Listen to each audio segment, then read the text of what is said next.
Welcome to Tyler Walker Romance.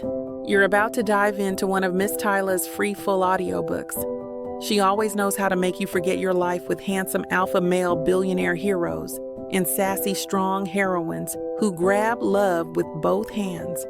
In order for this content to be free, we have to take out the dirty details. Otherwise, we risk disrupting this platform's rules and guidelines. Buy the unabridged version of any Tyler Walker audiobook from tylerwalker.com, and with code SAVE40, you can get 40% off any digital product at checkout. Take this moment to subscribe to the channel, and remember that liking and commenting is what makes these free full audiobooks possible. Thank you for choosing to treat yourself with Miss Tyler.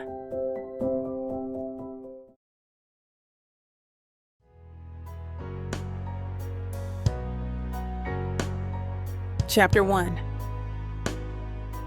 Mariah. I wipe sweat from my brow with my forearm, careful not to let the sleeve of my chef's coat catch fire on the open flame. The kitchen of Mama J's is a symphony of chaos. Pots clanging, oil sizzling, servers calling out orders. The familiar aromas of garlic, paprika, and cayenne wrap around me like my grandmother's hug, comforting even in the midst of madness. Order up. 2 gumbos, a fried catfish plate, and jambalaya extra spicy. I call out, sliding the perfectly arranged plates onto the pass. My sous chef, Darnell, nods without looking up from the roux he's been stirring for the last 20 minutes. Got the blackened chicken coming in 3 minutes, Mariah. Where's the etouffee for table 7? Mrs. Wallace, our longest-serving waitress, appears at the window, her order pad clutched in hand like it might escape. Coming right behind the catfish. Tell Mr. Thibodeau I added extra crawfish, just how he likes it. I turn back to my station, where 3 different pans demand my attention simultaneously. The dinner rush on a Friday night doesn't leave room for error or for dwelling on the notice from the bank that arrived this morning. But even as my hands move with practiced precision, chopping, stirring, plating, my mind keeps circling back to those cold black numbers on white paper. Final notice, due in full, $27,456.82. Foreclosure proceedings will commence. The knife in my hand falters for just a second before muscle memory takes over. Can't mess up this prep. Can't waste a single shrimp or ounce of andouille sausage. Every ingredient costs money we barely have. You okay over there? Darnell's voice breaks through my thoughts. I force a smile.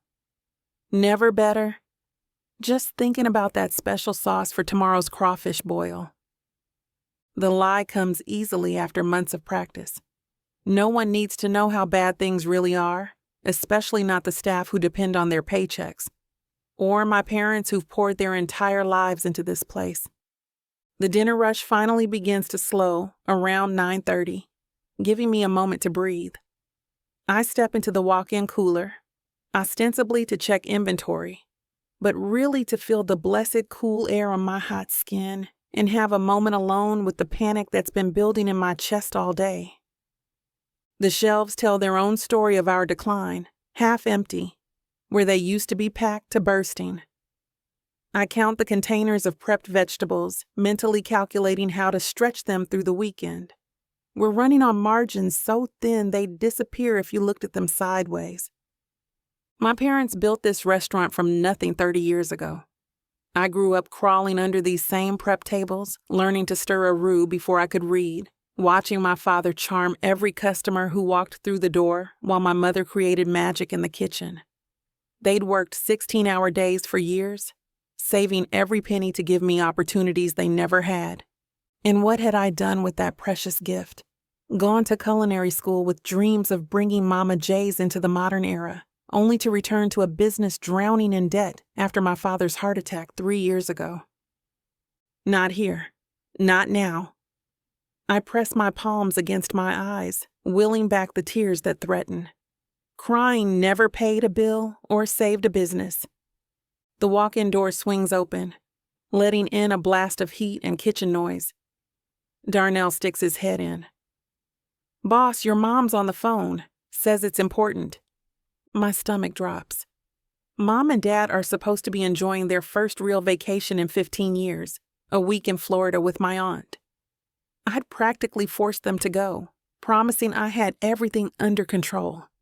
Another lie. I'll take it in the office.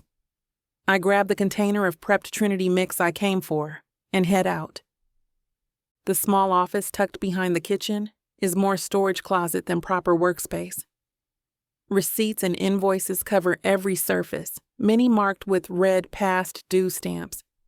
I close the door against the kitchen noise and pick up the phone. Mom, everything okay? Just checking in, baby. Her voice, warm and familiar, makes my throat tighten. How was service tonight? Busy, good busy. I forced cheerfulness into my voice. Mr. Thibodeau was in with his whole family, said to send you his best. That's nice. She pauses. Did anything come in the mail today? My heart stutters. She knows. Somehow she always knows. Just the usual. The lie tastes bitter. How's Florida? You and Dad getting some sun? Mariah Jeffries. Her tone shifts, and I'm suddenly 10 years old again, caught sneaking beignets before dinner. Your father and I raised you better than to lie to your mama. The weight I've been carrying alone presses down harder, making it difficult to breathe in the small cluttered space. I sigh, sinking into the rickety chair behind the desk. The ancient thing squeaks in protest, another reminder of all the things we can't afford to replace. The bank sent the final notice, I admit, the words like stones in my throat. I knew it, Mom's voice wavers. Your father doesn't know. I've been checking the online account from here. How bad? I glance at the crumpled notice I'd stuffed in the desk drawer this morning. $27,000 due. 2 weeks before they start foreclosure. Jesus, Mary, and Joseph. Her whisper carries the weight of 3 decades of dreams. I'm so sorry, Mom. My voice cracks. I've been trying everything, cutting costs, negotiating with suppliers, picking up catering gigs on the side. It's just not enough. This isn't on you, baby girl. Your daddy and I, we've been struggling for years. The neighborhood changing, those fancy new fusion places opening up. No. I cut her off, straightening my spine. Mama J's isn't going down, not while I've got breath in my body. I promised Daddy after his heart attack I'd keep his legacy going, and I meant it. Mariah, I've got something in the works. I tap my fingernails against the desk, a nervous habit I've had since childhood.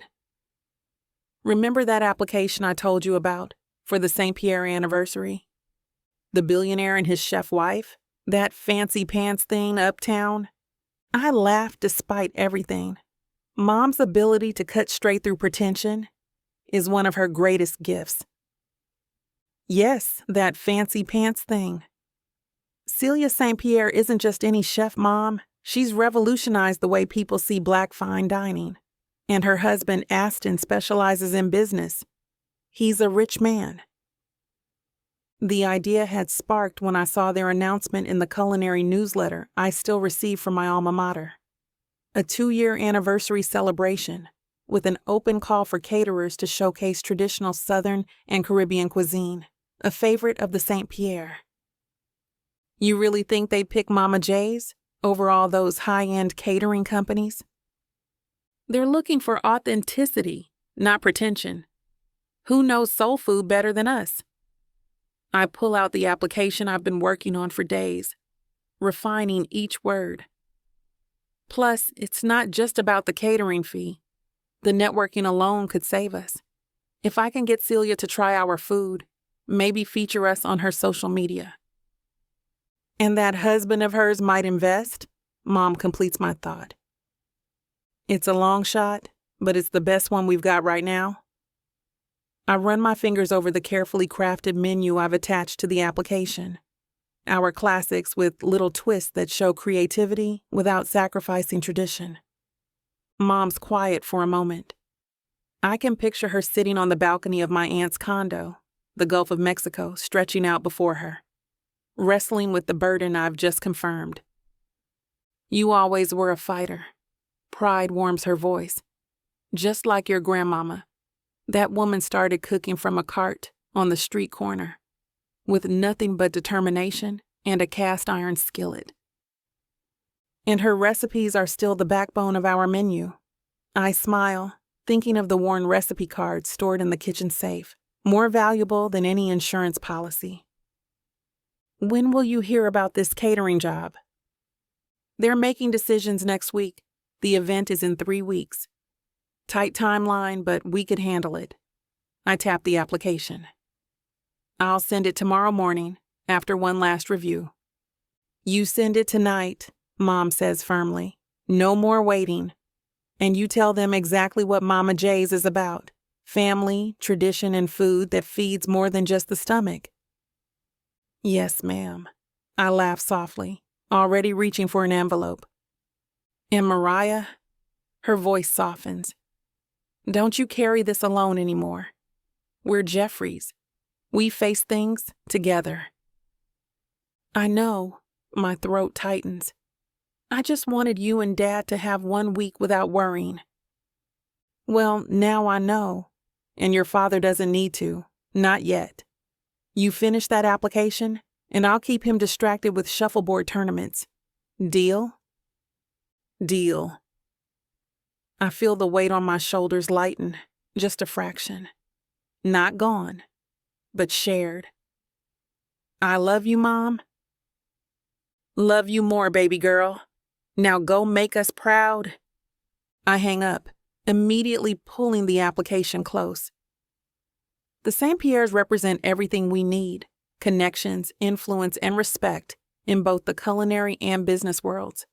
This isn't just about catering an anniversary party. It could be our lifeline. Chapter 2. Christian. I stare out the floor-to-ceiling windows of my corner office, watching Los Angeles sprawl beneath me like an electric circuit board coming alive as dusk settles. 40 stories up, the city's problems seem distant. Unfortunately, mine are blaring through the phone pressed against my ear. This is exactly the kind of irresponsible behavior that's defined your entire life, Christian. My father's voice cuts sharper than the Italian leather letter opener sitting on my desk. I loosen my tie with one hand. If you just listen for 5 minutes. I've been listening to your excuses for 27 years.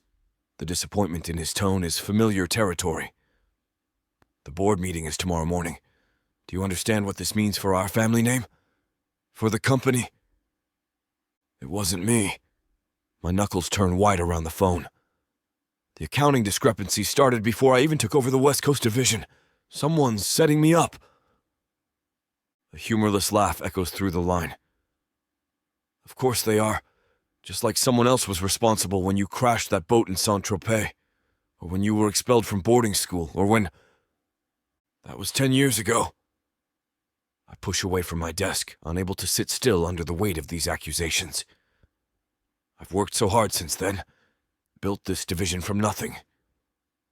And now, $5 million is unaccounted for under your watch.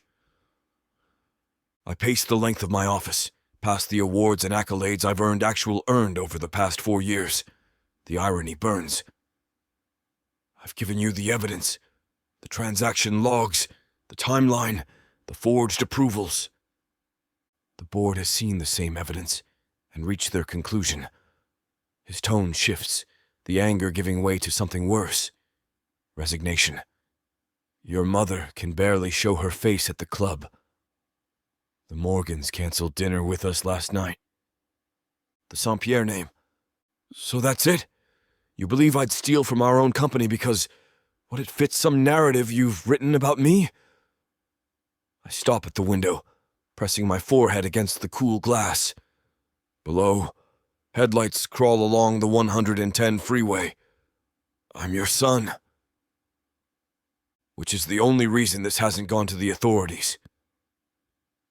The words land like a physical blow. I turn, catching my reflection in the darkened glass. Tailored suit, St. Pierre blue eyes, the jawline that marks me unmistakably as his son. Yet in this moment, I might as well be looking at a stranger. I built a case that proves my innocence.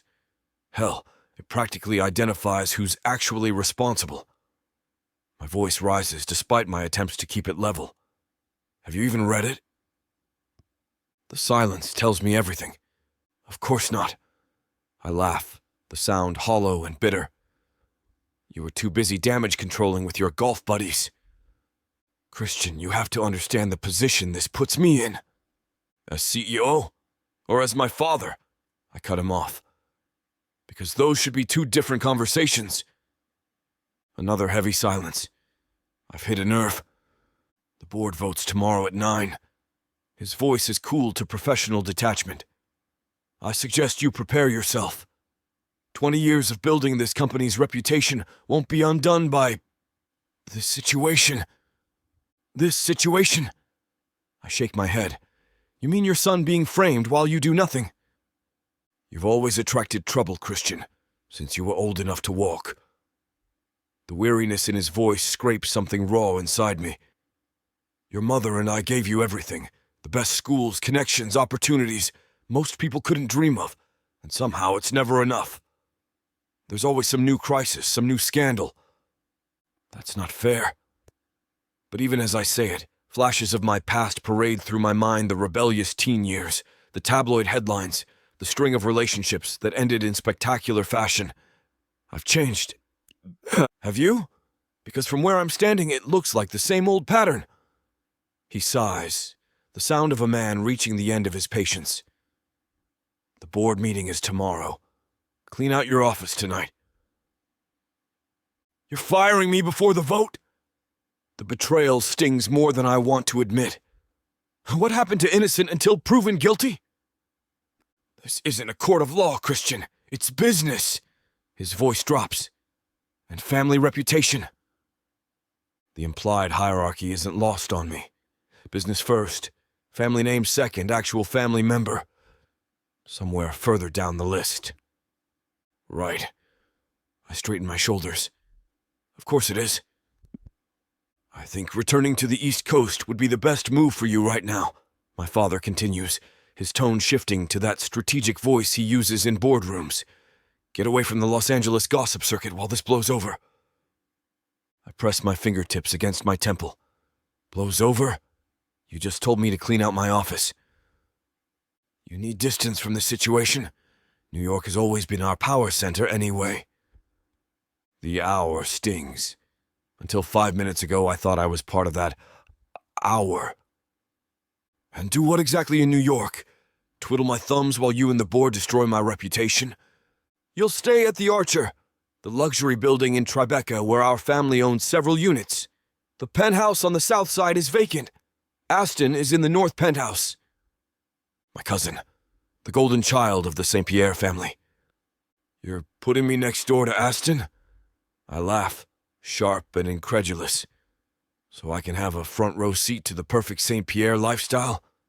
No thanks. Your cousin is a man who has his life figured out, Christian. Maybe proximity to that would do you some good. I pace back toward my desk, slamming my palm against the polished surface. Let me get this straight. I'm being accused of embezzlement. You won't even look at my evidence, and your solution is to ship me off to New York to what? Study Aston like he's some kind of blueprint for redemption? Aston built our Eastern Financial Division from the ground up. He's respected industry-wide, maintains a great reputation, and still manages to be happily married for nearly 2 years now. To Celia, yes, I'm aware. I shake my head. I was at their wedding, remember? Or was that another Christian disappointment you've blocked out? Don't be childish. Childish would be throwing a tantrum. I'm defending myself against false accusations that you won't even investigate. I exhale sharply. And now you want to exile me to New York like some Victorian novel character sent to live with superior relatives. This isn't exile, it's strategy. You need to lay low, stay out of trouble, and let me handle the board. The sudden shift disarms me. Handle the board?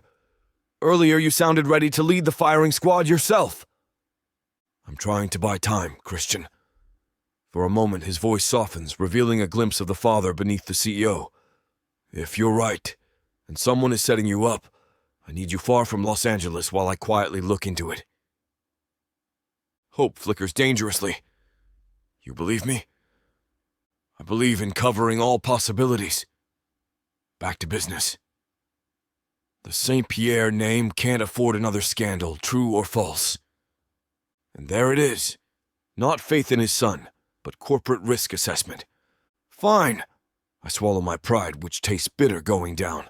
I'll go to New York. Good. You leave tomorrow. The jet will be ready at Van Nuys at noon.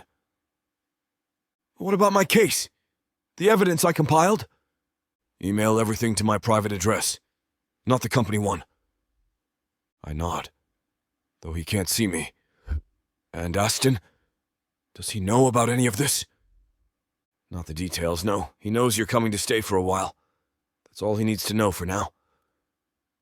Great. So my cousin thinks I'm just dropping in for an extended vacation. He and Celia are preparing for their second anniversary celebration, my father adds. A major event from what I understand. Don't complicate things for them. You mean don't embarrass the family by association? The words come out flatter than I intend. I mean Aston and Celia have worked hard for their happiness. Try not to bring your storm clouds to their parade. I glance around my office.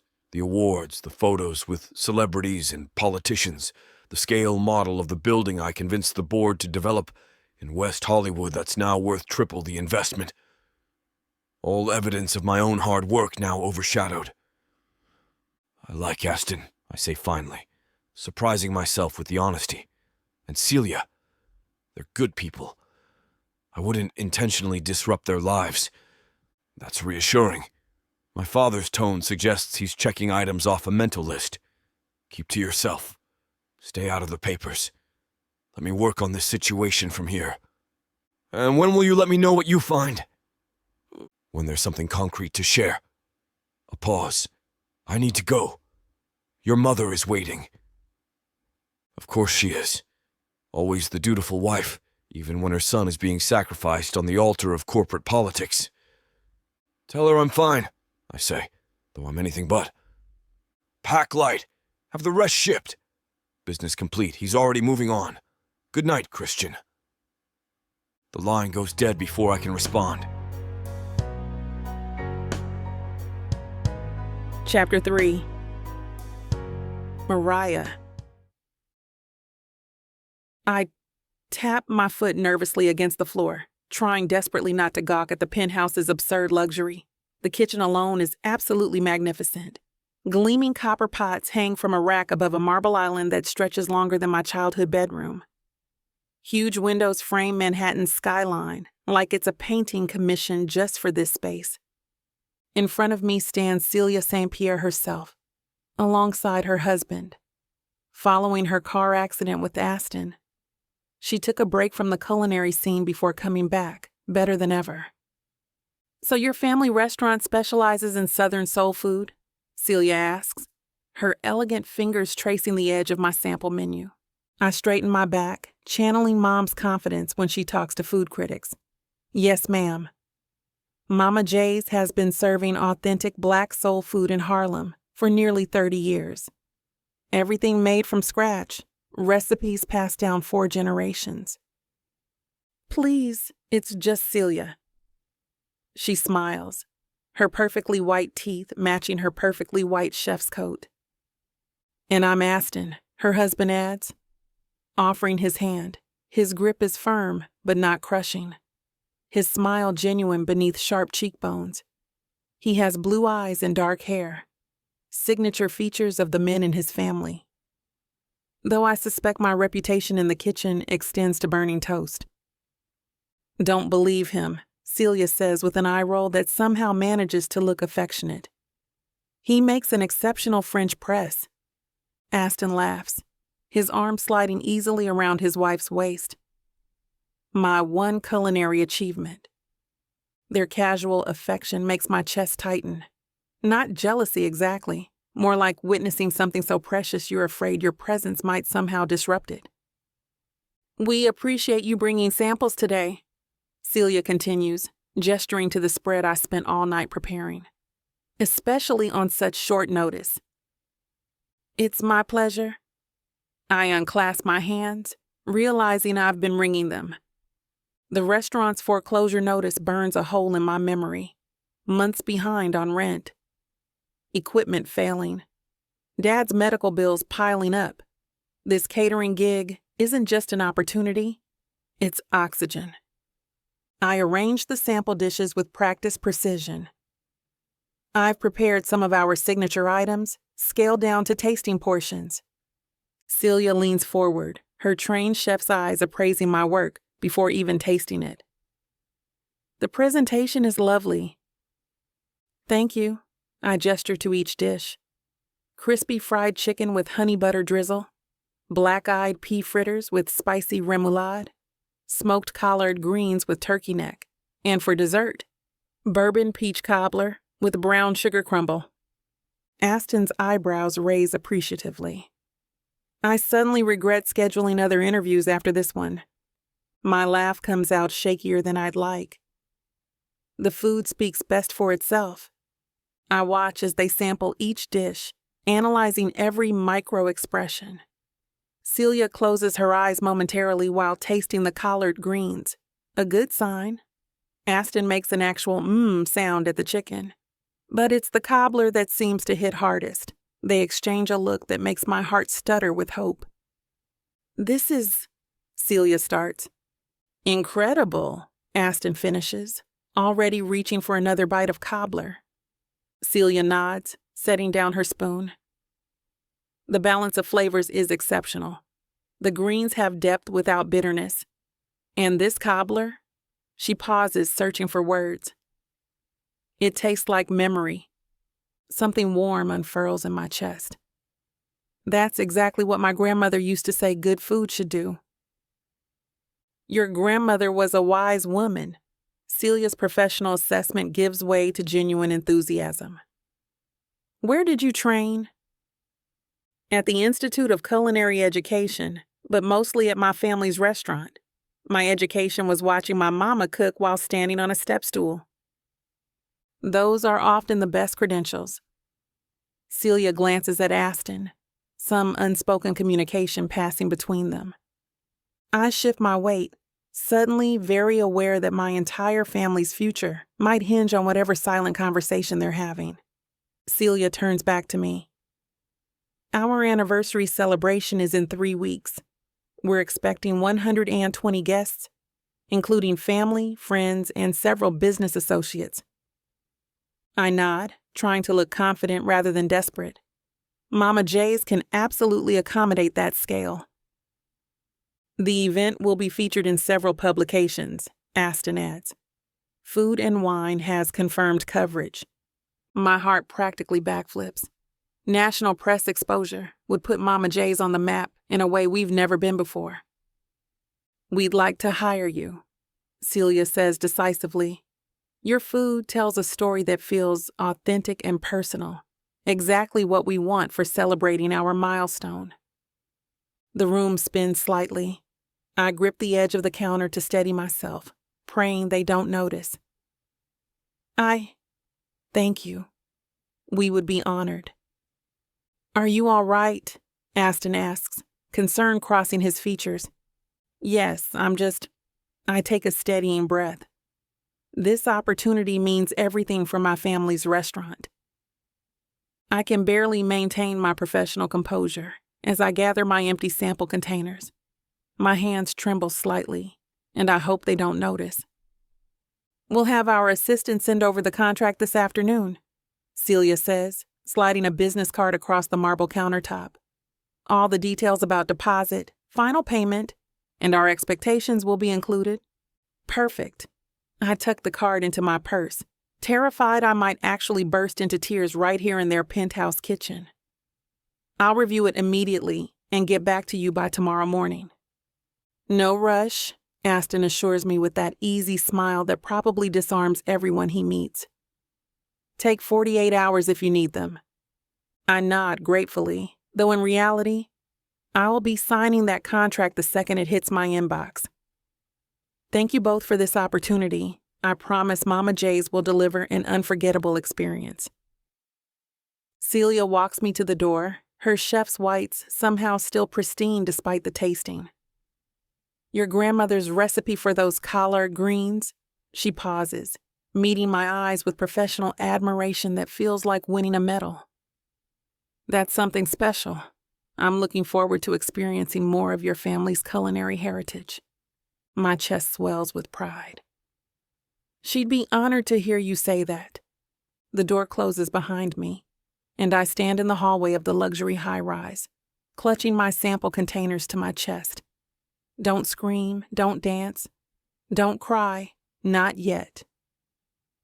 I press the elevator button with forced calm and step inside when it arrives, grateful to find it empty. The doors slide shut with a soft chime, and I watch the floor number display begin its descent from the 37th floor. The moment I'm alone, I drop my professional mask. Damn, I whisper-scream at my reflection in the mirrored elevator wall. My eyes are wide. My smile threatens to split my face in two.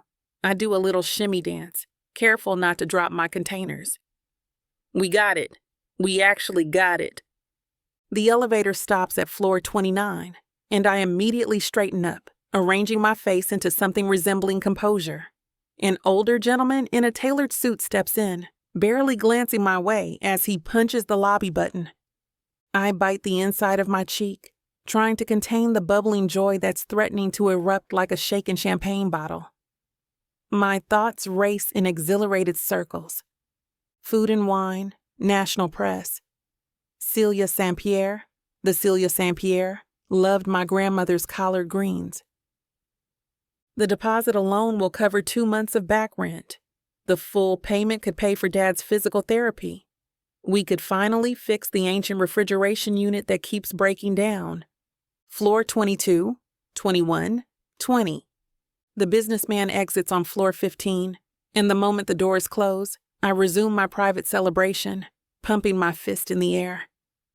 We're not going under, I whisper to myself. Not today. This is more than a catering gig. It's a lifeline, a second chance, maybe even a turning point. Floor 10, 9, 8. I pull out my phone, ready to call Mom, then stop. No, this news deserves to be delivered in person. I want to see her face, watch Dad's eyes light up when I tell them. After months of watching worry lines deepen on their faces, I finally have something that will smooth them away. The elevator reaches the ground floor, and I compose myself one last time before stepping into the marble-floored lobby. The doorman tips his hat as I pass, and I return the gesture with a smile that must look manic. Outside, the cold air hits my face, cool and crisp. New York bustles around me, taxis honking, pedestrians rushing, food carts steaming, but everything feels different somehow. Brighter, more vivid. I hail a cab, too keyed up to face the subway. As I settle into the back seat, I clutch my phone, imagining the conversation with my parents. Mom will cry. Dad will pretend he isn't crying. We'll break out the emergency bottle of champagne we've been saving for a special occasion. Where to, miss? The driver asks. Harlem, please. 138th and Adam Clayton Powell. As the taxi pulls into traffic, I gaze out at the city skyline. For the first time in months, the knot of anxiety in my stomach has loosened. We're going to be okay. Better than okay. You know that feeling when a book pulls you in, wraps around you, and refuses to let go? When the tension is so thick, you swear you can feel it?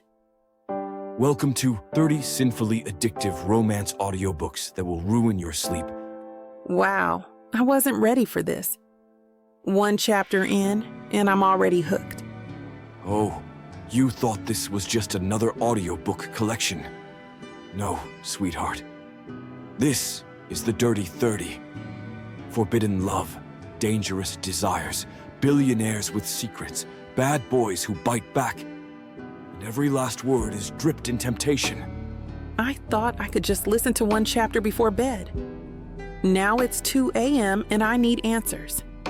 Need. So what are you waiting for? Click the link. Start listening. Let the dirty 30 ruin you in the best way possible. Escape your life with Miss Tyler.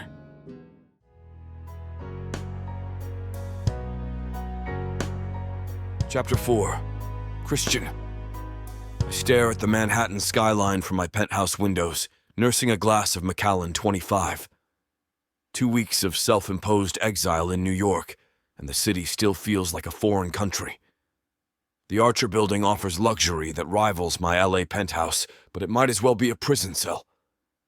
A sharp knock interrupts my brooding. "It's open," I call, not bothering to turn around. The door swings open, and Aston's reflection appears in the window. Thought I'd find you contemplating life's great mysteries while dramatically staring out windows. Go away. I lift my glass in his direction before taking another sip. Charming as ever. He crosses the room and stands beside me. Nice view, though I'm pretty sure it looks the same as it did yesterday, and the day before. I turn to face him. Did Celia send you to check if I've jumped yet? She's concerned. We both are. He shrugs. You've barely left this apartment in 2 weeks. Following doctor's orders. I tap my temple. Dad said to keep my head down. Pretty sure keeping your head down doesn't mean becoming a hermit. I move to the leather sofa and drop onto it, stretching my legs across the coffee table. What would you suggest? Hit the club scene? Maybe do some interviews about how I definitely didn't steal millions from my family's own company. Aston takes the armchair across from me. I'd suggest acting like a human being instead of a ghost. This isn't you, Christian. Maybe it is now. I drain my glass. The new and improved Christian St. Pierre, less likely to make headlines, more likely to contemplate the void. Drama queen. Bite me. The silence stretches between us, not uncomfortable, but weighted. Aston and I have always had an easy relationship despite our differences. While I've been labeled the family troublemaker since childhood, he's the golden boy who married a well-respected chef and built an impressive business empire. Any word from the investigation? He finally asks. I shake my head. Dad's lawyers are working on it. They've traced some of the transactions to offshore accounts, but nothing conclusive yet. They'll find something. You were framed. Anyone who knows you understands that. I laugh without humor. Does anyone actually know me, though? The board didn't hesitate to vote me out. Aston pours himself a glass. Well, Marcus always had his eye on your position. And now he has it. The bitterness in my voice surprises even me. Aston leans forward. This move to New York, it's temporary. A strategic retreat, not a surrender. Feels like running away. It's called regrouping. The St. Pierre men don't run from anything. I raise an eyebrow. Tell that to my reputation. Oh, your reputation can be rebuilt. Aston's voice carries the easy confidence of someone who's never had his integrity questioned. Starting over in a new city might be exactly what you need. A fresh perspective? I scoff. Like changing the view will change the fact that everyone in the business world thinks I'm a thief? Not everyone. Enough people. I stand and walk to the bar, pouring another finger of scotch. Know what kills me? I helped build that company from the ground up. Turned my trust fund into something meaningful. Now it's all gone because someone decided to use me as their fall guy. We'll figure it out. Aston's calm certainty irritates and comforts me in equal measure. The truth has a way of surfacing. Very fortune cookie of you. I'm serious. New York is full of opportunities. You've got connections here, capital to invest, and a brain that, against all evidence, actually works pretty well. Despite myself, I feel a smile tugging at my lips. You're saying I should just start over? Pretend the last decade didn't happen? I'm saying you have options. Better ones than becoming best friends with that bottle. My phone buzzes on the coffee table, probably another message from Dad with updates from the lawyers. I ignore it. I don't know if I can do this, Aston. The admission costs me something. Start from scratch at 27. You won't be starting from scratch. You'll be starting with experience and family backing you up. Aston reaches for his drink, fingers tapping the side of the glass rhythmically. So, on a completely different note, Celia and I are celebrating our 2-year anniversary next week. 2 years already? Christ. The milestone catches me off guard. Has it really been that long since their wedding? The event feels like yesterday, me standing in the crowd, already 3 drinks in before the ceremony even started, flirting with one of Celia's family members during the reception. Can't even remember her name. Time flies when you're not the one making tabloid headlines. Aston's eyes crinkle at the corners. We're hosting a party at a local hotel. We tried to keep it small, but it's around 100 guests. I take another sip, letting the scotch burn its way down my throat. Congratulations. You two still disgustingly happy together?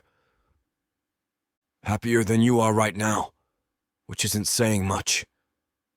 He leans back, studying me. We've got this incredible catering lined up from a place called Mama Jo's. Soul food that would make your taste buds stand up and sing the national anthem. Soul food, huh? I swirled the amber liquid in my glass. In Manhattan. Black-owned family restaurant. He pauses, watching me carefully. You should come. I snort. To your anniversary party?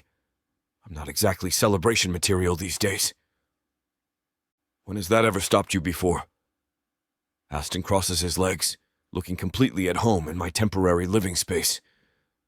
Remember your 25th birthday? You showed up to your own party with a black eye and your arm in a sling from that skiing accident. That was different. How? I wasn't a social pariah then. I gesture vaguely at nothing.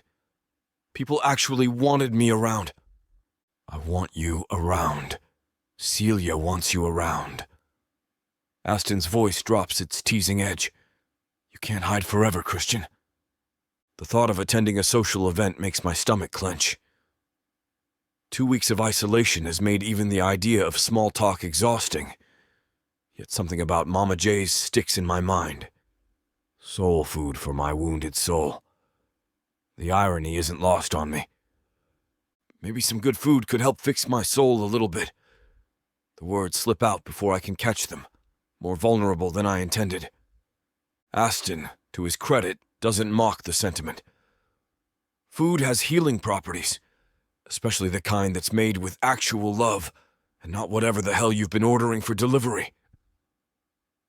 I glance at the kitchen counter where takeout containers have accumulated like archaeological evidence of my isolation. You don't know what you're asking.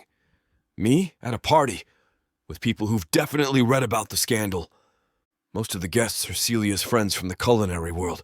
They couldn't care less about corporate finance drama. He shrugs. Besides, it'll do you good to mingle with the New York crowd. Different scene, different people. Time to start building those new connections. I stand and move back to the window, watching lights flicker across the skyline. The city pulses with life while I've been stagnating up here, nursing wounds and grudges in equal measure. The food's really that good? I ask finally. Transcendent. Celia and I tried samples from the chef before we hired her. We booked her on the spot after we tried her food. Aston's reflection in the glass shows his growing smile. And the collard greens? I'd sell state secrets for the recipe. You don't know any state secrets? I'd learn some just to trade them. Despite everything, I laugh. It feels rusty, like an unused hinge. Fine, I'll make an appearance, but I'm not promising to be charming. When are you ever? Go away. but there's no heat behind it. Next Saturday, 7 o'clock. Wear something that isn't black. You look like you're perpetually attending a funeral. I glanced down at my current all-black ensemble. It's called having a signature style. It's called being predictable. Aston stands, straightening his jacket. And bring a bottle of something expensive. Not for me, for yourself, so you have something to clutch when social anxiety kicks in. He's not wrong. The thought of facing a room full of strangers makes my palms sweat, even if they're not from my usual circles. But maybe that's the point. New city, new people. Food that might actually taste like something other than ash in my mouth. You know what? I'll be there. The decision feels significant, like the first step away from the edge of something dangerous. But if anyone asks about the scandal, I'll tell them you're in witness protection and change the subject. Aston clasps my shoulder. Trust me, Christian. One night of normalcy won't kill you. Chapter 5. Mariah. I weave between the gleaming industrial kitchen stations, keeping one eye on the braised oxtails and the other on Darnell, who's plating the mac and cheese with the precision of a jewelry designer setting diamonds. Easy with that paprika, I call out, adjusting the heat under my skillet. Remember, we're serving Manhattan's finest, not your cousins at the cookout. Darnell's hands freeze mid-sprinkle. What you trying to say about my family's taste, Mariah? I'm saying your Aunt Verna likes her paprika the way most people like oxygen. Can't get enough. I flip a piece of catfish with a practiced flick. It lands golden side up with a satisfying sizzle. These fancy folks might pass out if we hit them with the full Jeffries experience right off the bat. Fine, fine. He shakes his head but dials back the seasoning. But when they come begging for seconds, I'm hitting them with the real deal. The kitchen hums with activity around us. This hotel venue is nothing like Mama J's cramped quarters. Stainless steel stretches in every direction, and there's actual room to breathe between stations. It's like cooking in a spaceship after years in a closet. I lift the lid on my collard greens, and a cloud of fragrant steam spirals upward. Perfect. The smoked turkey wings have done their magic, infusing the greens with that deep, soulful flavor that no amount of culinary school training can teach you to create. This is heritage in a pot. My grandmother's recipe, her mother's before her, passed down through hands that knew exactly how much spice added character and how much added chaos. You're smiling at vegetables again, Darnell notes, sliding past me with a tray of cornbread. People gonna think you're touched in the head. These aren't just vegetables.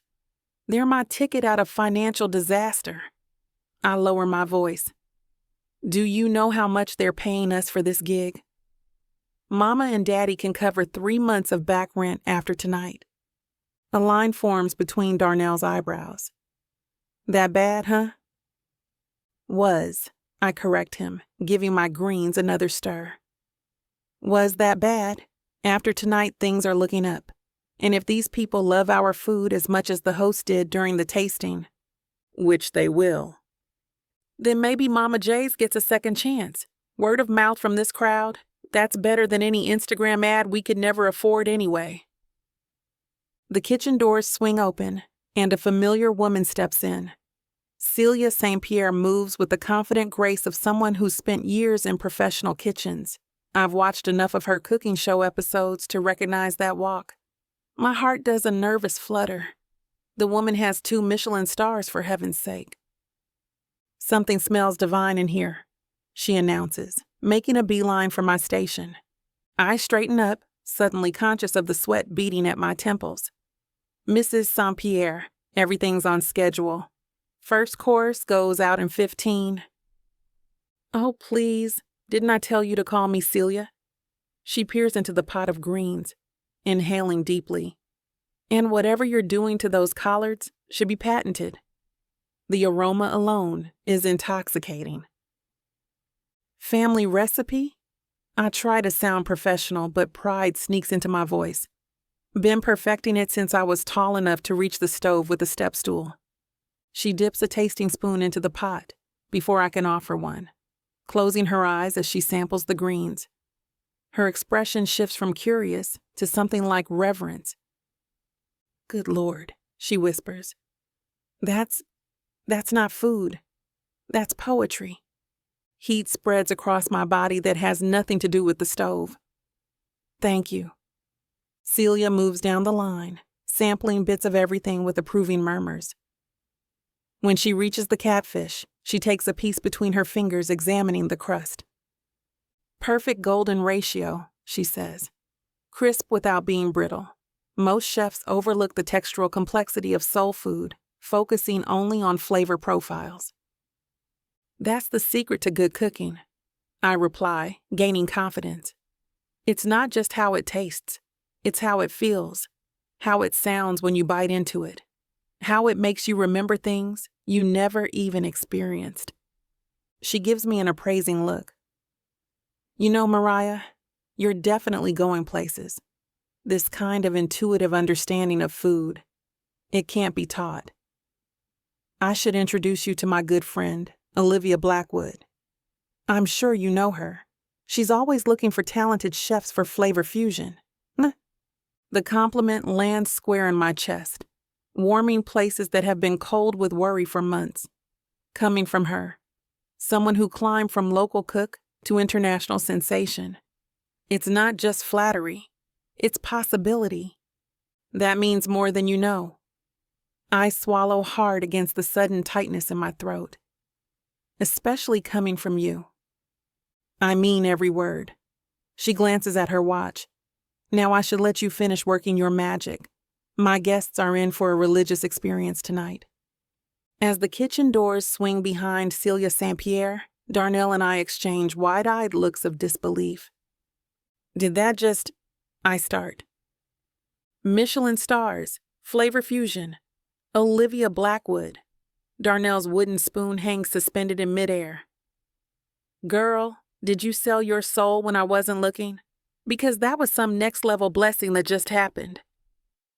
I press my hands against my cheeks, feeling the heat radiating off them. "Stop it before you jinx us. We haven't even served the first course." "Mark my words. By midnight, we'll have bookings lined up for months." He hip-checks me as he slides past. "Now move your stunned self over so I can get to these yams." My hands tremble slightly as I adjust the heat under my skillet. The validation from someone like Celia feels almost too good to be true, like waiting for the other shoe to drop. Years of setbacks have trained me to be cautious with hope. "I need to grab some water," I say, untying my apron. "Can you watch my station for 5 minutes?" Darnell waves me off without looking up. "Go compose yourself before you float away.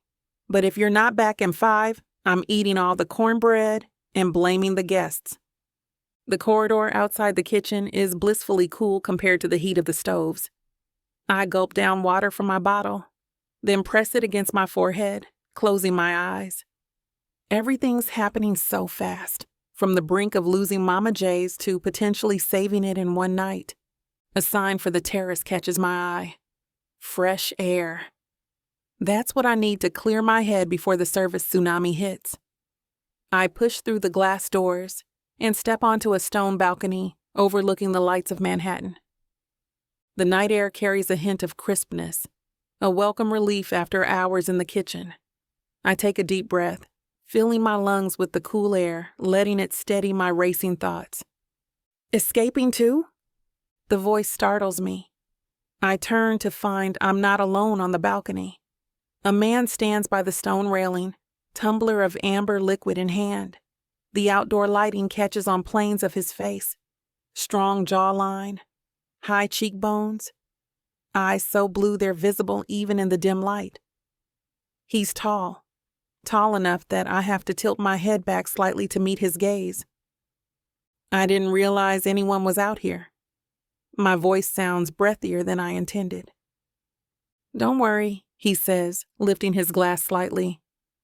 There's plenty of balcony to share.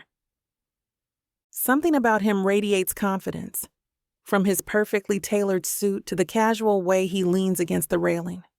Money and power, wrapped in a package that belongs on a magazine cover. I'm not escaping exactly, I say, stepping forward. More like regrouping. His mouth curves into a smile. Sounds like a diplomatic way of saying the same thing. I'm one of the chefs for tonight's event, I explain, moving to the railing a few feet away from him. Just needed a moment before service starts. Ah, he turns to face me fully now. So you're responsible for those aromas that have been torturing everyone for the past hour. Guilty as charged.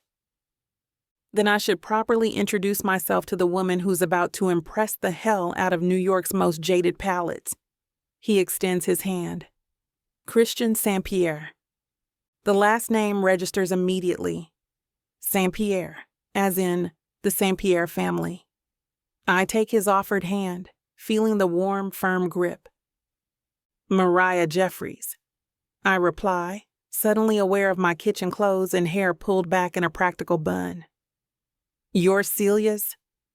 Aston's cousin, actually, he supplies, releasing my hand. He takes a sip of his drink. So, Chef Mariah, what kind of culinary magic are you working tonight? Soul food. I straighten my shoulders slightly, adding, my family's recipes mostly.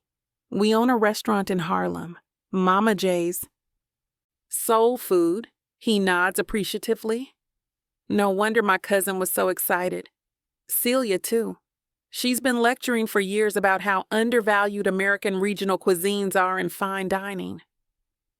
Well, there's nothing finer than my grandmother's collard greens recipe, even if it doesn't come with white tablecloths and $100 wine pairings. Christian laughs, a rich, genuine sound that does strange things to my insides. I like you already, Chef Mariah. You don't pull punches. Life's too short not to say what you mean, I reply, leaning against the railing. Kitchens burn through pretense pretty quickly. New York, born and raised? He asks, gesturing towards me with his glass. Yes, sir, you? Manhattan, through and through. He mimics my posture against the railing. Though boarding school in Connecticut probably softened the edge a bit. Then I got sent to Los Angeles for a time. There's something surprisingly easy about talking to him, despite the obvious differences in our backgrounds. No stiffness or condescension, just conversation flowing as naturally as the night breeze. So what brings you out here to hide on the balcony? I ask, avoiding someone inside. It's a long story, he says, glancing my way. Want to hear about it? I know I shouldn't. The kitchen is waiting for me. Darnell's going to need some help preparing the last of the dishes. But something about Christian St. Pierre has me hooked. And I'm not sure I'm willing to break away just yet. Chapter 6. Christian. I lean against the railing, watching the city pulse below me. Mariah stands close, the cool night air dancing around us. You said you wanted to hear a long story. I swirl my drink, the amber liquid catching the light. You might regret asking. Try me, she replies, crossing her arms with a challenging grin. I take a breath, feeling the weight of everything pressing down on my shoulders. All right. I got caught up in something messy. A scandal that's taken over my life. She raises an eyebrow, inviting me to continue. I was managing our West Coast division, and then, bam, $5 million goes missing from the accounts. I scoff at the absurdity of it all. Turns out someone forged signatures and cooked the books. The board didn't care about that. They only saw my name attached to it. Her expression softens as she absorbs my words. That sounds brutal. It is, I say, running a hand through my tousled hair. My father has already written me off. The family name is everything to him. It's like being kicked while you're down when all you want is a chance to prove you didn't do anything wrong. Mariah leans closer, her warm brown eyes reflecting genuine concern. But you have evidence? You're not just going to let them paint you as a thief? I nod, but the frustration seeps into my voice. I sent them everything: logs, emails, proof that someone else set me up. But they're too busy protecting their precious reputation to actually listen. That's so unfair. Her voice carries an empathetic lilt that disarms me. Yeah? Well, try explaining that to people who only care about their image, I retort. But don't let bitterness seep in too deeply. They should be focusing on justice rather than optics, she says firmly. If you didn't do it, they should be standing by you. That's what I'd expect from family, I reply, feeling a flicker of warmth toward her, this woman who stands on this balcony with me, listening without judgment. Are your parents supportive? She asks quietly. Supportive? I scoff again, this time bitterly. My father sees me as an embarrassment, a failure he can't afford to have attached to his name. A pained look crosses Mariah's face. It hits deeper than I expected. You're not a failure, she insists softly but firmly. You've built things, real accomplishments that matter more than your last name. Something about her words sticks with me like glue, binding together fragments of self-worth I thought were long gone. You really think so? Absolutely. She nods vigorously, making her stray curls bounce slightly in the dim light. I wish my family felt the same way, I say quietly, staring out at the skyline glimmering like stars fallen to earth. Mariah's expression shifts. There's no condescension or pity in her gaze, just an understanding that feels rare and refreshing. You've got a fresh start ahead of you, she says gently. New York can be brutal or beautiful. It's all about how you approach it. I chuckle dryly at that irony. It's almost comforting hearing someone speak positively when every part of me wants to wallow in despair. What about you? I shift gears suddenly, curious about this woman who's shown more compassion in minutes than most people have in years. What are your plans after tonight? She looks thoughtful for a moment before responding. Just trying to save Mama J's from going under. What does that mean? Financial issues. More like climbing Mount Everest every month just to keep our doors open. She rolls her eyes but then grins again, the determination returning full force. But this gig could change everything. I get it. The weight of my own situation mixes with hers, a strange solidarity forming between us amidst our chaos.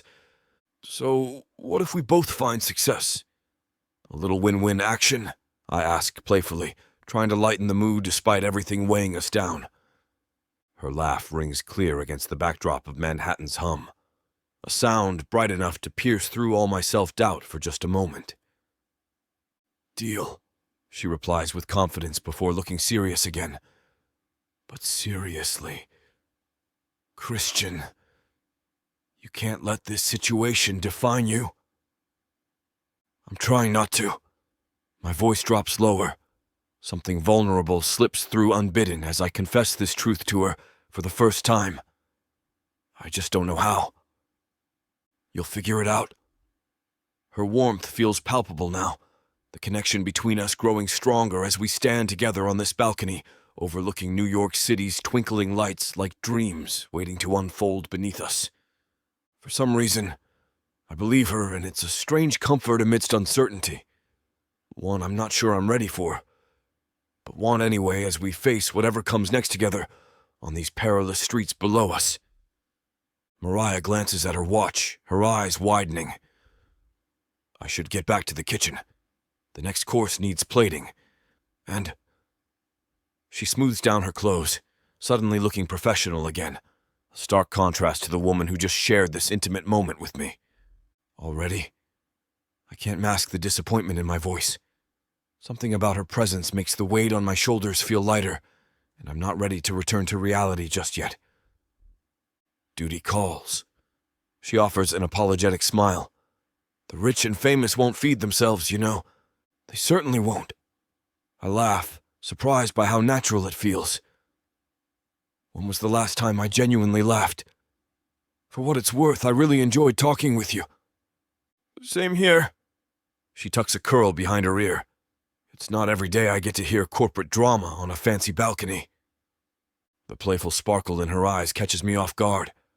Most women I've known would be calculating their next move after hearing about my family's wealth, scandal or not. But Mariah seems genuinely unbothered by it all. Can I hesitate, feeling like a teenager again. Would it be possible to see you again, outside of this catering gig? Her expression softens, a hint of surprise crossing her features. I brace myself for rejection, already formulating a casual response to save face. But then she nods, a small smile playing at her lips. Yes. One word, simple, direct. No games. I feel my chest expand with unexpected relief. I reach into my jacket pocket, fishing out my business card, the one thing from my old life I haven't thrown away yet. My number's on here. Personal cell too, not just the office line. She takes it, her fingers brushing against mine. The contact sends a jolt through me that has nothing to do with static electricity. Christian St. Pierre, she reads aloud, then tucks the card safely into her apron pocket. I'll call you. I hope you do. I mean it more than I should for someone I've just met. With a final smile that lingers in the air between us, she turns and walks away, her confident stride carrying her back toward the double doors leading to the kitchen. Alone on the balcony again, I down the rest of my drink, feeling the burn of alcohol mingling with something warmer in my chest. Something dangerous and electric, like possibility. Her words echo in my mind. Just trying to save Mama J's from going under. The determination in her voice when she spoke about her family's restaurant, it reminds me of myself before everything went sideways.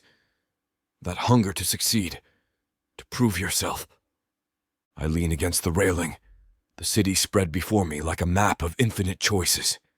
The alcohol buzzes pleasantly in my veins, loosening thoughts I might otherwise keep locked away. What if the idea forms slowly, then crashes into my consciousness with startling clarity? Mariah needs money to save her family's business. I need to fix my tarnished reputation, show the board I'm stable, responsible, family-oriented. What if we both got what we needed? What if I married her? The absurdity of the thought should make me laugh, but instead it takes root, growing more compelling by the second. A marriage of convenience straight out of the romance novels my college girlfriend used to leave around our apartment. I could provide the financial security her family restaurant needs. She could help rehabilitate my image, the reformed playboy, settle down with a hard-working, respectable woman from a small business background. The board loves that kind of narrative. It's insane, completely insane, and yet... I pull out my phone, staring at the screen as if it might offer clarity. My thumb hovers over the calendar app, calculating how quickly such an arrangement could be set up. Vegas is only a few hours by plane. People make impulsive decisions there every day. You're losing it, St. Pierre, I muttered to myself, shaking my head. One conversation and you're planning a marriage? But the idea refuses to dissipate. Instead, it grows more substantial, filling with details and possibilities. A mutually beneficial arrangement, a business deal with personal perks, a way for both of us to win. I glance back at the reception, catching a glimpse of her moving efficiently between tables, her focus absolute. There's something compelling about her determination, about the way she carries herself with dignity despite serving people who probably don't even see her. I want to know more about her. I want to help her. And selfishly, I want to have a woman like her on my arm for the public to see.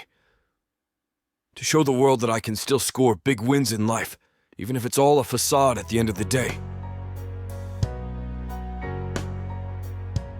Chapter 7. Mariah.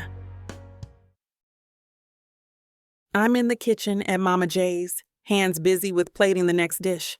The warm aroma of seasoned greens fills the air, mingling with the rich scent of cornbread baking in the oven. Darnell stands beside me, slicing brisket with precision. "Did you see how many people showed up tonight?" he says, his tone half impressed, half joking. "We might actually pull this off. That St. Pierre gig made us go viral." "Let's not get ahead of ourselves," I reply, focused on making each plate a masterpiece. "We still have a lot to do." As I drizzle sauce over the last plate, I hear voices filtering in from the dining area. One voice stands out, a deep, confident tone that makes my heart race unexpectedly. Christian. Curiosity gets the better of me. I step to the doorway and peek out, hiding behind a potted plant that's seen better days. Christian leans casually against one of our tables, charming my parents as they listen intently. His smile is effortless, brightening even the dim lighting of our little restaurant. "And I've heard so much about this restaurant from Mariah," he says smoothly. "You know, your daughter's not just a great cook. She's an incredible person." My breath hitches. Flattered? Absolutely. Confused? Definitely. Why is he saying this? My mind races through possibilities while my stomach twists into knots. "Really?" Dad leans forward, a hint of pride shining in his eyes as he looks between Christian and Mom. "Yes, she's always working so hard for this place." He gestures animatedly as if painting a picture with words. It's inspiring to see someone so dedicated. I want to step out and confront him, demand to know what game he's playing, but I can't tear my gaze away from the scene unfolding before me. Mom beams at Christian like he just gave her a bouquet of roses. "Have you two been dating long?" she asks innocently. Dating? My mind goes blank for a second as panic floods through me like ice water. Dating? What does he mean by that? "I'd say we're getting to know each other," he replies smoothly, throwing me another look that sends my heart racing again, this time for reasons beyond confusion. I want to laugh or scream. It feels surreal watching him charm my parents while simultaneously feeling flattered by his words.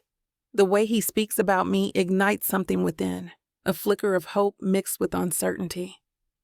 Just then, Christian catches my eye from across the room and raises an eyebrow at me in question, as if asking whether or not I'll play along with whatever this charade is turning into.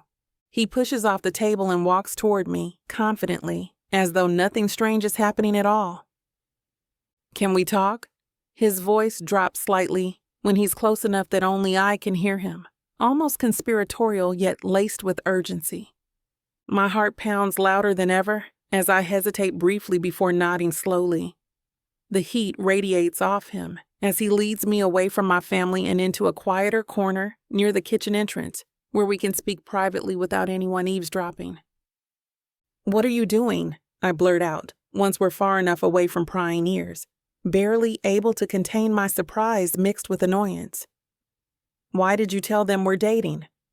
He runs a hand through his dark hair, looking suddenly less composed than before, a glimpse of vulnerability that somehow makes him more appealing. "I thought it would make things easier for both of us." "Easier how?" I demand, crossing my arms defensively, even though part of me finds this whole situation amusing and utterly ridiculous at once. "I need your help." He shifts closer. There's something earnest in his gaze that draws me in despite myself. "And maybe you could use mine too." "What are you suggesting?" My brow furrows as his words hang heavily between us. "A business arrangement," he replies quickly but cautiously, like he's weighing every word carefully, trying not to tip over whatever balance we've precariously established during our short interactions so far. "A business arrangement? What does that even mean?" His lips twitch slightly. Amusement flickers across his features, but fades just as quickly under serious intent. "Like a fake marriage." The word hangs in the air like an absurd joke, waiting for someone to break into laughter. Except nobody laughs here today because we both understand how dire our situations truly are. Him wanting redemption and me fighting tooth and nail for Mama J's survival. I blink rapidly as disbelief sets in before finally letting out a breathless laugh tinged with incredulity. You can't be serious. I am, Christian insists firmly now, his blue eyes piercing into mine without flinching or backing down. What would your family think? My skepticism emerges again, despite lingering curiosity poking at my insides. The idea pulling at something deeper within me. Hope, or perhaps sheer madness. He shrugs nonchalantly, but there's intensity behind it too. Commitment lacing every syllable uttered forth next. They care about appearances more than anything else. His words resonate deeply within, the weight of expectations both familiar yet foreign, dancing around us now under fluorescent lights, buzzing softly overhead. Fake marriage? I repeat, the words tasting strange on my tongue. You can't be serious. Are you serious? Christian, we hardly know each other. Christian's gaze doesn't waver. I know, but think about it. My family believes I'm finally settling down with someone solid, someone who represents values they respect, and you get financial backing to save this place. I take a step back, my shoulder bumping against the wall. The kitchen sounds fade into background noise as I try to process what he's proposing. I can't just... This is insane. I gesture between us. How would these even work? We met at a party, for God's sake. How do we convince the world that we're an actual couple?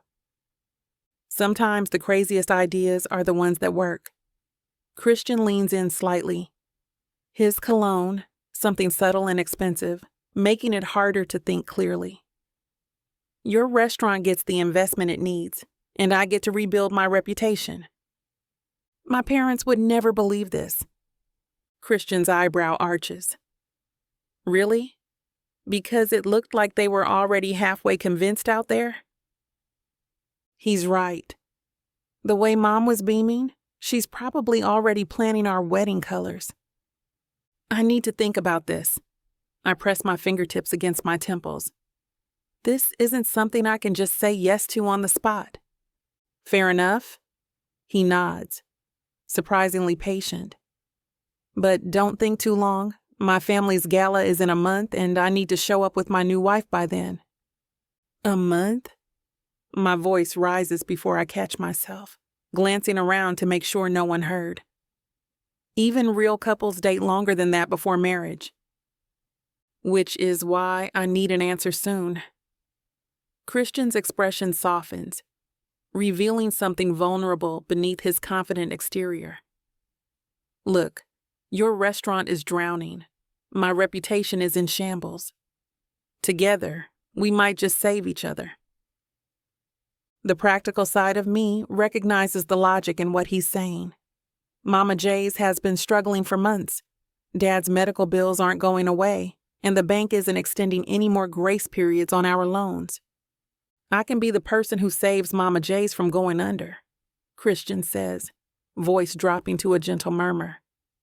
And you can be the one to fix my reputation from ruin. All you have to do is say yes. His words hang between us, a tempting lifeline in choppy waters. I seriously have to think about this. I step away, needing space to breathe, to consider. This isn't just about me. It affects my family, their legacy. Christian nods, respecting the boundary. I understand. Just call me when you decide. He turns and walks away, leaving me standing alone in the narrow hallway.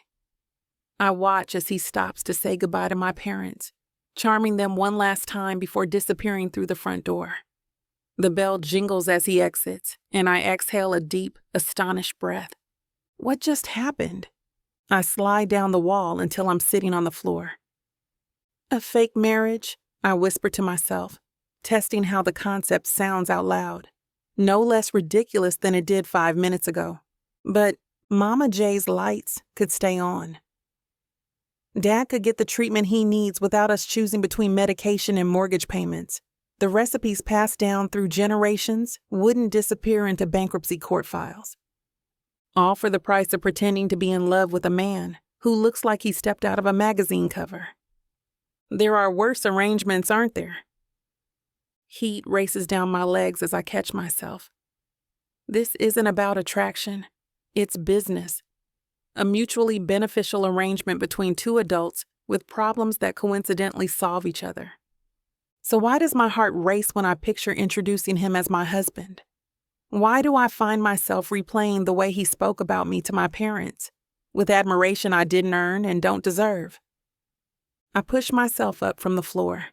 The weight of it sits against my hip as I return to the kitchen, moving through the motions of closing out the night while my mind spins possibilities. Although it's utterly crazy, I find myself wanting to say yes. Not just for the financial lifeline he's offering, not just for Mama J's survival. I want to be Christian St. Pierre's fake wife, and that realization terrifies me more than bankruptcy ever could. He's the mysterious man I had a fling with last night, and it turns out he's my dad's new boss. I was getting IVF, but the donor came in and wanted his stuff back. It was too late. Now we're stuck together and I'm having his baby. Ready to dive into a world where passion meets intrigue, where love knows no bounds. If I don't find a woman to marry in the next 24 hours, then my entire company is going to be taken from me. There's only one woman I can ask, but she hates me because I ruined her father. Introducing the Escape Your Life with Romance Book Bundle by Amazon best-selling author Tyler Walker, a collection of 100 standalone romances that promised to sweep you off your feet. And the best part? Get 90% off on the whole bundle, baby. For $99.99, you'll get over 800 hours of pure romance with strong alpha males and sassy women who don't back down. They can pass all the tariffs they want, ladies. But you won't find this deal for 100 audiobooks for less than $1 each anywhere else. 90 cents per book for all the dirty fun I can handle? How could I say no to that? Visit TylerWalker.com to grab this bundle today. Get ready to escape your life with Miss Tyler.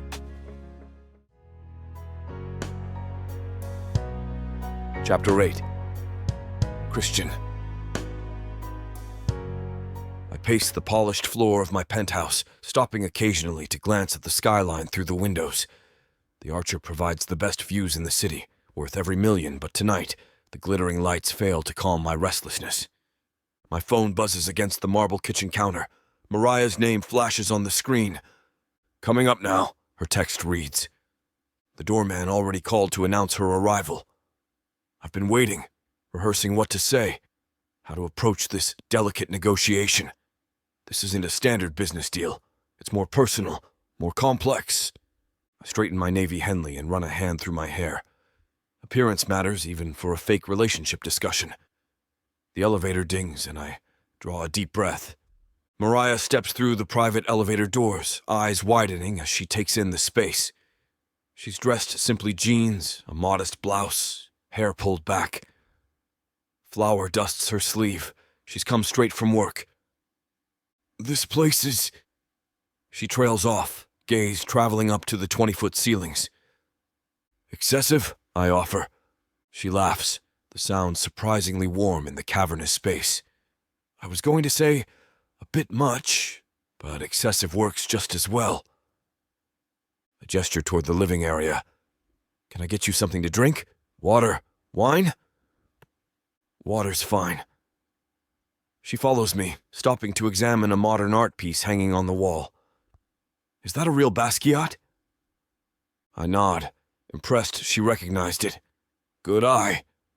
My mom went through an art history phase. She accepts the water glass I offer. "Made us visit every gallery in New York." The small talk feels forced, both of us dancing around the reason she's here.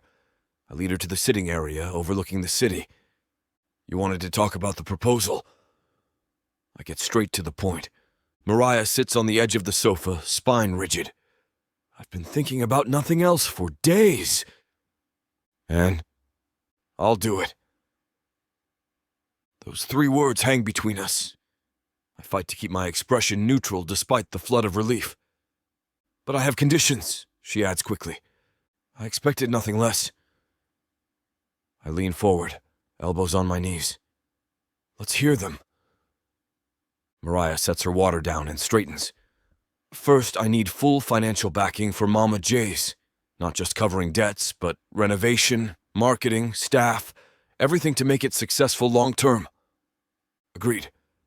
Second, we need to establish a clear timeline. How long are we doing this? I consider this. A year minimum. My family needs to believe this is legitimate. She nods. Third, I want a divorce settlement in writing before we even apply for a marriage license. I can't help but smile. Most people wouldn't think this far ahead. Smart. I'm not risking my family's future on a handshake deal, Christian. What settlement did you have in mind? Enough to secure Mama Joy's permanently, pay off my parents' mortgage, and establish a small trust for my future. $2 million. The figure doesn't make me blink. It's reasonable, given what she's offering. Done. Her eyebrows lift. Just like that. Just like that. I stand, walking to the bar cart by the window. I appreciate someone who knows their worth, Mariah. Too many people undervalue themselves in negotiations. This isn't my first rodeo with rich people, she says, a hint of defensiveness in her tone. I turn back to face her. I didn't mean it as an insult. I'm genuinely impressed. Her expression softens slightly. Any more conditions from your side? A few practicalities. You'll need to move in here, at least for appearances. We'll need a convincing backstory. And you'll have to attend family functions, charity events. I figured as much. She glances around the penthouse. I'm not exactly used to all this. You'll adapt. I've seen how quickly you think on your feet. I pull out a bottle of Krug. Champagne? I think we should celebrate closing our deal. Mariah hesitates, then nods. Why not? It's not every day a girl agrees to a multi-million-dollar fake marriage. I pour 2 flutes and hand one to her. Our fingers brush briefly during the exchange, and something electric passes between us. I dismiss it as my imagination. 2 mutually beneficial arrangements, I offer. She clinks her glass against mine, and to saving what matters most to us both.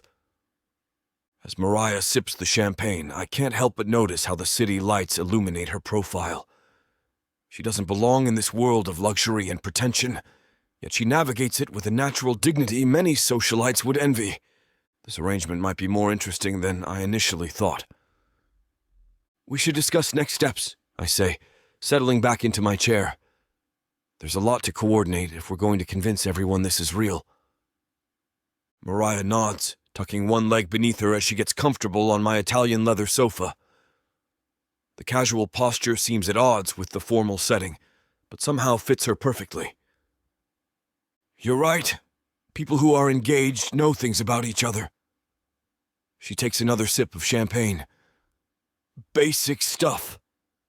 Favorite colors, allergies, family drama. Exactly. My family will see through this in a heartbeat if we don't have our stories straight. So let's start. Mariah sets her glass down, leaning forward with unexpected enthusiasm.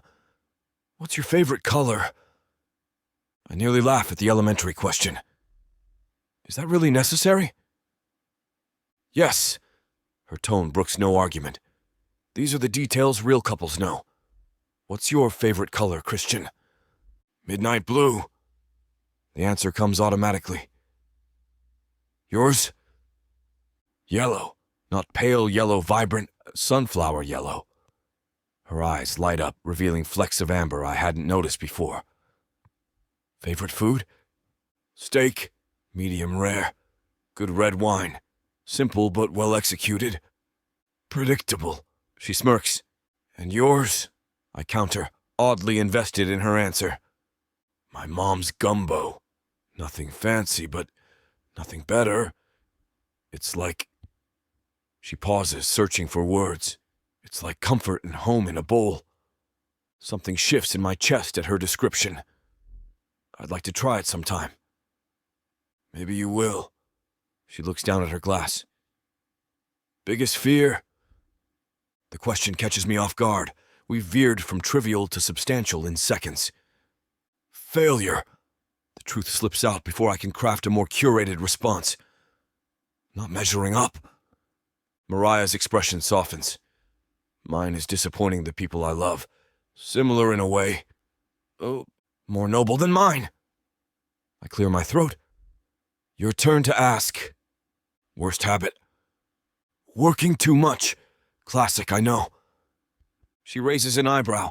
I was expecting something juicier from the infamous Christian Saint Pierre. What have you heard? I lean forward, genuinely curious about my reputation from her perspective.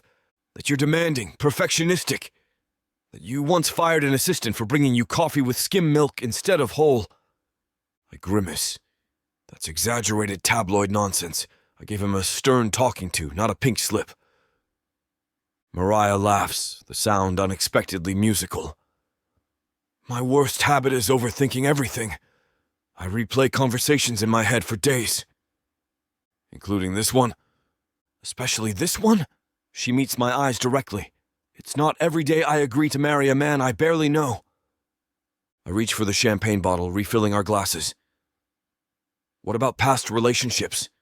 Anyone I should worry about showing up to object at our wedding? Mariah shakes her head. Nothing serious in the last 2 years. Work consumed most of my time. She hesitates. What about you? The tabloids paint quite the picture. Most of it's nonsense. I take a larger sip than intended. My last serious relationship was Elise. She's the one who leaked the embezzlement story, Mariah finishes. I remember reading about it. That's the public version. The private reality was worse. Her eyes invite me to continue without pushing, creating a space where I suddenly want to explain. She was with me for the lifestyle, the connections. When things went south, she didn't just leave. She burned everything down on her way out. I clear my throat, desperate to shift topics. Here's something more interesting. What's something no one would guess about you?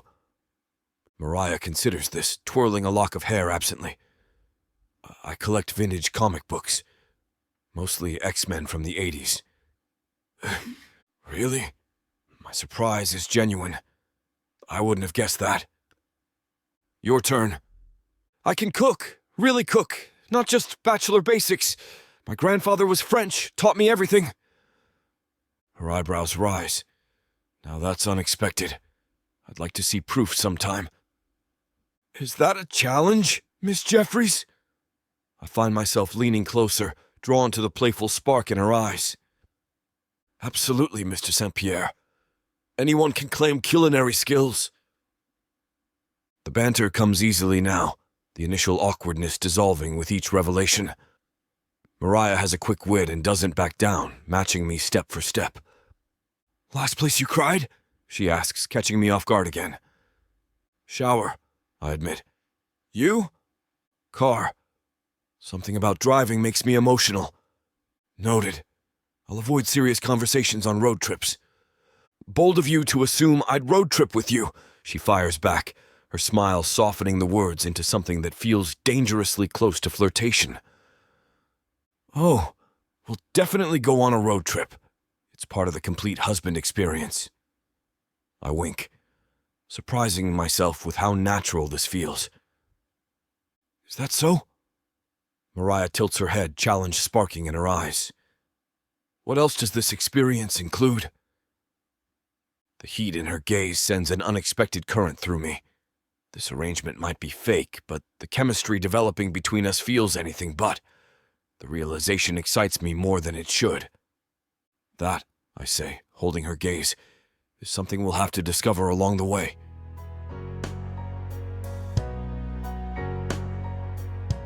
Chapter 9. Mariah. I stand in the lobby of the Archer, with a pathetically small collection of boxes representing my entire life. The doorman gives me a sympathetic look as Christian approaches from across the marble expanse. That's it? He gestures to my 3 cardboard boxes and single rolling suitcase. I thought you said you were bringing your things over. These are my things. I lift my chin, refusing to feel embarrassed. My fake fiancé might live in a penthouse that could swallow my parents' entire house, but I've never needed much. Quality over quantity. Christian picks up 2 of the boxes like they weigh nothing. All right then, come on. I follow him, rolling my suitcase while balancing the remaining box on top. The sleek elevator doors slide open at his approach, apparently recognizing him without needing a key or code. That's some sci-fi level security, I murmur as we step inside. Facial recognition. He adjusts his grip on my boxes. I'll have them add you to the system tomorrow. The elevator glides upward silently, offering no distraction from the awkward reality that I'm moving in with a virtual stranger. A very attractive stranger who's now my fiancé, on paper at least. Nervous? Christian asks, catching me chewing my lower lip. What gave it away? You've been strangling that suitcase handle since we got in. His eyes crinkle at the corners when he smiles. It transforms his entire face from intimidating businessman to someone approachable. Almost. This is weird, right? I blurt out. Us playing house like this? Completely weird, he agrees, somehow making me feel better. But necessary. The elevator doors open directly into his penthouse, my penthouse now too, I suppose. The thought sends a flutter of anxiety through my stomach. I cleared out the guest suite for you. Christian leads the way through the vast living area. Thought you'd want your own space. Thanks. The relief in my voice is obvious. I wasn't sure if we'd be sharing a bedroom. He sets my boxes down in a room larger than my entire apartment. Not unless you want to.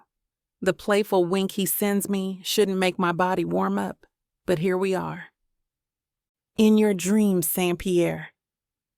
I place my remaining box on a pristine white bench at the foot of a king-sized bed. Actually, in my nightmares, you probably kick in your sleep. He leans against the doorframe, crossing his arms. The position stretches his Henley across his chest in a way that's entirely unfair. Only when provoked. I unzip my suitcase and begin extracting clothes that suddenly look shabby compared to the luxury surrounding me. Wow, I have my own bathroom too, complete with rainfall shower and jacuzzi tub. Christian pushes off the doorframe and walks to a panel on the wall. This controls the lighting, temperature, music. I run my fingers along the edge of the tub. I might never leave this bathroom. Take all the bubble baths you want. Just save some hot water for the rest of the building. No promises. I open one of my boxes, pulling out a framed photo of my parents in front of Mama J's. Where should I put personal items? Anywhere you want. Christian's voice softens. This is your home now too, Mariah. The sincerity in his tone catches me off guard. I set the photo on the nightstand, fighting a sudden wave of homesickness. Thanks for this. I gesture vaguely around the suite. For giving me space. He shrugs. We may be fake engaged, but I want you to be comfortable. Should make our arrangement easier. I extract my small collection of vintage X-Men comics from another box. Christian immediately gravitates toward them. You weren't kidding about these. He picks up an issue of Uncanny X-Men with reverence. This is the Dark Phoenix Saga.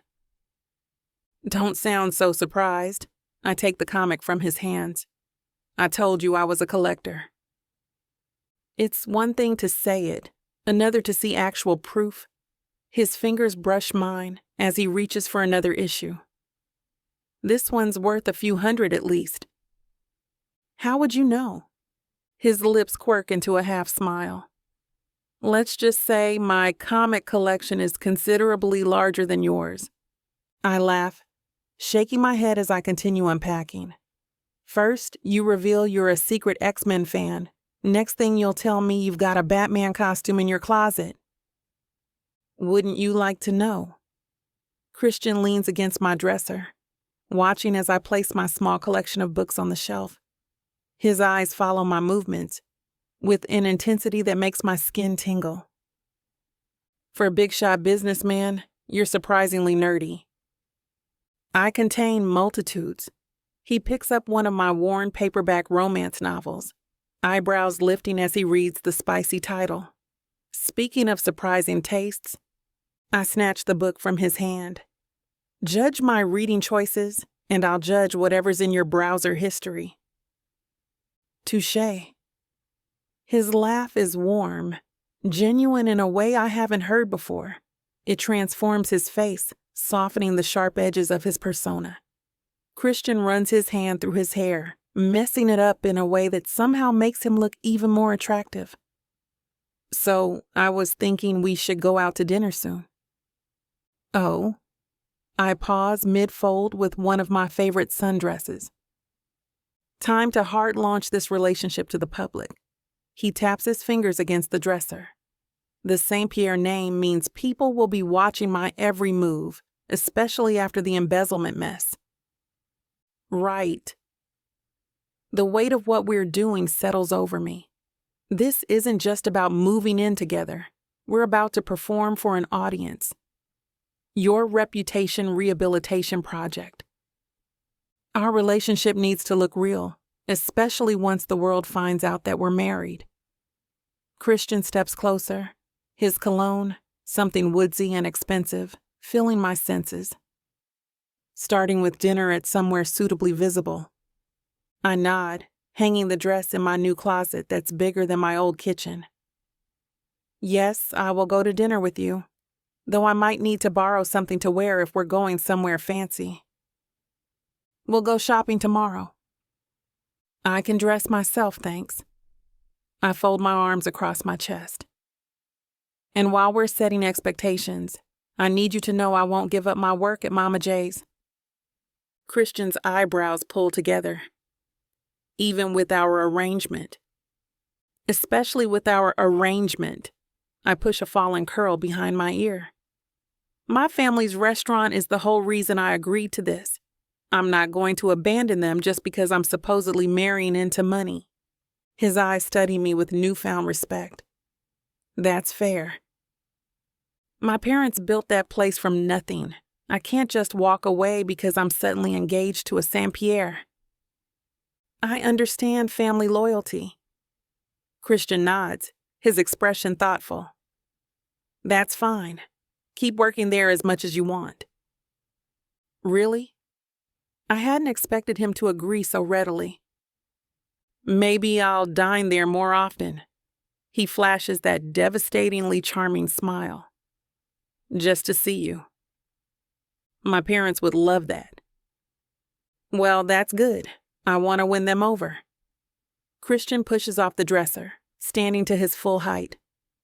They're going to be my in-laws after all, even if it is just on paper. Good luck with that. My dad's going to grill you worse than his famous barbecue ribs. I can handle it. Christian's confidence never falters. I'm very persuasive when I want to be. So I've noticed. I hang up the last of my clothes, amazed at how empty the closet still looks. My entire wardrobe barely fills a quarter of the available space. Your parents should know their daughter's being taken care of. His voice softens. Paper marriage or not? I turn to face him, suddenly aware of how close we're standing. They're protective, always have been. As they should be. Christian's eyes meet mine, intense and sincere. You're worth protecting. The air between us shifts, charged with something I'm not ready to name. I clear my throat and step back, needing distance from whatever's happening here. So dinner? I busy myself with organizing my meager collection of shoes. When were you thinking? Tomorrow night, he replies swiftly. Memorize our backstory. The whole world is going to pelt you with questions, so you need to be ready. A shiver courses down my spine. What have I gotten myself into? It's feeling real now. Too real.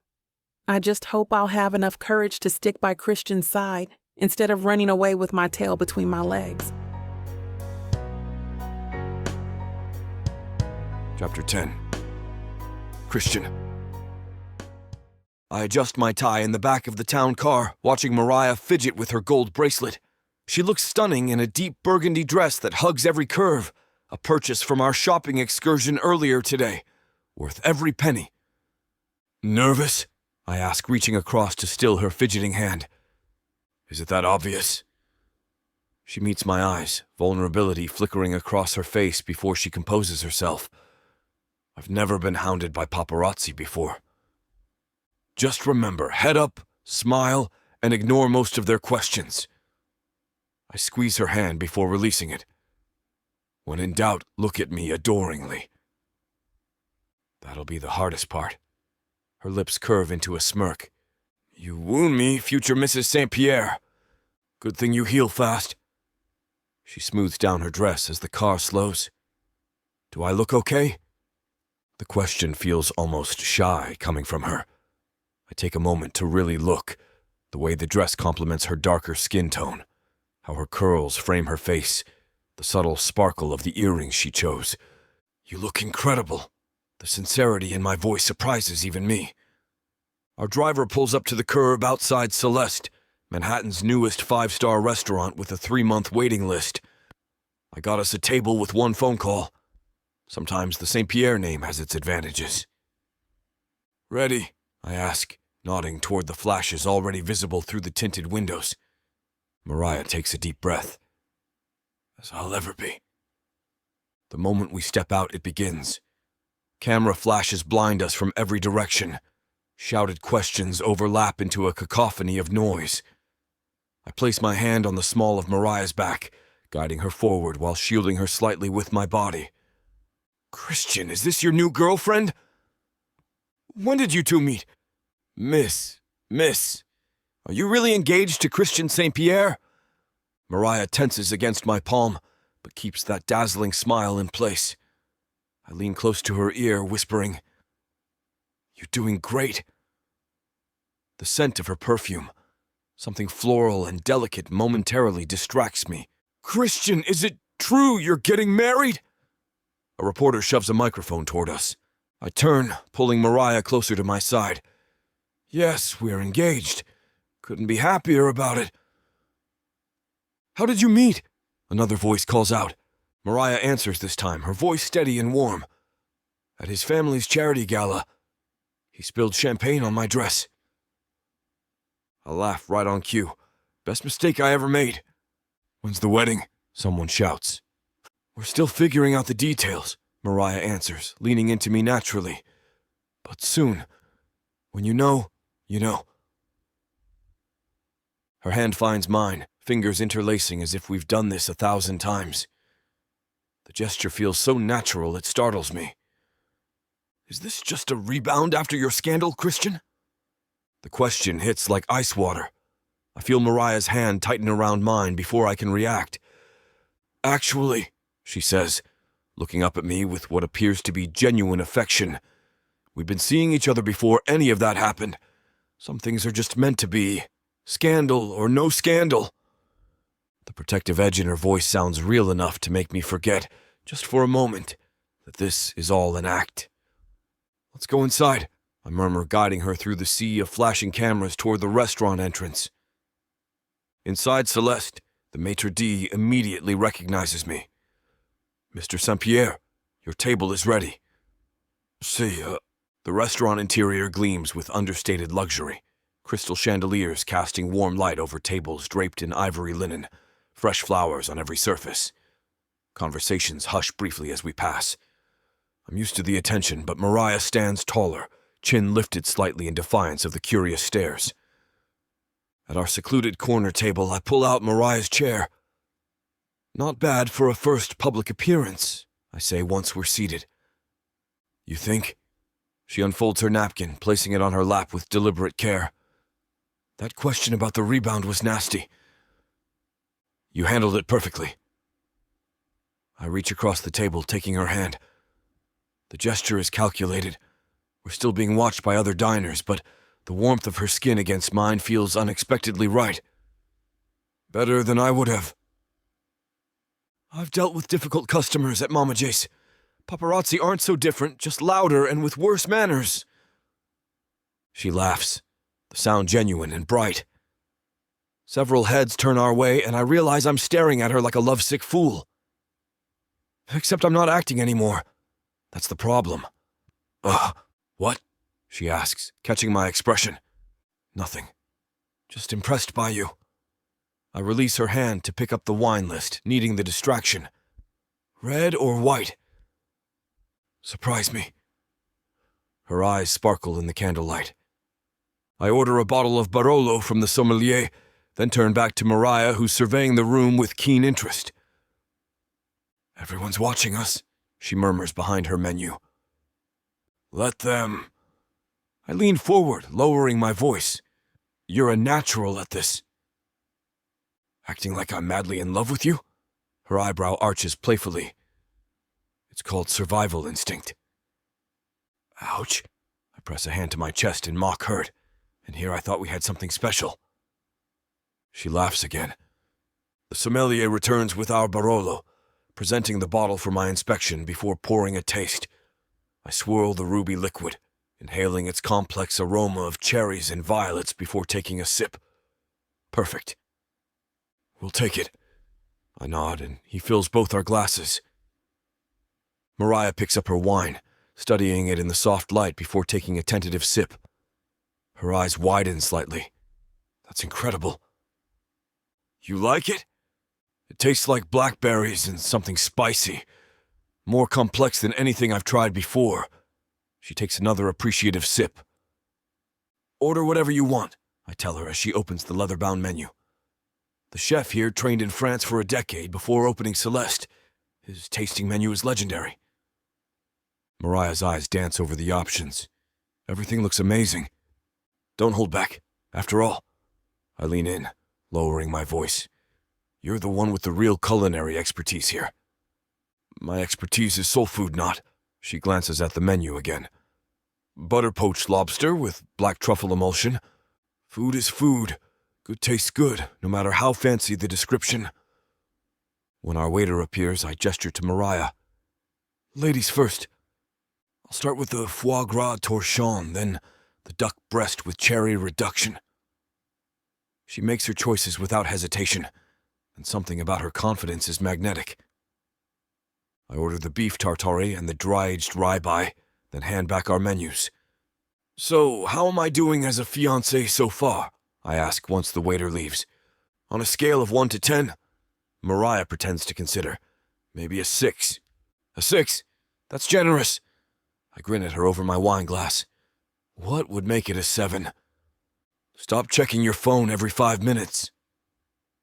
She nods toward my jacket pocket where my phone sits. A real fiancé would be too entranced by my fascinating company. I laugh and place my phone on the table. Screen down. Done. What else? Tell me something real. She leans forward, those brown eyes pinning me in place. Something the tabloids don't know about Christian St. Pierre. The request catches me off guard. This dinner is supposed to be public theater, not a genuine date. But there's something in her expression that makes me want to play along. I wanted to be a chef when I was 12. The admission slips out before I can censor it. I used to watch cooking shows after school and experiment in the kitchen until our housekeeper banned me for setting off the smoke alarm 3 times in 1 week. Mariah's laughter is worth the small reveal of truth. What happened to that dream? My father happened. In the St. Pierre family, you don't become a chef. You hire them. That's a shame. I bet you would have made an excellent... She pauses dramatically. Microwave technician. I clutch my chest in mock offense. I'll have you know I make exceptional toast. Our appetizers arrive, served on gleaming white plates with artistic flourishes of sauce. Mariah studies her foie gras before taking a careful bite. The expression that crosses her face, pure culinary pleasure, does something unexpectedly warm to my chest. "This is unbelievable," she murmurs, shaking her head. I watch her savor each bite, appreciating how she doesn't rush the experience. What would you do differently? Maybe a touch more acid to cut through the richness, and the brioche could be a bit more toasted. She analyzes thoughtfully, but it's pretty damn close to perfect.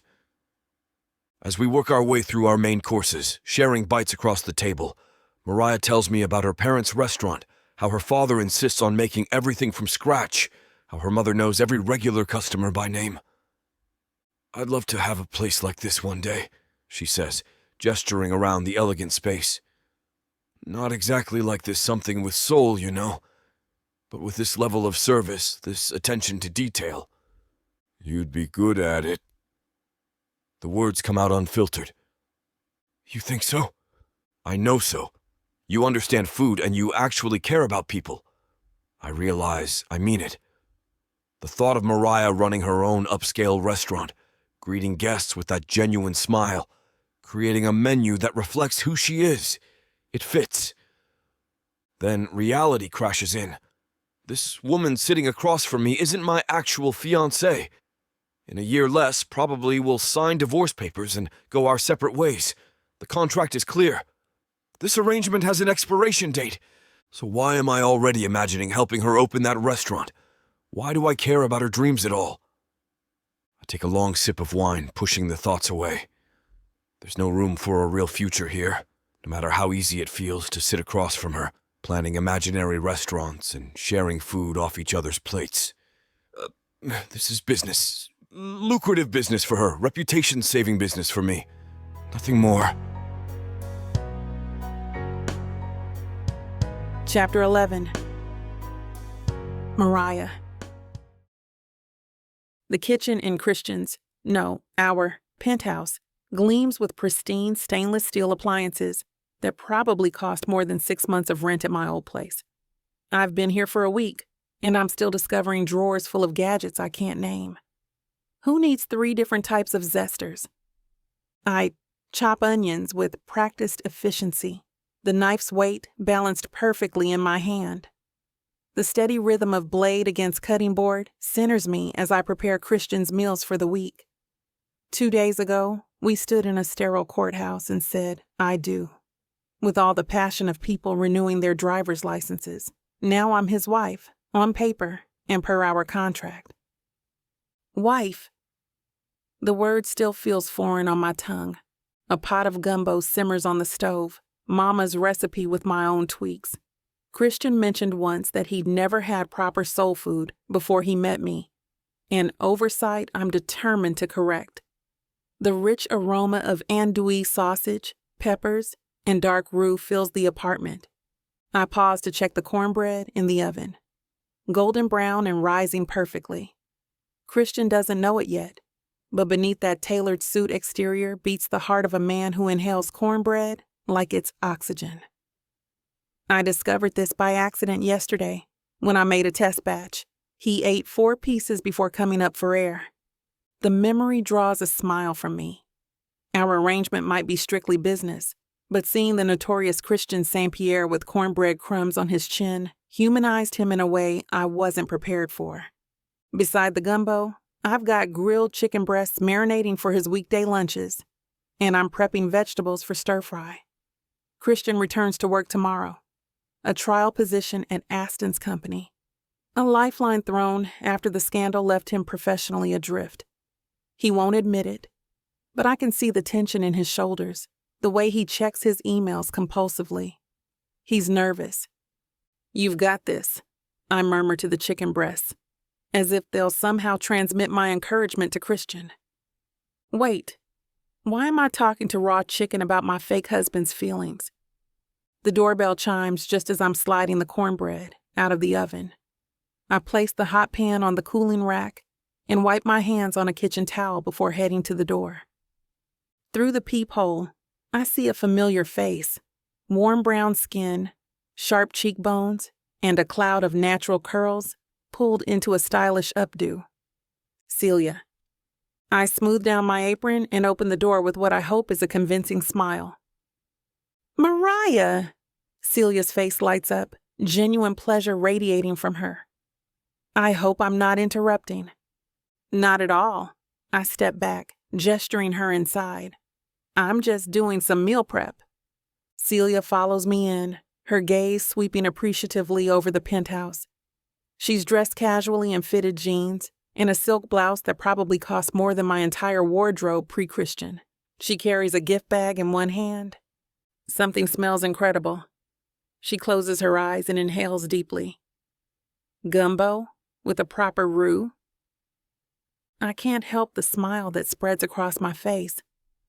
You know your way around a kitchen. Years upon years of experience will do that to a girl. I brought a little housewarming gift, now that we're neighbors. She places the bag on the counter. Just some of my favorite spice blends. Aston mentioned Christian was going back to work tomorrow, so I figured you might be cooking more at home. That's incredibly thoughtful. I open the bag to find 3 small jars of hand-blended spices, each with a custom label. These look amazing. So, Celia leans against the counter, her eyes sparkling with curiosity. You and Christian, I still can't believe how quickly everything happened after you catered our party. The whole family was shocked. Here it comes. The moment of truth, or rather, the moment of carefully constructed lies.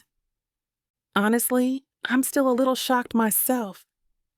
I stir the gumbo, buying time to organize my thoughts. I wasn't expecting to meet someone that night, let alone fall head over heels and get married within weeks. Celia finishes laughing. When you know, you know. I parrot the line. Christian and I practiced, keeping my voice light. We just connected. Celia tilts her head, studying me with those perceptive eyes that seem to cut through my carefully rehearsed lines. My fingers fidget with the hem of my apron as an uncomfortable silence stretches between us. Mariah, she says softly, can I be honest with you? My stomach drops. Here it comes. The judgment. The questions about what a woman like me is doing with a man like Christian. The assumption that I'm just another gold digger who managed to land a Saint-Pierre. Please, I manage, though my throat feels tight. I see you. Celia's voice drops to a conspiratorial whisper. And I recognize the look in your eyes because I had that same look once. What look? I turn back to the gumbo, stirring it unnecessarily. The look of someone playing a role. She steps closer, lowering her voice even though we're alone. Aston and we didn't start out as a love story either. I freeze, spoon suspended mid-stir. What do you mean? Our marriage began as a business arrangement too. Celia's confession makes me turn to face her. No judgment in her eyes, just warmth and understanding. External pressure, financial considerations. It wasn't romantic at first, just practical. But you two seem so in love now, I whisper, hardly daring to hope that she's telling the truth. Because we are. A soft smile lights up her face. It grew over time. We built something real from an arrangement that started on paper. My shoulders slump with relief. I was so afraid you'd look down on me. Look down on you? Celia laughs, a melodic sound that fills the kitchen. Girl, I'm your biggest cheerleader. These marriages of convenience have been happening in high society forever. The difference is, some of us are honest enough to admit it. I feel tears prick at the corners of my eyes. I don't know what to say. You don't need to say anything. She reaches out and squeezes my hand. Just know you're not alone in this. And from what I can see, Christian may have gotten more than he bargained for, in the best possible way. The weight that's been pressing on my chest since I arrived in this penthouse lifts slightly. Thank you. I've been feeling so isolated. Well, that ends today. Celia pulls out her phone. Now that we're neighbors, we should hang out more. In fact, I have some girlfriends I'd love for you to meet. You do? Absolutely. There's Olivia Blackwood. She's the owner of Flavor Fusion. I think I've mentioned her to you before. Then there's her sister-in-law, Monica. Jackie and Lucy can come along too. They're all chefs, like us. As Celia scrolls through photos on her phone, showing me these accomplished, beautiful Black women, something warms inside me. We do a girls' night every couple of weeks. Nothing fancy, just wine, food, and conversation that doesn't revolve around our husbands or their business deals. She looks up, expectant. You'd fit right in. I'd love that. My voice catches slightly. I've never really had a group of women friends before. My whole life has been work and family. Between helping my parents at the restaurant and taking culinary classes, whenever I could scrape together the money, there wasn't much time for girls' nights or brunches. Well, welcome to your new extended family. Her smile is radiant, genuine in a way that makes me instantly trust her. These women have been my lifeline through everything. They'll have your back no matter what happens with you and Christian. I wipe a stray tear from the corner of my eye, hoping Celia doesn't notice. But of course she does. Nothing gets past this woman. Hey now, no tears in the gumbo. She bumps my shoulder gently with hers. The casual contact's so unexpected and welcome that I almost start crying again. That's rule number 1 of soul food, isn't it? Save the salt for the seasoning, not your emotions. I laugh, feeling lighter than I have in weeks. That and don't rush the roux. My mama would whack my knuckles with a wooden spoon if I tried to speed up the process. Exactly. Celia picks up a spare spoon and dips it into the pot, tasting the gumbo. Her eyes close in appreciation. This is divine. The depth of flavor. Christian doesn't know how lucky he is. That man's been living on takeout and his housekeeper's mediocre cooking for years, from what Aston has told me. For the first time since signing that contract, I feel like maybe, just maybe, I'm not completely alone in this strange new world. Like there might be a place for me beyond the role I'm supposed to play in Christian's redemption story. I thought I was getting a fake marriage, but I didn't know my story was being told by Miss Tyler. This isn't just any fake marriage now, is it? No. You introduced me to the devil. Come on, girl. Jacob isn't that bad. Oh, I love Jacob. His family, on the other hand? Beggars can't be choosers, Nyla. You should be grateful I even let Jacob Stone look your way. I just wanted to save my granddaddy. Is that so bad? Why couldn't you let this be a normal fake marriage? Instead, you put me in a twisty story filled with money, betrayal, power, and lies. Let's not forget love. That's what keeps me going. But not gonna lie, Miss Tyler. This story you got me in ain't the simple fake marriage happy ending I thought it would be. It's not. Where would be the fun in that? Treat yourself to Say Less, I Love You. New releases every Thursday, now with longer episodes.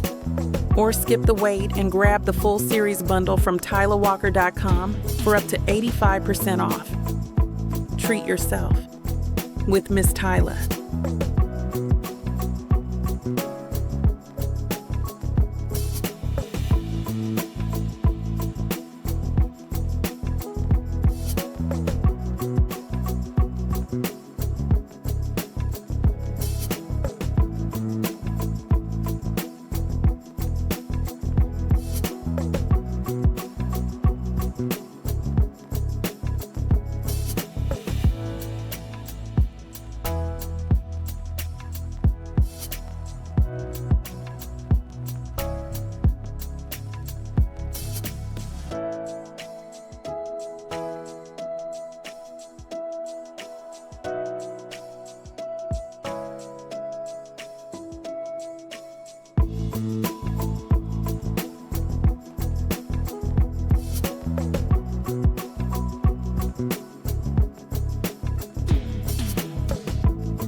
Chapter 12. Christian. I loosen my tie as I make my way towards the Archer. My first day back in the corporate world has left me mentally drained but oddly satisfied. My phone feels heavy in my hand as I dial a number I've been avoiding. Christian. My father's voice, always commanding even in greeting, comes through the line. I was beginning to think you'd forgotten your old man's number. Just settling into married life, Dad. The words feel strange on my tongue, the truth wrapped in deception. Married life. He chuckles, the sound warming something in me I didn't realize was cold. Still can't believe my son finally tied the knot. And so quickly, too. I lean against the railing, watching a helicopter circle above the financial district. When you know, you know. Your mother is beside herself with excitement, already talking about grandchildren. The word sends an unexpected jolt through me. Let's not get ahead of ourselves. How was the first day working with Aston? Did he put you through your paces? Nothing I couldn't handle. I straightened my shoulders despite him not being able to see me. Old habits. The Morgan acquisition is moving forward. I've identified some potential issues with their supply chain that could save us millions post-merger. Good job, son. Despite everything, you still managed to have a sharp eye for these things. Pride colors his tone, something I haven't heard directed at me in years. And this Mariah of yours, she's adjusting well to life as a Saint-Pierre. The question catches me off guard. How is Mariah adjusting? Between my preparations for returning to work and her setting up her life in my home, we've barely exchanged more than practical conversation this past week. She's remarkable. The word emerges before I can analyze it. Strong, independent, not at all intimidated by the family name. Good. The St. Pierre men need women who can hold their own. Your mother's been keeping me in check for 35 years. I laugh, surprised by the ease of this conversation. Mariah certainly doesn't hesitate to call me on my nonsense. I like her already. He pauses, and I can hear the creaking of his leather chair. You know, Christian, I won't pretend I wasn't concerned after that embezzlement debacle. Your reputation took a significant hit. My jaw tightens. It wasn't my fault, and you know that. I know, son. I know. His voice softens. But the way you've bounced back, taking that position with Aston, marrying a woman with clear business acumen and character, you've handled it with maturity I wasn't sure you possessed. The backhanded compliment is so quintessentially my father that I can't even be offended. Your mother and I are flying in next week. Civic obligation. Some charity gala your mother can't miss. An opportunity presents itself. We should have dinner, the four of us. I like that. Something in his tone shifts, becomes almost wistful. I'm looking forward to meeting the woman who finally got Christian St. Pierre to settle down. The call ends shortly after, and I slide the phone into my pocket, staring at the city below. For the first time in months, my father spoke to me without disappointment, shadowing every word. All because of Mariah, my fake wife. The elevator ride up to the penthouse gives me time to process. What happens when my parents meet Mariah? Will they see through our charade? Or will they, like everyone else, be charmed by her authenticity? The doors open directly into our foyer, and immediately my senses are assaulted by the most incredible aroma. Rich, complex spices that make my mouth water instantly. I loosen my tie further and shrug off my jacket, following the scent like a cartoon character floating toward a windowsill pie. Mariah! I call out, rounding the corner into the kitchen. She stands at the island, hair pulled back in a messy bun, forearms dusted with flour. Behind her, something simmers on the stove, and the oven light illuminates what looks like a pan of cornbread. My newfound weakness. Hey! She looks up, a smudge of something on her cheek. How was work? It was... I pause, taking in the scene before me. Containers of meal-prepped lunches line the counter. Fresh herbs sit in small glasses of water. The kitchen, my kitchen that has barely seen use beyond coffee and takeout, looks alive. She looks alive in it. Something shifts in my chest, a warmth spreading outward that catches me completely off guard. This isn't part of our arrangement. She's only contractually obligated to prepare meals, attend events, play the dutiful wife in public. Yet here she is, flower-dusted and beautiful, looking at me expectantly, waiting for an answer about my day as if she genuinely wants to know. Work was good, I finally manage, pulling myself together. Better than expected. What are you making? It smells incredible. I've made jambalaya. Mariah wipes her hands on a towel and gestures to the pot simmering on the stove. My grandmother's recipe. This is the milder version. I didn't know your spice tolerance. I move closer, mesmerized by the way she navigates my kitchen with such confidence. I can handle spice. We'll see. Her lips curve into a challenging smile. The real version nearly made my college roommate cry. She lifts the lid, and the steam carries an intoxicating mixture of flavors: cayenne, thyme, paprika, and something deeper I can't identify. I peer over her shoulder, inhaling. The secret is the roux, she explains, stirring the mixture. Most people rush it. You have to let it develop slowly, about the color of a copper penny, before adding the trinity. Trinity? Bell peppers, onions, celery. She points to the cutting board where remnants of her precise knife work remain. Basic building blocks of Creole cooking. When you grow up with parents working 16-hour days, you either learn to cook or survive on cereal. The cornbread emerges golden and fragrant. My stomach growls audibly. Perfect timing. She laughs, setting it on a cooling rack. I also made those lunches for you. She gestures to the containers lining the counter. Nothing fancy: grilled chicken, quinoa, roasted vegetables. I noticed your takeout receipts in the trash. You didn't have to do that. Corporate meals are terrible for your health. She shrugs, but there's genuine concern in her voice. All that sodium, processed crap. Besides, it was no trouble. I was meal prepping for myself anyway. I stare at the neatly stacked containers, each one perfectly portioned. No one has cooked for me like this since, well, ever. Even growing up, our meals came from the hands of private chefs, not from someone who cared enough to worry about my sodium intake. What? She catches me staring. Nothing, Words fail me as I try to articulate this strange feeling expanding in my chest. Thank you. She waves it off. Just fulfilling my wifely duties. But there's a softness in her expression that belies the casual dismissal. Is there anything I can do to help? I ask, rolling up my sleeves. You can have some wine. She nods toward a bottle of Cabernet breathing on the counter. I found it in your collection. Hope that's okay.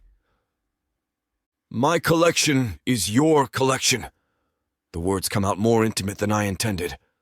I pour 2 glasses while she plates the jambalaya, arranging it with an artistic flourish before adding a slice of cornbread to each. The rich aroma pulls me forward as if I'm being physically drawn to her. When I hand her the wine glass, our fingers brush. The simple contact sends electricity racing up my arm. She looks up, and for a moment, we're frozen in this strange domestic tableau. Me in my work clothes, her dusted with flour, the kitchen warm and fragrant around us. Mariah. I say her name like it's something precious. Before I can think better of it, I'm leaning down, my hand coming up to cup her cheek, thumb brushing away that smudge of flour. Her eyes widen in surprise, but she doesn't pull away. I kiss her. It's nothing like our courthouse wedding kiss, that perfunctory press of lips for the benefit of strangers. This is hungry, real. My fingers thread through her hair, loosening her bun until curls cascade around her face. She tastes like the wine she's been sipping while cooking, rich, complex, intoxicating. To my surprise, she kisses me back. Her hands grip my shirt, pulling me closer. A small sound escapes her throat, half surprise, half pleasure, and it drives me wild. I back her against the counter, deepening the kiss, losing myself in the feel of her. When we finally break apart, we're both breathing hard. Her lips are swollen, her eyes dark with something I haven't seen there before. She blinks, as if coming out of a trance. "Dinner," she says, her voice husky. "It'll get cold." I clear my throat, struggling to regain control. "Right, dinner."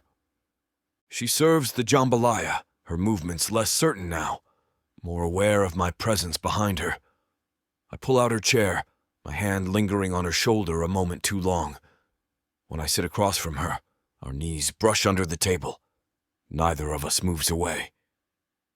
"This looks amazing," I manage, desperately trying to focus on the food and not on how badly I want to kiss her again. "Wait until you taste it." Her eyes meet mine over the rim of her wine glass, and the double meaning hangs in the air between us, thick as the steam rising from our plates. Chapter 13. Mariah. I wipe down the counter at Mama J's, the familiar motion soothing after a week of navigating Christian's penthouse. The restaurant buzzes with the lunch crowd, a stark contrast to the emptiness that plagued us just weeks ago. Every table filled, the register chiming steadily, and the kitchen in constant motion. "Order up," Dad calls from the kitchen, sliding 2 plates of his famous blackened catfish onto the pass. I grab them, delivering them to the corner booth where a couple waits eagerly. 2 blackened catfish specials. Enjoy. The woman's eyes widen at the generous portion. "If it tastes half as good as it smells, we'll be back tomorrow." "That's what we like to hear." I wink, adjusting the gold band on my finger absently. Back behind the counter, Mom corners me with a sparkle in her eye that I recognize all too well. She's been waiting all morning to interrogate me properly. "So," she leans in, her voice dropping to a conspiratorial whisper. "When's Christian coming by again? That man has charisma that could charm the skin off a snake." I roll my eyes, but can't help the smile that tugs at my lips. "He's working, Mom. Corporate job, remember? 9 to 5, suits and ties." "Yet he found time to marry my daughter after what, a month of dating?" She raises an eyebrow, but her smile remains firmly in place. "Not that I'm complaining. That man walks in here like he owns the place, but treats our customers like they're dining at the Ritz." "He's something else," I admit. Memories of that kitchen kiss back in his penthouse flooding in unbidden, the way his lips felt against mine, his hands in my hair, the counter pressing against my back. I shake my head, banishing the thought. "Something else?" Mom laughs, nudging me with her elbow. "Girl, that man looks at you like you hung the moon. I've never seen someone so smitten." I nearly drop the stack of menus I'm organizing. He does not. "Does too. Your father noticed it first, actually." Speaking of Dad, he emerges from the kitchen, wiping his hands on his apron. "What am I being accused of now?" Mom grins. "Just telling our daughter that you noticed how her husband can't keep his eyes off her." Dad grunts, but there's no hiding the softness in his expression. "Still don't understand the rush. In my day, you dated a woman proper before putting a ring on her finger. In your day, dinosaurs roamed the earth," I quip, earning a chuckle. "Besides, when you know, right?" The phrase echoes Christian's words to his father, and I wonder if he's thinking about me too, sitting in his fancy office in his tailored suit. "It just seemed to happen out of nowhere, Dad continues, making gestures with his hands. "He just popped into our lives without a warning. Like, who is this dude? And he's talking about how he's dating you. I hardly know this man." "I do have a social life outside this restaurant, I protest, though their skeptical looks tell me they don't entirely believe it. I'm serious.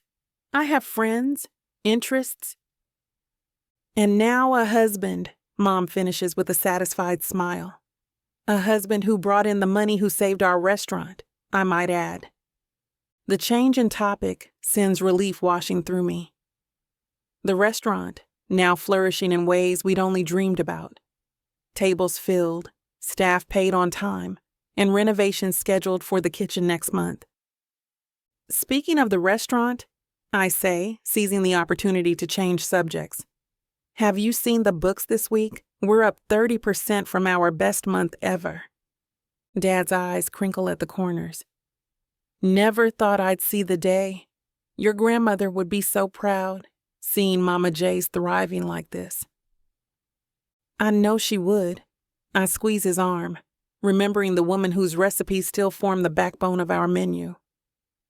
And now you can finally fix that ventilation system in the kitchen. Already scheduled for next week, he confirms, along with the new refrigeration units. Mom wraps an arm around my shoulders. All because my brilliant daughter married a man who believes in this place as much as we do. Guilt twists in my stomach at the praise. If only they knew the truth, that our marriage is a business arrangement, that Christian's interest in Mama J's is strategic rather than sentimental. But then I remember how he'd kissed me in his kitchen. That hadn't been part of our arrangement. That had been real, hadn't it? I'm just so happy for you, sweetheart. Mom squeezes me tighter. You've always put this restaurant first. Put us first. It's about time something wonderful happened for you. I swallow hard, unsure how to respond. The line between reality and pretense has begun to blur, leaving me unsteady, questioning everything I thought I knew about this arrangement with Christian. Thanks, Mom, is all I manage, busying myself with the silverware roll-ups to avoid meeting her eyes. The lunch rush fades into the mellower afternoon lull. I move through the restaurant on autopilot, clearing tables and resetting them with fresh silverware and glasses. My body is present, going through the familiar motions. But my mind? That traitor is back in Christian's penthouse, replaying our kiss on an endless loop. Earth to Mariah, Dad calls, waving a spatula from the kitchen doorway. You planning on serving that table by the window this century? I blink, realizing I've been standing in the same spot. Clutching a water pitcher for who knows how long? Sorry on it. As I approach the table, pouring water with a practiced smile, I can't help but wonder what Christian would think of this place during a quiet afternoon. Would he find it charming or quaint? Would he see potential beyond what we've already accomplished? Would he kiss me in the storage room where no one could see? Wait, what am I thinking? Miss, could we get some more of that cornbread? Of course. I nod, grateful for the interruption to my runaway thoughts. I'll bring a fresh basket right out. In the kitchen, I grab a tray of cornbread muffins from the warming drawer. The familiar scent grounds me momentarily. Honey, buttermilk, and the slight char from the cast iron pans. This is real. This restaurant, my parents, our food, not whatever fantasy I'm building around Christian Saint-Pierre. You all right, baby girl? Dad asks, eyeing me as he stirs a pot of gumbo. You've been floating around here like your head's in the clouds. I'm fine, I lie, arranging muffins in a basket. Just tired. He hums unconvinced. Your mother thinks it's newlywed bliss. I think it's something else. I freeze. What do you mean? He sets his spoon down, turning to face me fully. I raised you, Mariah. I know when something's weighing on you. The concern in his eyes nearly breaks me. How can I explain that my marriage is a sham? That I've lied to them about the most important relationship in my life? But then I remember Christian's hands cupping my face. The intensity in his eyes before he kissed me. The way my whole body responded like I'd been struck by lightning. It's complicated, I admit, which isn't a lie. Marriage is different than I expected. Dad nods slowly. Most important things in life are complicated. Doesn't make them any less worth doing. I take the cornbread out front, my father's words echoing in my head. When I return to the kitchen, I throw myself into prep work for dinner service, chopping onions, bell peppers, and celery for the Holy Trinity base of tomorrow's etouffee. The rhythmic motion of the knife should be therapeutic, but it only gives my mind more freedom to wander. Christian's lips were softer than I imagined they'd be. I'd expected someone like him to kiss with aggressive confidence, but there had been a question in that kiss, a vulnerability I never expected from a man who seems to have the world at his fingertips. I nick my finger with the knife and curse under my breath. "Watch yourself," Mom says, appearing with a first aid kit she keeps under the register. "What's got you so distracted?" "Nothing," I mutter, letting her bandage my finger. "Nothing looks a lot like a 6-foot-something handsome husband to me," she winks. "It's not like that. But isn't it? That's what terrifies me. This was supposed to be a business arrangement, a mutually beneficial transaction. So why does my heart race every time I think about him? Why do I find myself imagining what it would be like if this marriage were real?" I finish my prep work and move to the sink, scrubbing pots with more vigor than necessary. The hot water and soap suds can't wash away the confusion clouding my mind. This is what I wanted.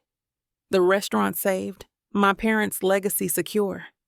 Christian gets the reputation advantage he was after. We both win. So why does it feel like I'm losing something essential in the process? My grip on reality, maybe? Or worse, my heart. I dry my hands and check my phone. No messages from Christian. I'm not sure if I'm relieved or disappointed. "Take these rolls to table 3, Mom says, sliding a basket my way. As I deliver them, I catch my reflection in the front window. My wedding ring catches the light. It's beautiful, expensive, meaningless. Except, when Christian slid it onto my finger at City Hall, his hand had trembled slightly. I assumed it was impatience then, but now I wonder if it was something else entirely. "It's all an act," I whispered to myself as I wiped down the counter for the 10th time. A mutually beneficial arrangement. But if that's true, why did he look at me that way in his kitchen? Why did my body respond so eagerly to his touch? Why can't I stop thinking about him even now, as I go through the motions of a life that suddenly seems less real than the fantasy we've created? Chapter 14. Christian. The penthouse feels different with Mariah in it. Warmer. Less like a showcase and more like a home. I swirl the Cabernet in my glass, catching the way the dim lighting plays across the deep red liquid. Across from me on the couch, Mariah tucks her legs underneath her, looking far too comfortable for someone who was so tense around me more than a week ago. "This wine is incredible," she says, taking another appreciative sip.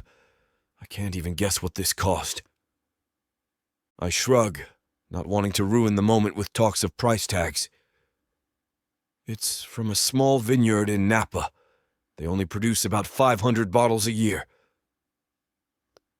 "Of course they do." She rolls her eyes, but the smile playing at her lips tells me she's not actually annoyed. God forbid Christian St. Pierre drink anything mass-produced. "I like nice things." My eyes hold hers over the rim of my glass. "Sue me." The remnants of our dinner, a meal I had catered from the new French bistro downtown, sit abandoned on the coffee table. The TV drones on in the background, some cooking competition neither of us is really watching. I'm far more interested in the way Mariah's curly hair falls across her shoulders, how the neckline of her simple black dress reveals just enough collarbone to make my mouth water. "You're staring," she points out, not looking away from the screen. "Hard not to!" She glances at me then, something unreadable flickering in her eyes. The atmosphere shifts, electric currents dancing between us. I adjust my position, moving incrementally closer. Enjoying the show? She blinks, then gestures vaguely at the TV. Oh yeah, it's fine. You haven't looked at it in 5 minutes. Her eyes darken. I've been distracted. I set my wine glass down, taking hers gently from her hand and placing it beside mine. By what? You know by what? She swallows, and I track the movement of her throat. I'd rather you tell me. She shifts on the couch, her dress riding up slightly to reveal more of her thighs. By you. By this whole situation. By the fact that we're sitting here drinking wine worth more than a new car. Pretending this is normal. Who's pretending? I move closer until our knees touch. This feels pretty damn real to me. My hand finds her knee, and I feel her tense momentarily before relaxing. My fingers trace lazy patterns on her skin, each circle moving slightly higher. Christian, she whispers, half warning, half invitation. Tell me to stop, I murmur, my eyes never leaving hers. She doesn't. Instead, she leans forward, closing the distance between us until I can feel her breath on my lips. I remain perfectly still, letting her come to me, surrendering control in a way that's foreign but exhilarating. I hate to put a stop to a good time, but it looks like we've hit this platform's limit for spiciness. This platform's got some rules we have to play by if we want to keep giving you these stories for free. And trust me, this scene isn't something you want to miss.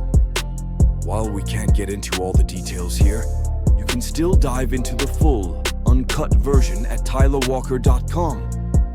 Miss Tyla has an entire collection of unabridged audiobooks and ebooks waiting for you. And the best part? You can treat yourself with 40% off when you use the code SAVE40. That's right. You'll save on any digital product, even bundles that are already discounted. Miss Tyla would never let anyone feel the kind of disappointment you must be feeling right now. So why wait? Treat yourself with Miss Tyla.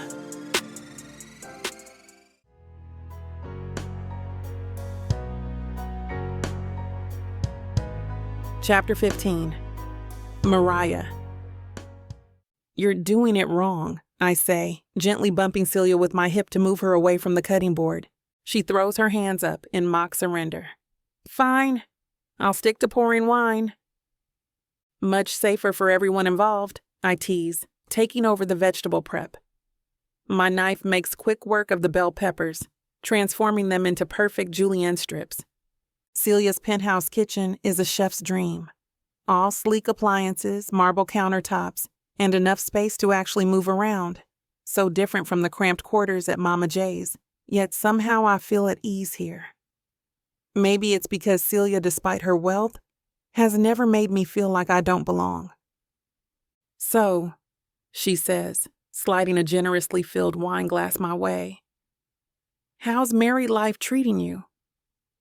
The question sends a flutter through my stomach that has nothing to do with hunger. Images from last night flash through my mind.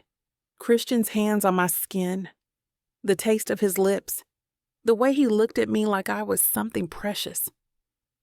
Mariah, Celia waves her hand in front of my face. That good, huh? I feel heat rush between my legs. It's complicated. Complicated like you're fake married to a hot billionaire? Or complicated like something else? She leans against the counter, eyes sparkling with mischief. I set the knife down, suddenly needing something to do with my hands. I reach for the wine glass, taking a long sip before answering. We slept together. The words come out in a rush. Celia's perfectly arched eyebrows shoots up. You what now? Last night, I can't help the small smile that tugs at my lips.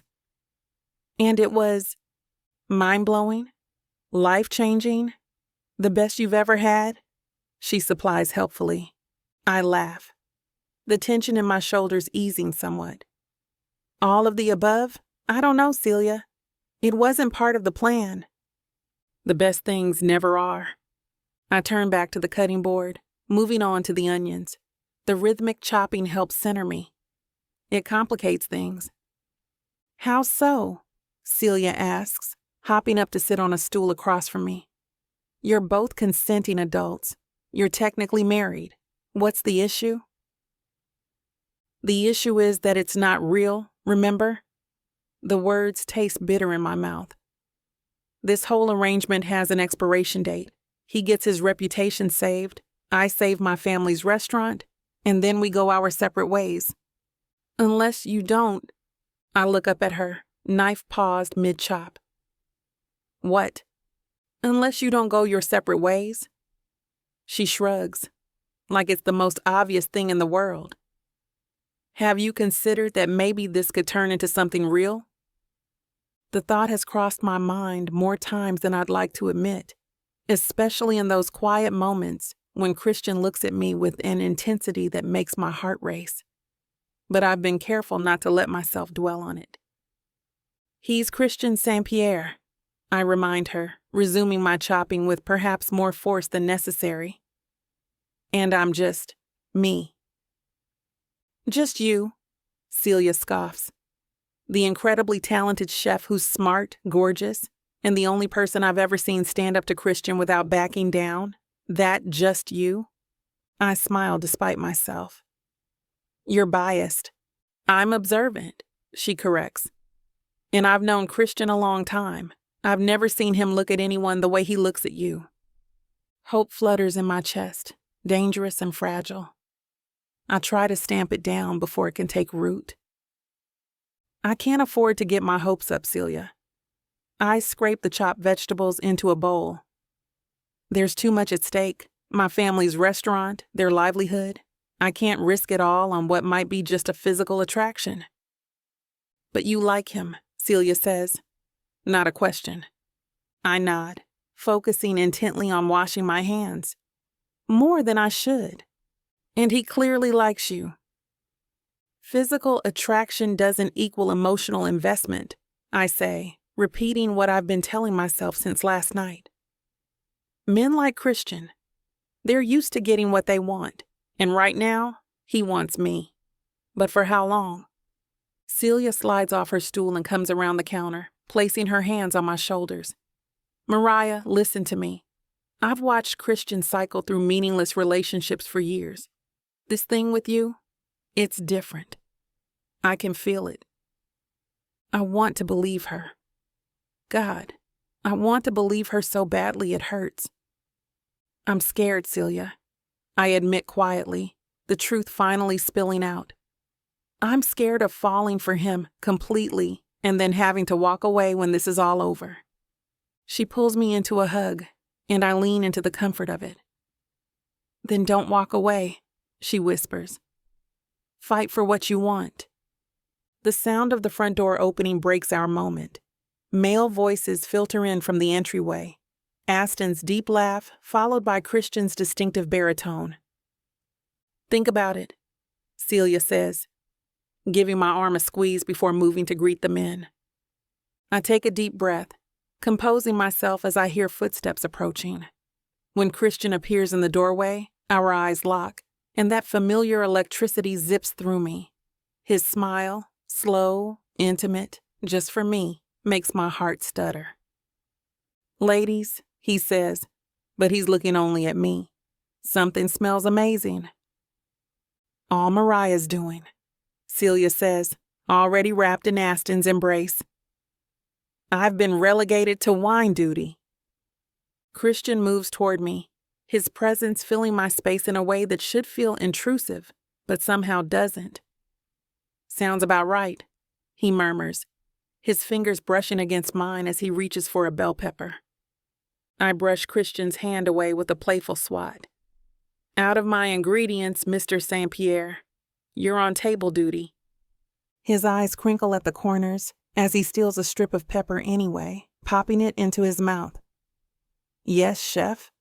The way he says it, low and teasing, sends a shiver down my spine that I try desperately to ignore. Celia claps her hands together. Perfect. Boys set the table, girls finish the cooking. Aston, honey, the good plates are in the cabinet by the fridge. Aston gives her a mock salute before moving to follow her instructions, while Christian lingers a moment longer, eyes still on me. Need any help here first? He asks. I shake my head, turning back to the stove where my shrimp and vegetable stir-fry is starting to sizzle. I've got it under control. His hand brushes against the small of my back as he moves past me. You always do. The casual intimacy of it, the touch, the words, makes my stomach flip. This is precisely the problem. Every interaction with Christian feels loaded with meaning, yet I can't tell which parts are real and which are for show. Does he touch me like this because we have an audience, or because he wants to? The line between our arrangement and genuine affection grows blurrier by the day. I focus on cooking, letting the familiar routine ground me. The shrimp turn pink as I add a splash of sauce, the aroma of garlic and ginger filling the kitchen. Beside me, Celia tosses a simple salad, chatting about her latest work project. From the dining room, I hear Christian and Aston laughing about something, the sound of plates being set on the table punctuating their conversation. It strikes me then how domestic this all feels, cooking dinner with friends. The comfortable rhythm of shared tasks, glasses of wine and easy conversation, like real couples do, like real marriages. Ready for this? Celia asks, bowl of salad in hand. I nod, transferring the stir-fry to a serving dish. As I'll ever be. We carry the food to the dining room where the men have finished setting a beautiful table. Crystal wine glasses catch the light from Celia's modern chandelier, cloth napkins folded neatly beside each plate. Christian has even found candles somewhere, their soft glow adding warmth to the scene. Wow, I say, genuinely impressed. You guys clean up nice. Christian pulls out my chair for me. We aim to please. His breath tickles my ear as I sit, and I suppress another shiver. When he takes his seat beside me, his knee brushes against mine, and I can't tell if it's accidental or deliberate. This looks incredible, Aston says as we pass dishes around. Mariah's a professional, Christian replies with unmistakable pride in his voice. His hand finds mine under the table, giving it a gentle squeeze. My wife is talented in many ways. My wife. The words shouldn't affect me. They're just part of our charade, but they do. They settle somewhere deep in my chest, warm and dangerous. The conversation flows easily as we eat. Celia and Aston telling stories from their early marriage days. Christian adding his own memories from when he first met Celia. I chime in occasionally, but mostly I observe, taking mental snapshots of this perfect evening. Christian's arm draped casually across the back of my chair. The way he refills my wine glass without being asked. How his eyes find mine whenever something amusing is said. As if checking that I'm in on the joke too. It would be so easy to forget this isn't real. More wine, Mariah? Aston offers, bottle poised. I shake my head. I should slow down. Still have to finish cooking dessert. I'll help, Christian volunteers immediately. Celia waves us both off. You two relax. Aston and I will clear the table. As they gather plates and disappear into the kitchen, Christian turns to face me. In the candlelight, his blue eyes look darker, more intense. You okay? He asks softly. You seem quiet. I take a small sip of water, buying myself time. I'm fine, just taking it all in. His fingers trace small circles on my shoulder. It's nice, isn't it? Evenings like this. Very nice, I agree, careful to keep my tone neutral despite the butterflies his touch awakens. Almost feels like... Like what? He prompts when I trail off. I meet his eyes. Like it's real? Something flashes across his face, an emotion I can't quite name, before his expression softens. Maybe some parts are. My breath hitches. This isn't how this arrangement was supposed to go. But who am I to complain? Chapter 16. Christian. A stack of quarterly reports sits on my desk, demanding attention I can't seem to give them. My mind keeps drifting back to last night at Celia and Aston's, the candlelight playing across Mariah's face, her laughter mingling with the soft music, the way her fingers laced with mine under the table. Not for show, not because anyone was watching. Just because. I lean back in my office chair, abandoning all pretense of productivity. The corner office Aston provided me has floor-to-ceiling windows with a view of Manhattan that would normally inspire focus. Today it just reminds me how far I am from Mariah's kitchen, where she's likely prepping for the lunch rush at Mama J's. My phone buzzes with an incoming email, probably Aston, following up on this morning's meeting. Instead of checking it, I pick up the small frame photo on my desk, Mariah and me at a recent charity gala, her head thrown back in genuine laughter at something I'd whispered in her ear. The photographer caught us in a moment neither of us was performing for the cameras. Real, unguarded. Mr. St. Pierre, the marketing team is ready for you in conference room B. I glance up at my assistant hovering in the doorway. Thanks, Jen.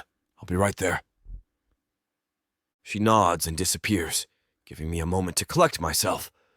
I straighten my tie, slip on my suit jacket, and grab my tablet. Back to being Christian St. Pierre, business prodigy and right-hand man to Aston, not the guy who can't stop thinking about his wife's smile. Wife. The word still feels foreign in my mouth. Temporary wife. Contractual wife. Except nothing about how I feel when Mariah looks at me feels temporary or contractual. My phone buzzes again as I'm heading down the hallway. A notification from my news app. I almost ignore it until a familiar name catches my eye, stopping me mid-stride. Fashion heiress Elise Montgomery touched down in NYC for unexpected business. Damn, I mutter, tapping the article to open it. A photo of Elise exiting a private jet at Teterboro Airport fills my screen. Designer sunglasses, that diamond tennis bracelet I bought her for our 1-year anniversary, and the smirk that always meant trouble was brewing. The article is brief, but loaded with innuendo.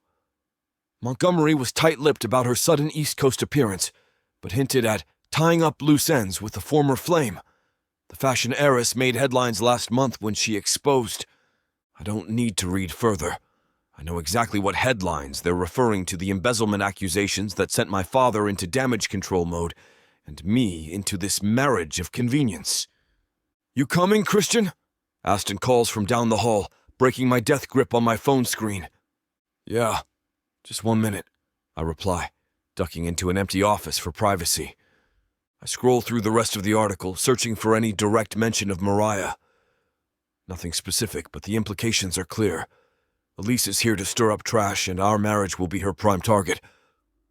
Elise Montgomery. The woman who leaked my family's dirty laundry to the press when I refused to propose to her. The woman who claimed to love me while simultaneously selling me out for a few days of tabloid fame. My thumb hovers over Mariah's contact. I should warn her.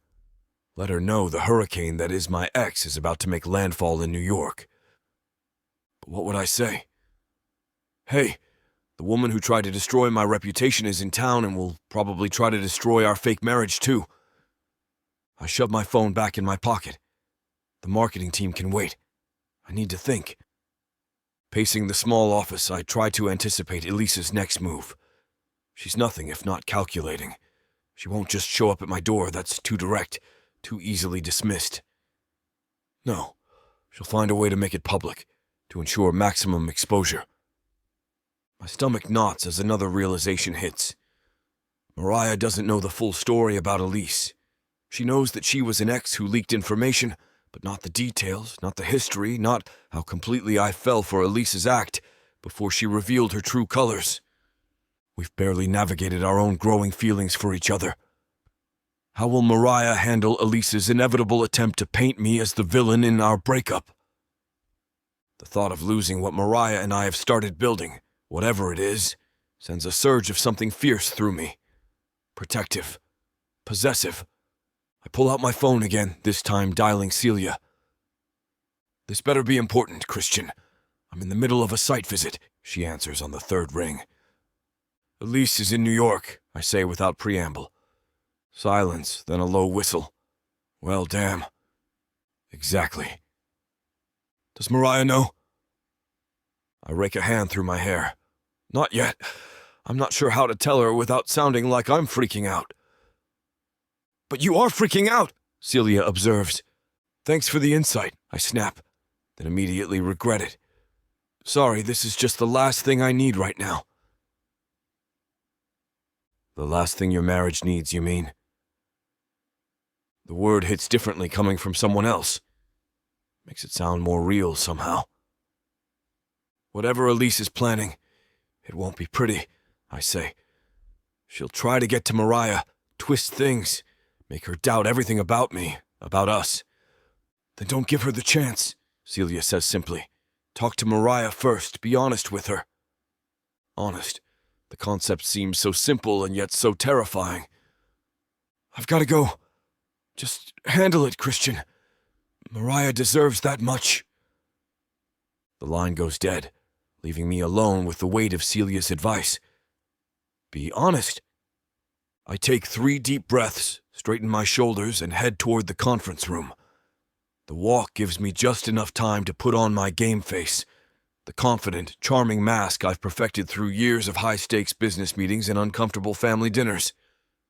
Conference room B hums with pre-meeting energy. 6 people from the marketing team sit around an oval table, tablets and notepads at the ready.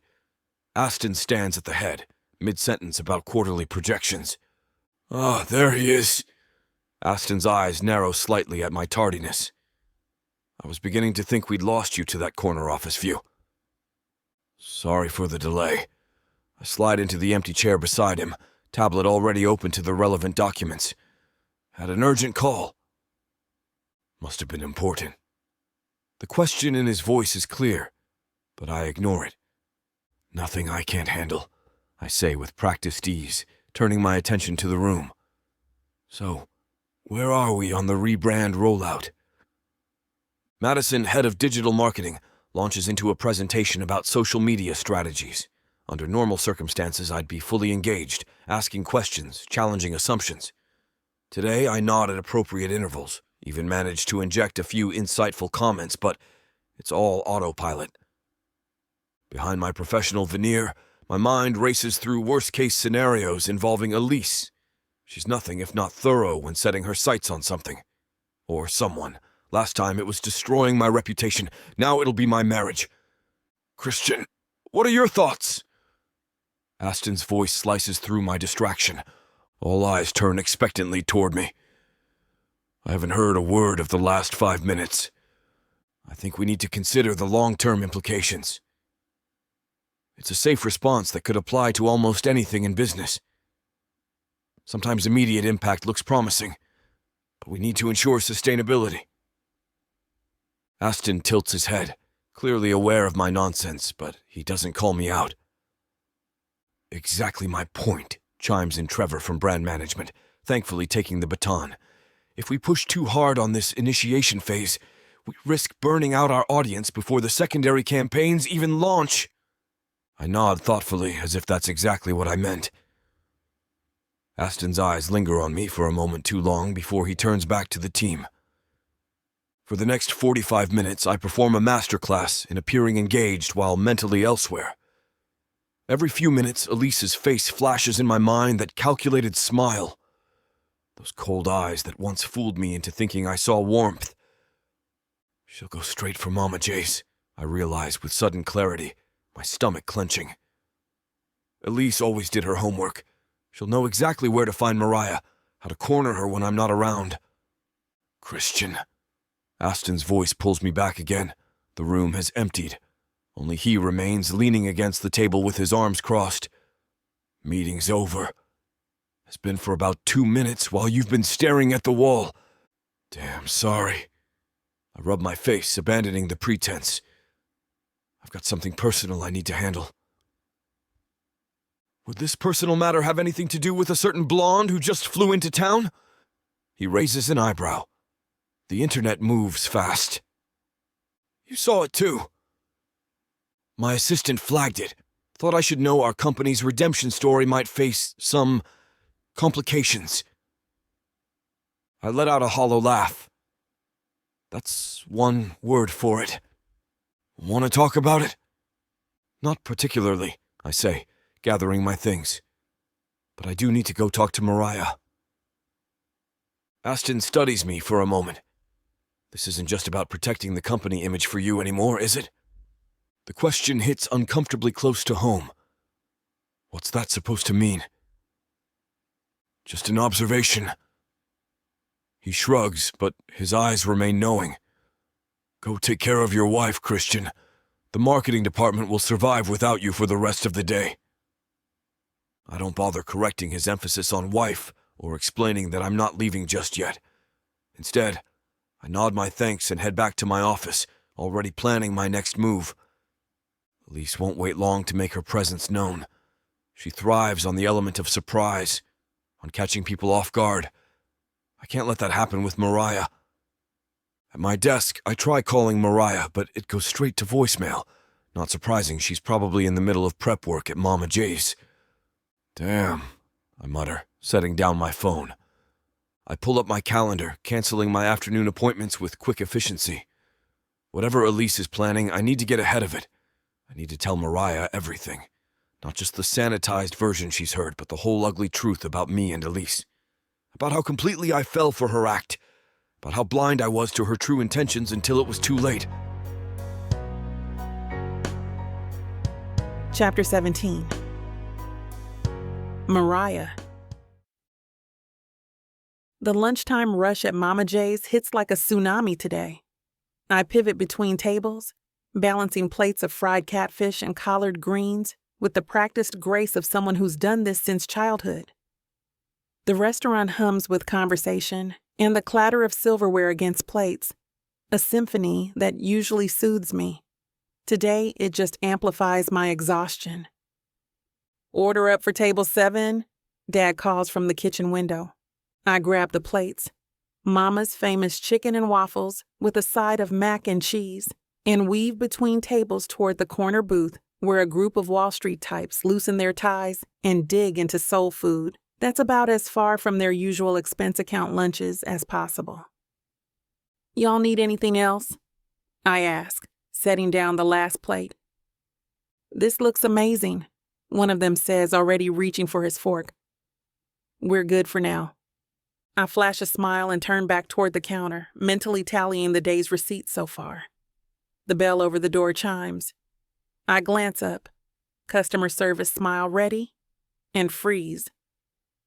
The woman who enters doesn't belong in our humble restaurant. Everything about her screams money and privilege, from her pristine white designer pantsuit to the diamonds glinting at her ears and wrist. Her blonde hair falls in perfect waves around a face that could grace magazine covers. In fact, I'm almost certain it has. She removes oversized sunglasses and surveys the restaurant with the air of someone inspecting a property they're considering buying, only to tear down. My waitress instincts kick in before my brain fully processes the warning signals. Welcome to Mama J's, I say, approaching with a menu. Just one today. The woman's gaze snaps to me, cool blue eyes assessing me from head to toe. Her perfectly lined lips curve into what might generously be called a smile, but lacks any warmth. So you're the replacement. She says this not as a question, but as a verdict, delivered with a hint of amusement. Excuse me? Mariah Jeffries. She says my name like she's sampling an unusual food and hasn't decided if she likes the taste. Or should I say Mariah St. Pierre? My stomach drops. Only one person would look at me with this particular blend of curiosity and contempt. Elise Montgomery, I say, recognition clicking into place. Christian's ex, the woman who exposed his family's scandal to the press, the woman whose actions indirectly led to our arrangement. In the flesh. She gestures to an empty table. Aren't you going to seat me? I came all this way to see what captured Christian's Attention. Every instinct tells me to kick her out, but we're in a public place with witnesses, and something tells me Elise would love nothing more than to create a scene that would end up on social media. This way, I lead her to a small table near the window, away from most of the other diners. Can I get you something to drink? Sparkling water. San Pellegrino if you have it. We have tap water or sweet tea. Her lips purse. I suppose tap will have to do. I place a menu in front of her. I'll give you a minute to look this over. Oh, I'm not staying. She doesn't even glance at the menu.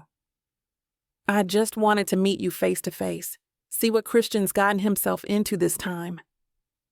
He didn't get himself into anything, I say, keeping my voice low. We're married. Yes, so the tabloids say. She runs a finger across the table's surface, as if checking for dust. How very convenient that he found someone willing to play wife right when his reputation needed saving. The accuracy of her observation strikes too close to home. I tighten my grip on my order pad. I'm working, Miss Montgomery. If you're not here to eat, I'd appreciate it if you'd leave. Working. Yes, I can see that. Her gaze flicks around the restaurant. Charming little establishment, though not exactly where I'd expect to find a St. Pierre spouse, unless, of course, it's all for show. My jaw clenches. What do you want? Just to give you some friendly advice. She leans forward, lowering her voice to a conspiratorial whisper.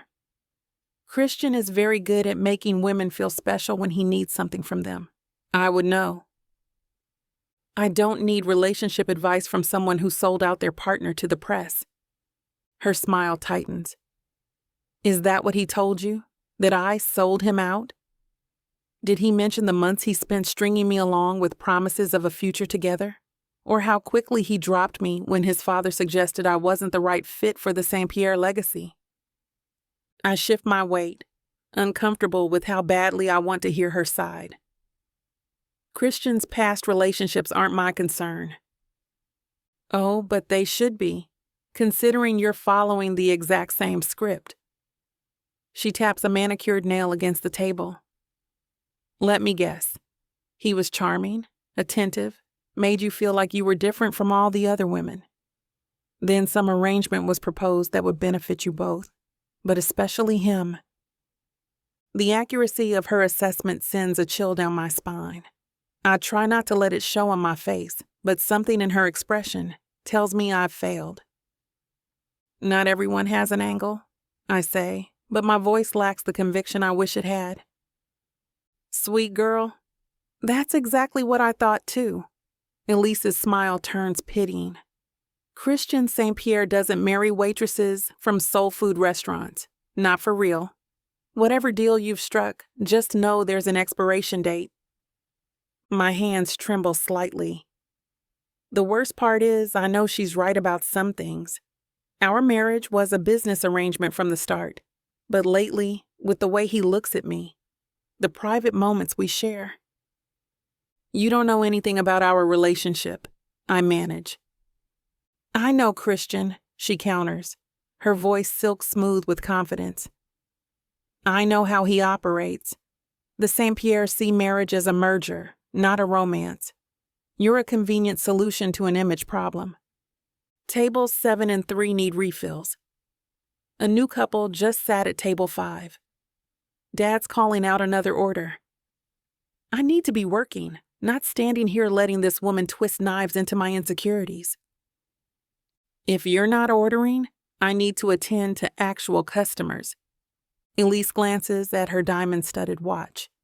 Fine, bring me your special. And another water. This one has a peculiar taste. I grab a pitcher and refill her barely touched glass, some of the water splashing onto the table in my haste. Careful, she snaps, pulling back as if I've thrown acid her way. This suit costs more than you probably make in a month. I'll grab some napkins. When I return with her food, Mama's famous shrimp and grits, Elise peers at the plate like she's been served something scraped off the bottom of a shoe. This looks interesting. She picks up her fork, turning it over to examine it. Are you sure these are properly sanitized? The comment stings more than it should. Mama prides herself on keeping this place spotless. Our dishwashing standards exceed health department requirements, I say tightly. She takes a tiny bite, her expression carefully neutral. Very rustic. I bite my tongue and move to check on my other tables. 3 needs their check. 7 wants dessert recommendations. Table 2 has questions about allergens in the cornbread. I handle each interaction professionally, but I'm acutely aware of Elise watching me, those icy blue eyes cataloging my every move. When I circle back, she's barely touched her food. Is there something wrong with your meal? I ask, knowing full well she's going to find fault regardless. It's a bit pedestrian for my palate. She dabs at her lips with a napkin. And the service leaves much to be desired. I've been sitting with an empty water glass for quite some time. I look at her glass, still half full from when I refilled it earlier. Though I shouldn't be surprised, she continues. Waiting tables doesn't exactly require exceptional attention to detail, does it? Perhaps that's why Christian chose you. Low expectations. The nearby tables have gone quiet. Heat explodes across my body, shame and anger battling for dominance. You know what? My voice comes out louder than intended. I think you've had enough time to enjoy our pedestrian food and subpar service. Elise's eyebrows lift. Excuse me? You didn't come here to eat. You came to upset me, to plant doubts about my marriage, and to insult my family's business. I feel years of customer service training evaporating in the face of my rage. We reserve the right to refuse service to anyone, and I'm refusing to serve you. How dare you? How dare I? You waltz in here with your designer clothes and condescending attitude, making assumptions about my life, my marriage, my work, when you know nothing about me. She stands, snatching her purse from the chair beside her. Well, I see Christian has a type after all. You're just as classless as I imagined. Better than heartless. I stand my ground, though inside I'm shaking. Please leave. Gladly. She tosses cash on the table, far more than the meal costs, which somehow feels like another insult. Rest assured, I'll be sharing my experience here on every review platform available. Your little establishment can't afford that kind of publicity, I imagine. We survive on repeat customers who appreciate authenticity, not 1-star reviews from people who were never going to like us anyway. Her smile is glacial. We'll see about that. Enjoy your temporary status as Mrs. St. Pierre while it lasts. She sweeps out the door, leaving a cloud of expensive perfume and wounded pride in her wake. The restaurant has fallen uncomfortably silent. I feel dozens of eyes on me, witnessing my professional meltdown. Show's over, folks, I announce, my voice cracking slightly. Next round of sweet tea is on the house. This breaks the tension. Conversations resume, but I can't shake the feeling of exposure. I head for the kitchen, nudging Darnell to cover my tables.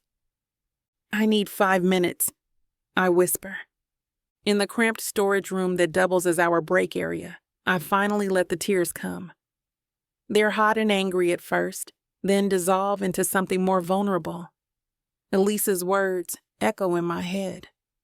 A convenient solution to an image problem. What hurts most is the seed of truth. Whatever Christian and I have been building these past weeks, the tender moments, the laughter, the growing intimacy, it all started as a business transaction. How can I trust what's real when our foundation is built on mutual benefit rather than love? I sink onto a stack of supply boxes and press my palms against my eyes, trying to stop the flow of tears before my mascara completely betrays me. This is it, baby. This is what you can get me that'll make me happy. You know I'll get you whatever you want. All you need to do is ask me and I'll give it to you. This ain't just it. This is everything I could ever want. Now I'm curious. What does a strong, sassy woman like yourself want so badly? Baby, you know what I want? Can't wait to hear. The Big Baddie Bundle from Tyler Walker. It has everything I need. 20 ebooks with over 1 million words of sassy romance and spice that'll keep you on your toes. 10 audiobooks containing over 60 hours of that seductive voice telling me naughty things all night long. You don't need an audiobook for that, baby. Right here. You may be fine and all, but no one tells it like the way Miss Tyler does. And I need her in my life. The Big Baddie Bundle is everything you need. You can get it for 80% off. Go to tylerwalker.com to browse the bundles that earn you the best deals. It's time you treat yourself. Because you deserve it. Escape your life with Miss Tyler.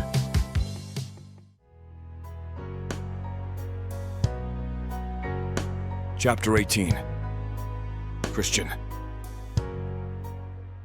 I grip the steering wheel tighter as I weave through New York traffic, cursing under my breath at every red light and slow-moving taxi. Damn. I slam my palm against the wheel. The light turns green and I punch the gas, cutting off a delivery truck. The driver lays on his horn.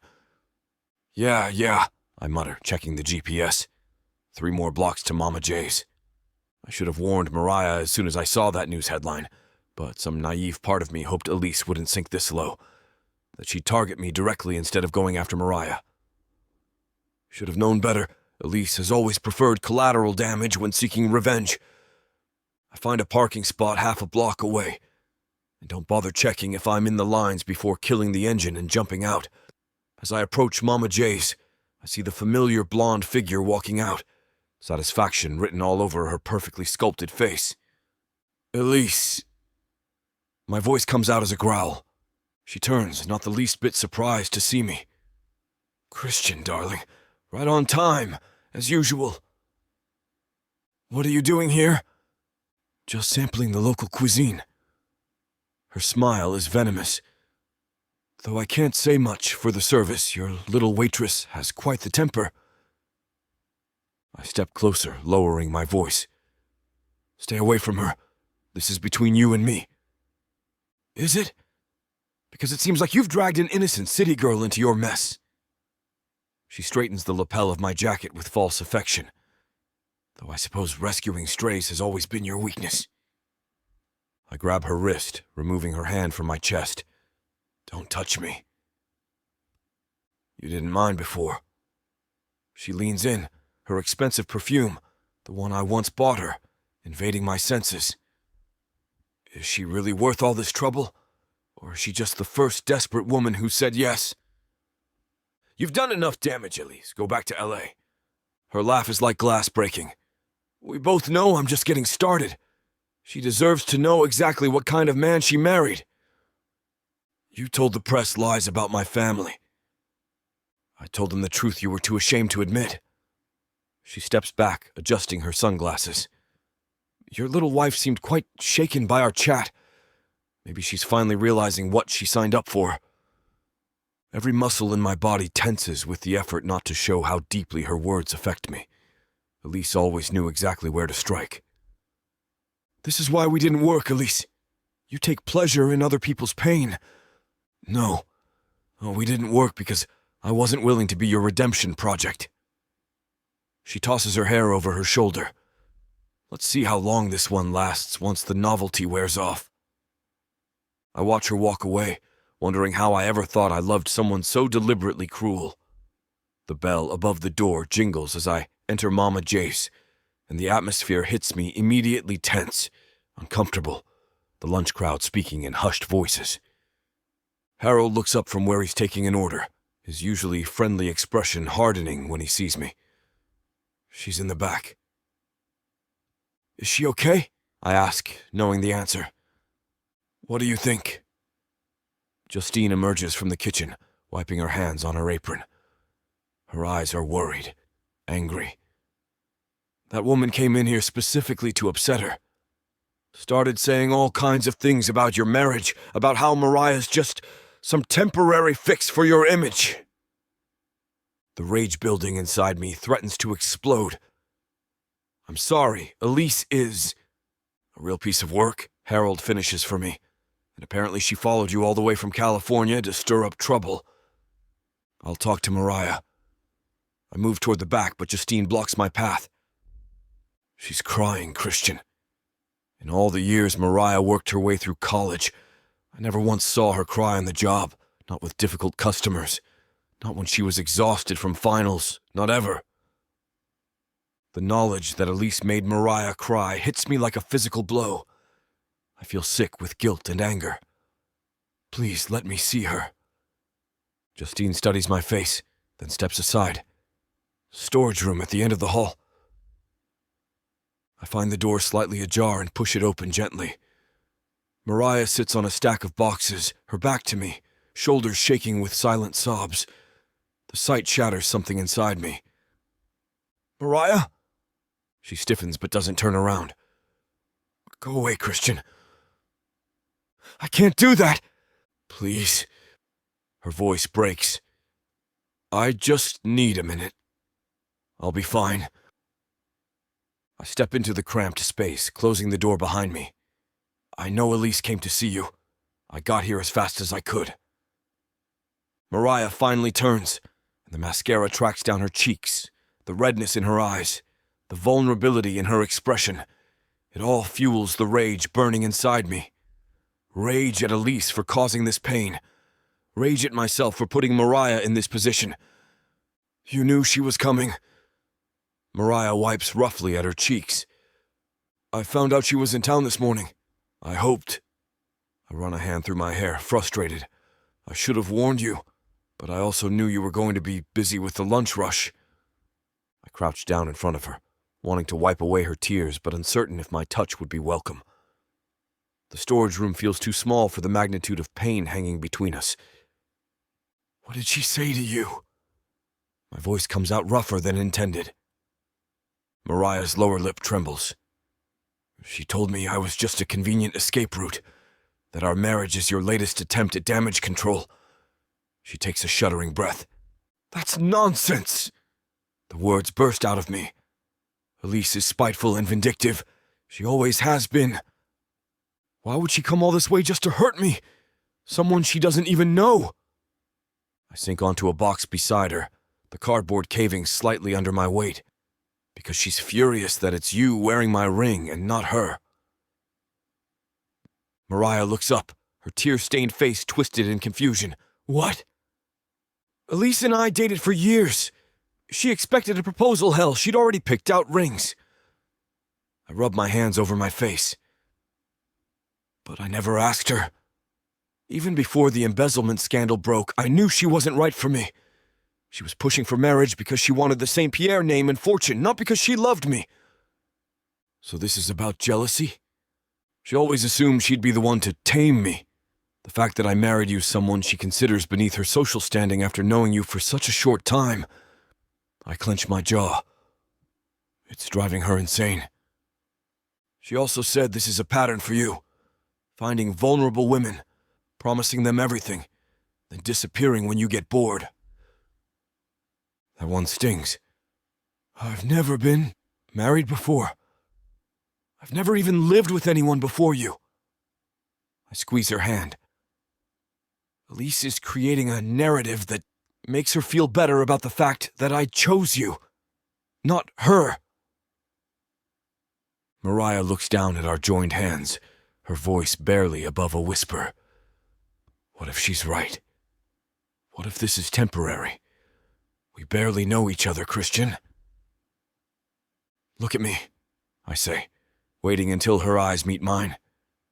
Yes, this marriage started as an arrangement, but these past weeks with you. The words stick in my throat, unfamiliar and frightening in their honesty. I care about you, Mariah, more than I expected to, more than I've cared about anyone in a long time. Her eyes search mine. Really? You've seen parts of me no one else has. You didn't just accept the arrangement, you've made it real. made my penthouse feel like a home for the first time. I reach up to brush away a fresh tear sliding down her cheek. Elise could never understand that. She wants the Christian from the tabloids, the one with the reputation and the money. You want the real me, flaws and all. A small, watery smile touches her lips. And you want the real me? Every stubborn, passionate, caring inch of you. The truth of it hits me with unexpected force. I know our start wasn't conventional, but what's growing between us is real, Mariah. At least for me. Her hands frame my face, her touch tentative. For me, too. I lean forward slowly, giving her time to pull back if she wants to. But she meets me halfway, her lips soft and salt-stained from tears. The kiss is gentle, nothing like our heated exchanges from before. This one feels like a promise, fragile but sincere. When we part, her forehead rests against mine.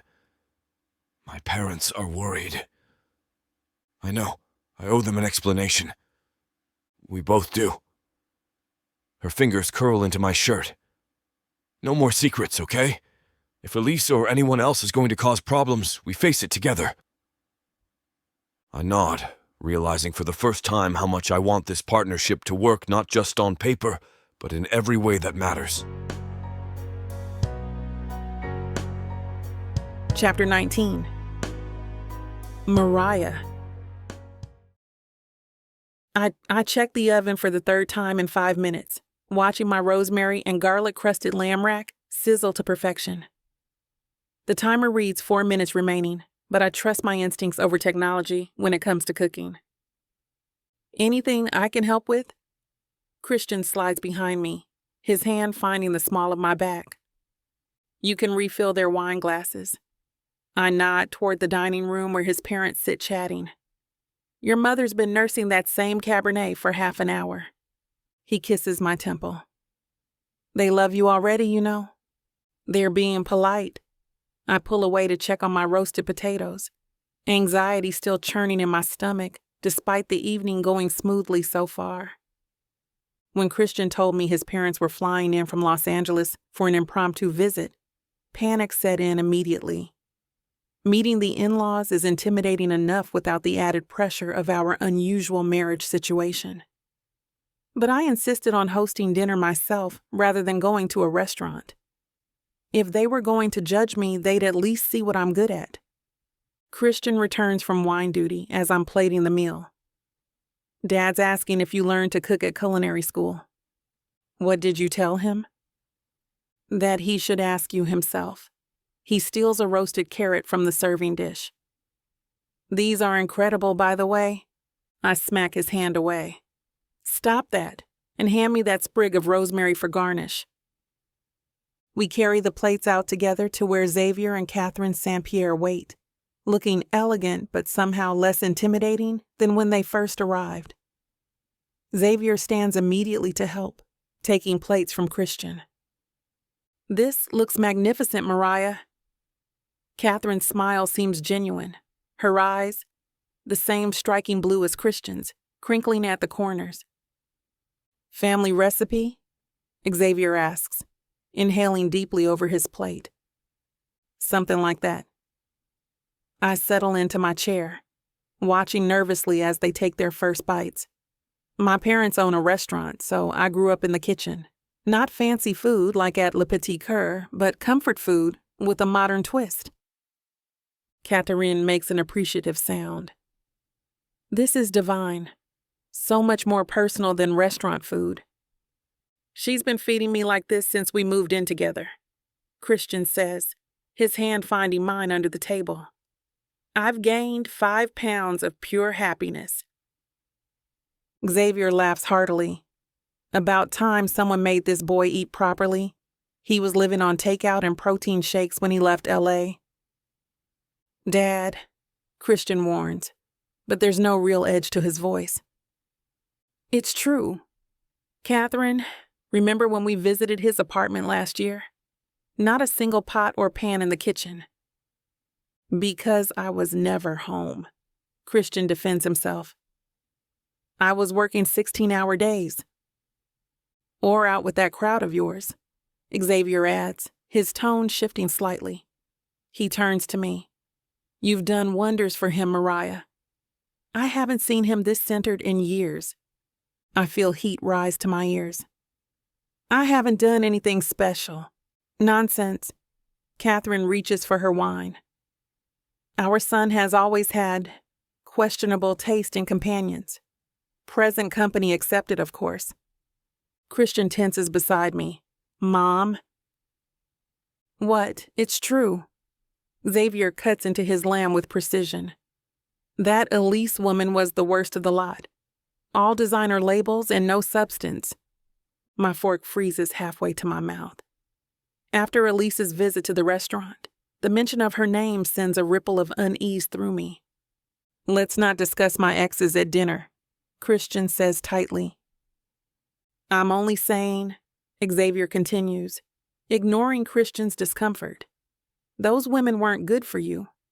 They encouraged your worst impulses, the partying, the reckless spending, but Mariah here. He raises his glass toward me. She's the real deal. A woman who understands the value of hard work. I glance at Christian, whose jaw is clenched tight enough to crack walnuts. I place my hand on his thigh under the table, feeling the tension in his muscles. You know what I love about your son? I say, drawing everyone's attention. He never judges people by their background or bank account. He sees them for who they are. I squeeze his leg gently. It's one of his best qualities. Catherine's expression softens. You're absolutely right, dear. And it's something he didn't get from either of us, I'm afraid. We've been too caught up in appearances sometimes. The important thing, Xavier says, raising his glass, is that he's finally found someone of substance, someone who makes him want to be better, not worse. He smiles directly at me. I haven't seen my son this happy in years. Christian's hand covers mine beneath the table. She does make me better, he says quietly. And the cooking is a wonderful bonus, Catherine adds, lightening the moment. This lamb is exceptional. I'm glad you like it. Relief floods through me as the conversation shifts away from Elise. Wait until you try dessert. I made a dark chocolate souffle with orange infusion. Xavier's eyes light up. Now that's a woman after my own heart. Christian never mentioned you were a culinary genius. There's a lot about Mariah I'm still discovering, Christian says, his voice warm with something that sounds remarkably like pride. But everything I learn makes me more certain that marrying her was the best decision I ever made. Christian's hand remains on my thigh under the table, his thumb tracing absent circles against my jeans. The touch anchors me somehow, makes this surreal evening with his parents feel more genuine than it should. So how are you two finding married life? Catherine asks, delicately dabbing the corner of her mouth with a napkin. The first year is always an adjustment, isn't it, Xavier? Xavier chuckles, swirling the last of his wine. That it is. I remember we argued for 3 weeks straight about how to properly load a dishwasher. We did not, Catherine protests, then pauses. Well, perhaps 2 weeks. Christian's laugh rumbles beside me. Mariah and I had the great toothpaste cap debate. I roll my eyes, but can't help smiling. It takes literally 1 second to put the cap back on. And it takes 1 second to unscrew it, he counters, leaning closer. Why do the same action twice? Because otherwise it dries out and gets crusty around the edges? Catherine laughs, her eyes dancing between us. Oh my, you two really are married. Something warm expands in my chest at her words. We've been playing parts, husband and wife, but in this moment, the lines between performance and reality blur even more. Christian's quick wit, the easy way we anticipate each other's thoughts, how naturally we move together in the kitchen, none of that is forced. I should check on dessert, I say, rising from my chair. Christian stands too. I'll help. In the kitchen, I pull the soufflés from the oven with steady hands, pleased with their perfect rise. Christian watches from the doorway, arms crossed, expression thoughtful. What? I whisper. Nothing, just, you're amazing. For making soufflé, for all of it. He gestures vaguely toward the dining room. They're completely charmed. Dad hasn't asked a single question about my business decisions or made any passive-aggressive comments about my life choices. I sprinkle powdered sugar over the desserts, unable to suppress my smile. That's because we're dazzling them with culinary distractions. It's more than that. His voice drops lower. You make me look good, Mariah. You make yourself look good, I counter, but warmth spreads through me all the same. We return to the dining room with the soufflés, and Catherine actually claps her hands in delight. Oh my, these are beautiful, she exclaims. Xavier, remember that little place in Paris? The one near the Louvre? This looks even better, Xavier says, picking up his spoon with obvious anticipation. I watch nervously as they take their first bites. Catherine closes her eyes, making a small sound of pleasure that tells me everything I need to know. Mariah, this is divine, she says. Truly spectacular. Thank you. I duck my head, both pleased and embarrassed by the praise. So, Xavier says between appreciative bites, when can we expect grandchildren? I nearly choke on my soufflé. Christian's spoon clatters against his plate. Dad, he groans. We've been married less than a year. And your mother and I had you within 10 months of our wedding. Xavier shrugs unapologetically, just asking. To my surprise, I find myself laughing, not the nervous titter I'd expect, but genuine amusement. We're still getting used to being just the two of us for now. But you do want children? Catherine asks, her eagerness barely contained. Christian's eyes meet mine, something unreadable passing between us. We haven't really discussed timing, he says carefully. But yes, eventually, I hear myself say. One day, the smile Christian gives me makes my heart flip in my chest. For a moment, I let myself imagine it. A little boy with Christian's blue eyes, a girl with my curls. The fantasy is so vivid it almost hurts. Well, no rush, Catherine says, though her delighted expression suggests otherwise. But when you do, I'm claiming first dibs on babysitting. You've never babysat a day in your life, Xavier teases her. I'll learn, grandmother privileges. They banter back and forth, and I feel Christian's arm slide around my shoulders, pulling me closer to his side. I lean into him, finding comfort in his solidity. Sorry about that, he murmurs against my hair. Parents, you know. Don't be sorry, I whisper back. It's nice. They care. And it is nice. This warmth, this belonging, even if it's built on a foundation of falsity. For tonight, I let myself believe in it. In us. In the possibility of someday. Chapter 20.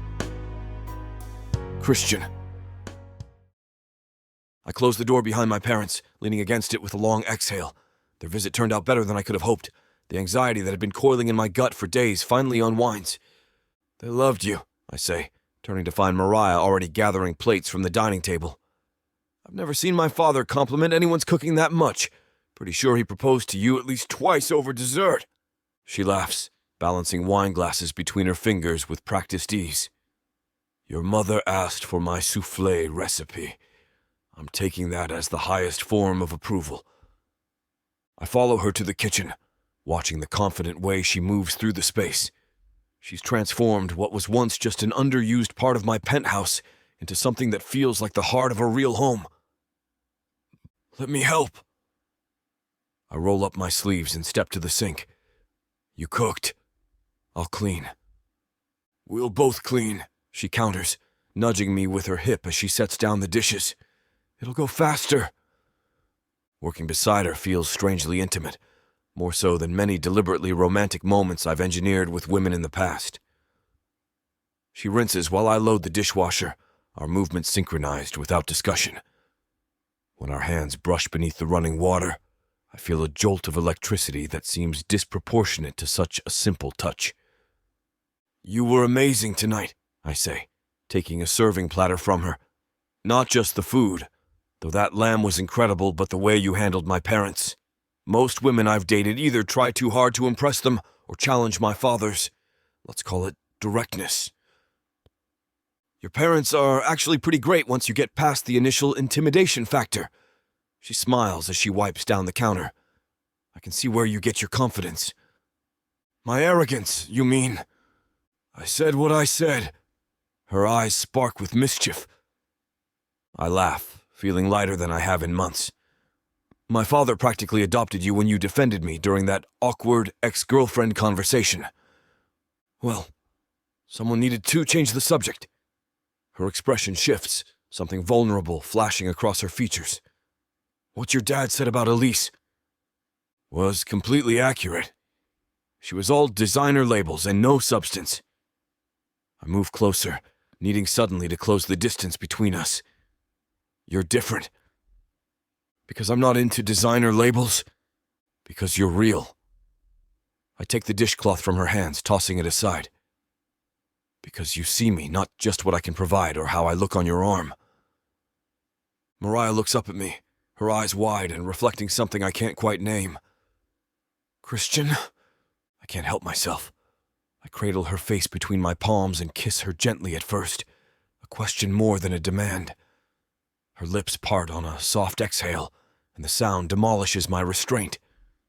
I deepen the kiss, backing her against the kitchen island as my tongue seeks hers. She tastes like the chocolate soufflé in wine, sweet and intoxicating. Her hands fist in my shirt, pulling me closer. The small sound she makes in the back of her throat ignites something primal in me.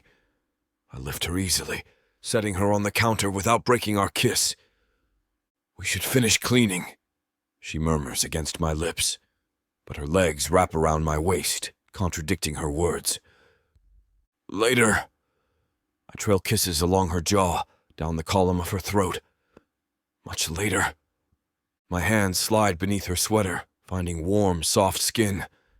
She arches into my touch, her head falling back. The sight of her, eyes half closed, lips parted, makes my blood rush south with dizzying speed. I push her sweater up, revealing the simple lace of her bra. Even this practical garment looks like lingerie on her. I press open-mouthed kisses between her cleavage, savoring her shuddering response. Your parents were just here, she protests weakly, even as her fingers thread through my hair. They're halfway to their hotel by now. I hook my fingers in the waistband of her jeans. And I've been wanting to taste you all night. Her breath catches. Oh! Watching you command that kitchen. I pop the button of her jeans open. Sexy as hell. I tug her jeans down her hips and she lifts to help me. The cotton panties she wears are simple, nothing like the expensive scraps of lace Elise always insisted on, but seeing them on Mariah sends heat surging through me. I drop to my knees, positioning myself between her spread thighs. I hate to put a stop to a good time, but it looks like we've hit this platform's limit for spiciness. This platform's got some rules we have to play by if we want to keep giving you these stories for free. And trust me, this scene isn't something you want to miss.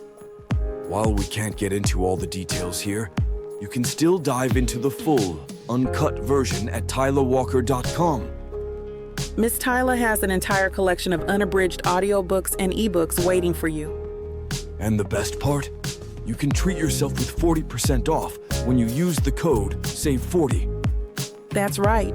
You'll save on any digital product, even bundles that are already discounted. Miss Tyla would never let anyone feel the kind of disappointment you must be feeling right now. So why wait? Treat yourself with Miss Tyla.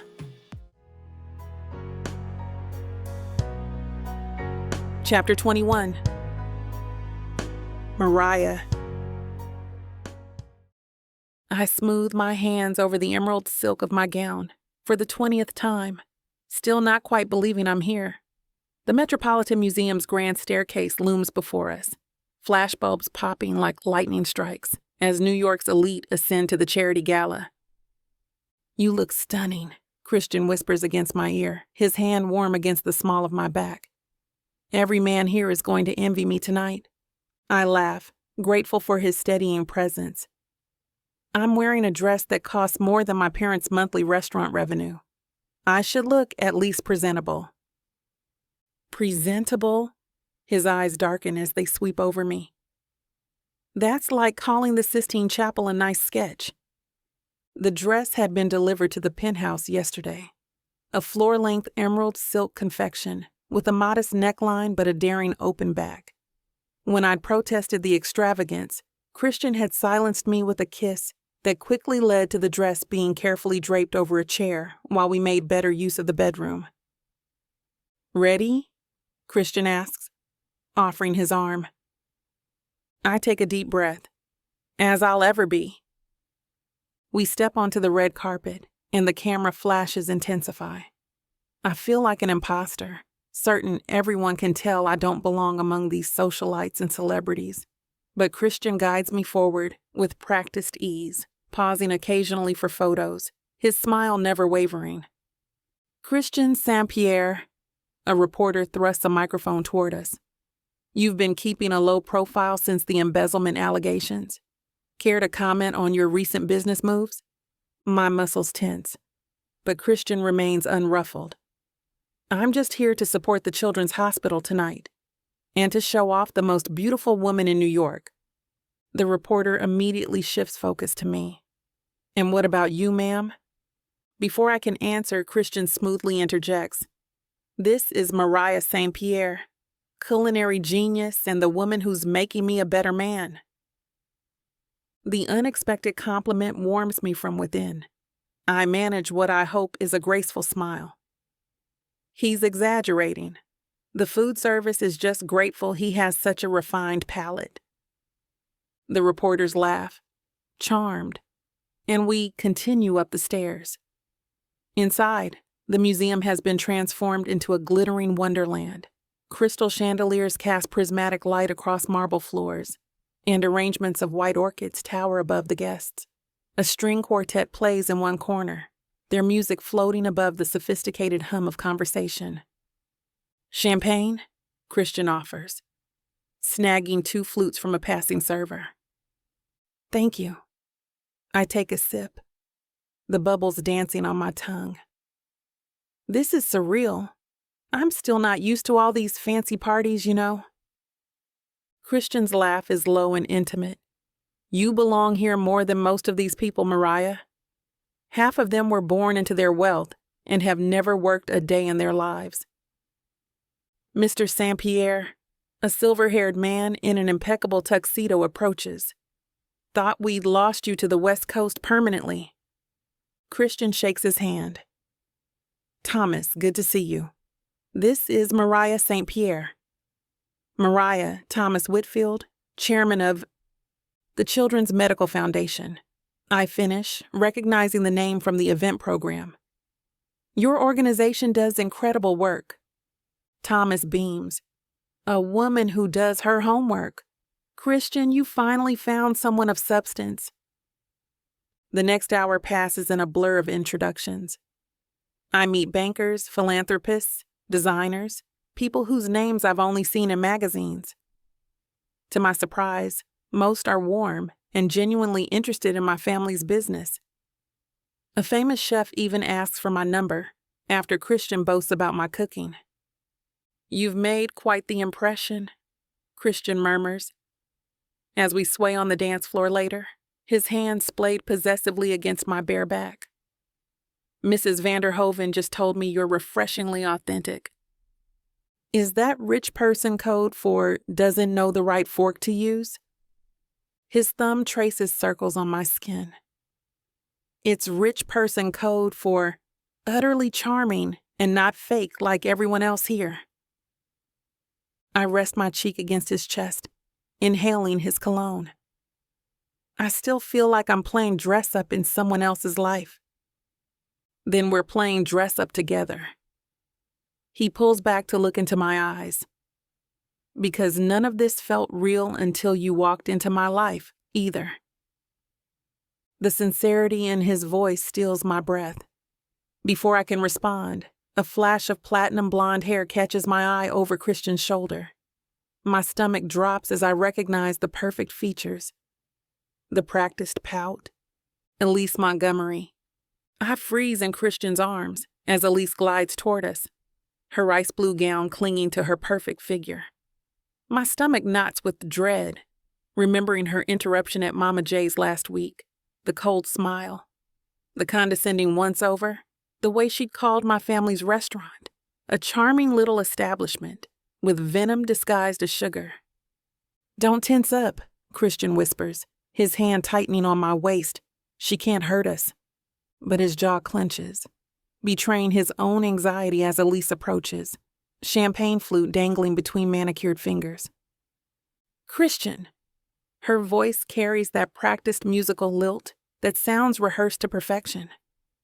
"I thought that was you. What a lovely surprise." Christian's posture stiffens beneath my fingers. "Elise, didn't expect to see you here." The Children's Hospital has always been close to my heart.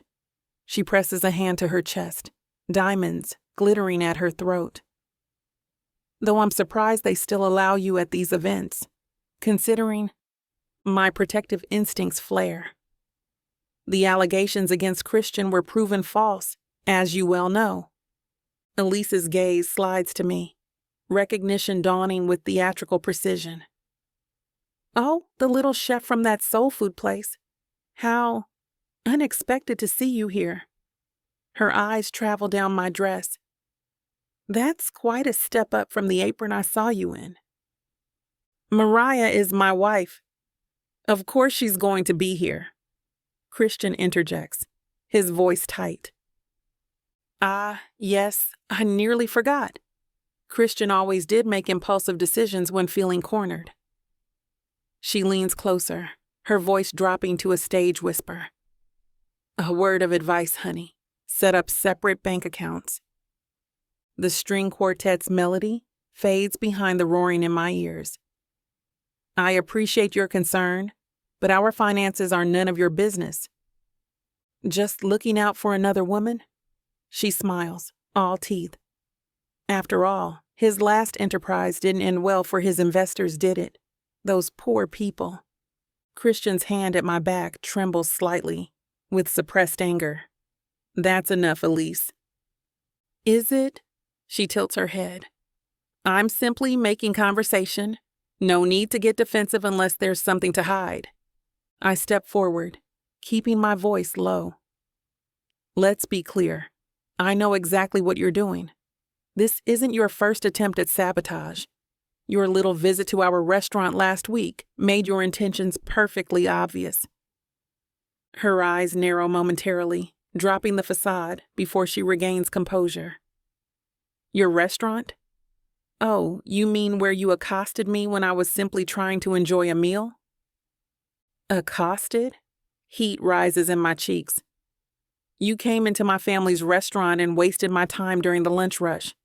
Who raised you to act like that?" Her gaze shifts to the surrounding guests, voice rising just enough to attract attention.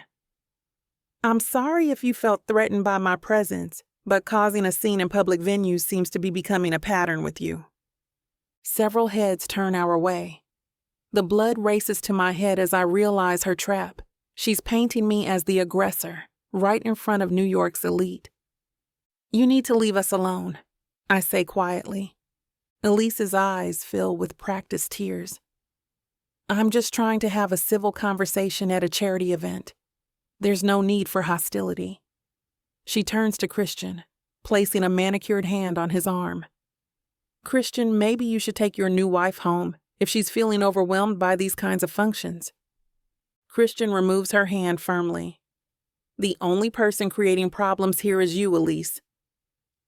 But the damage is done. Two society women nearby exchange whispers behind their hands, eyeing me with a new suspicion. Thomas Whitfield watches from across the room, his expression concerned. My throat tightens as humiliation washes over me. I can't breathe in this room anymore. Can't bear the weight of judgmental eyes. I need some air, I whisper to Christian, already pulling away. He grabs my hand. Wait, let me come with you. No, I pull free. I need a minute. Please handle this. I can't be near her right now. Christian looks torn, glancing between me and Elise, whose crocodile tears are now attracting sympathetic attention. Mariah, don't let her win. She already has. The words come out choked. I'll wait outside. Just don't take long. Before he can stop me, I turn and walk quickly toward the exit, chin up despite the burning behind my eyes. I hear his voice behind me. Elise, we need to talk. And my stomach twists, knowing he's staying with her, even if it's just to confront her. I push through the heavy doors and gulp the cool night air, my hands shaking with rage and humiliation. Chapter 22. Christian. I watch Mariah disappear through the grand doors, her emerald silk gown trailing behind her like a whisper. The urge to follow her is overwhelming, but I need to handle this toxic situation first. I can't let Elise continue her games unchecked. What the hell do you think you're doing? I turn back to face Elise, keeping my voice quiet but sharp. She dabs at her eyes with a lace-edged handkerchief, careful not to smudge her makeup. I don't know what you mean. Your wife clearly has some issues with appropriate social behavior. The smug satisfaction in her eyes makes my blood boil. This is the woman I once thought I loved, this manipulative, vindictive shell of a person. Cut the act. I step closer, conscious of the curious onlookers. This is a charity event for sick children, for God's sake. Have you no decency left at all? I'm only trying to protect you. Her hand lands on my forearm, perfectly manicured nails pressing into my jacket. That woman is clearly using you. It's so obvious, Christian. She married you for your money. I remove her hand from my arm like I'm discarding something unpleasant. Mariah is nothing like you, which is precisely why I love her. The words slip out before I can stop them. Love. The realization hits me square in the chest, momentarily stealing my focus. When did that happen? Elise's face hardens for a split second before she recalibrates, shifting closer. Her perfume, once intoxicating to me, now turns my stomach. Love? She gives a tinkling laugh designed to draw attention. Oh, Christian, you don't mean that. Remember what we had? The passion? The understanding? Her voice drops to a husky whisper. The nights in Bora Bora? The way you used to say no one understood you like I did? The memory of our relationship feels like looking at a stranger's life. A cautionary tale rather than something I miss. What we had was a mistake that cost me my reputation and nearly my business. I keep my voice steady, aware of Thomas Whitfield watching us with concern. And now you're trying to sabotage my marriage because you can't stand that I'm happy without you. Her hand slides up to my lapel. We both know you're not happy playing house with your little chef. This marriage was just damage control for the scandal. She leans in, her lips nearly brushing my ear. I miss you. We could try again. No one would have to know. I step back, putting distance between us. The suggestion makes my skin crawl. There is no again, Elise. There never will be. Is it the sex? She presses, desperation creeping into her expression. Because we both know how good we were together. I doubt she satisfies you the way I did. A wave of disgust rises in my throat. Do not speak about my wife that way. Your wife. She spits the word like it tastes foul. A convenient arrangement that you'll tire of once you're back on your feet. We both know it. Thomas approaches, his silver eyebrows knitted with concern. Everything all right here? Perfect timing. I force a smile. Thomas, would you mind escorting Miss Montgomery to another part of the event? I need to check on my wife. Of course. Thomas offers his arm to Elise with polite firmness. Miss Montgomery, I believe the silent auction needs your attention. Elise's mask slips completely for a moment, raw fury flashing in her eyes. This isn't over, Christian. That restaurant of hers won't save her family, and this marriage won't save your reputation. I lean in close, making sure only she can hear me. If you come near my wife or her family again, I'll make sure every door in this city closes to you. Stay away from us, Elise.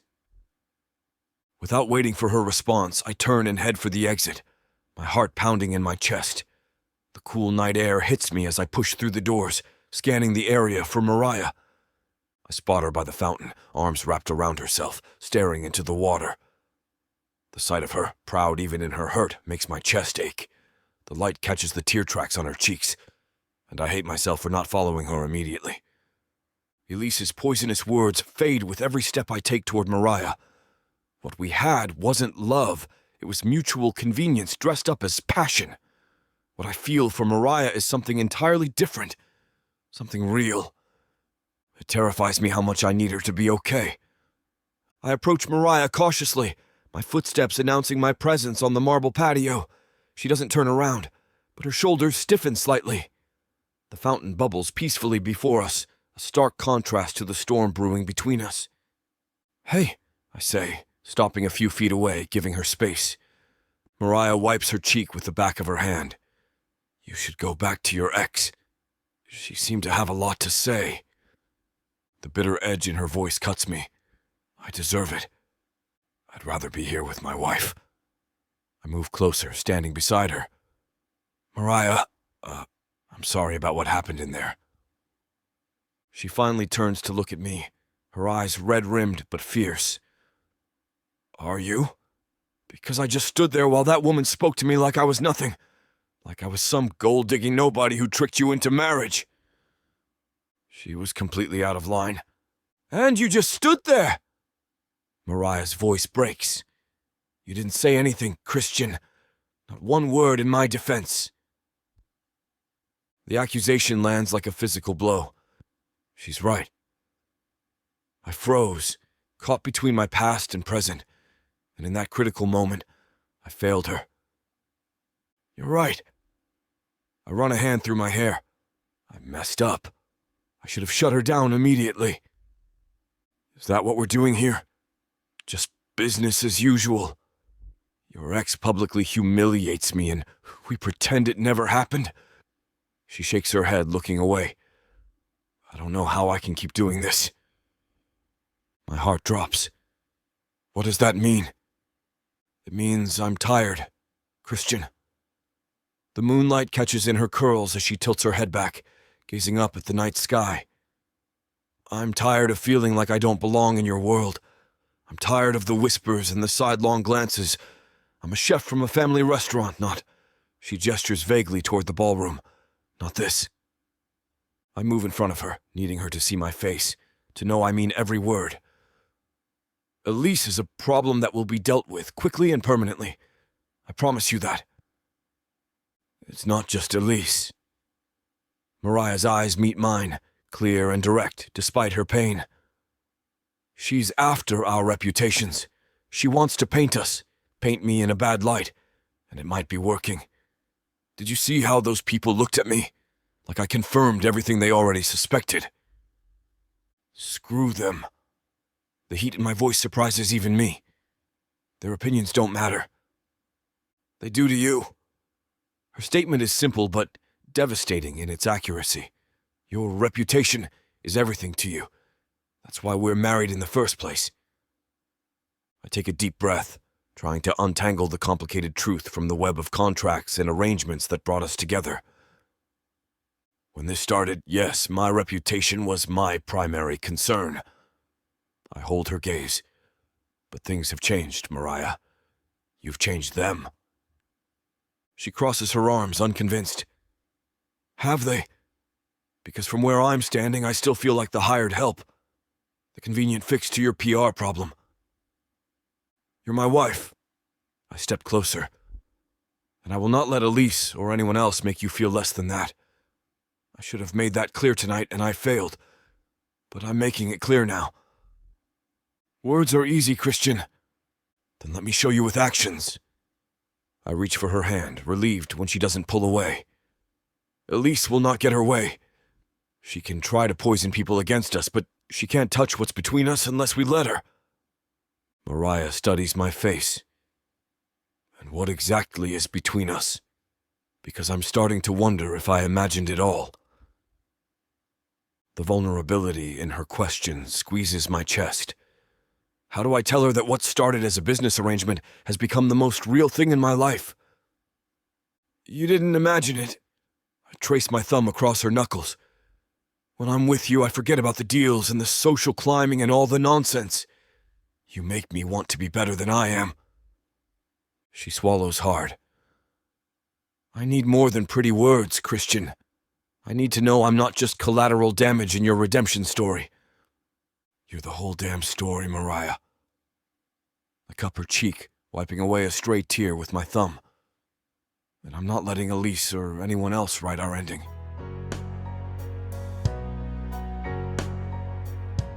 Chapter 23. Mariah. I tie my apron around my waist, trying to find comfort in the familiar routine. The kitchen of Mama J's has always been my sanctuary, the place where problems melt away with the aroma of spices and the sizzle of a hot pan.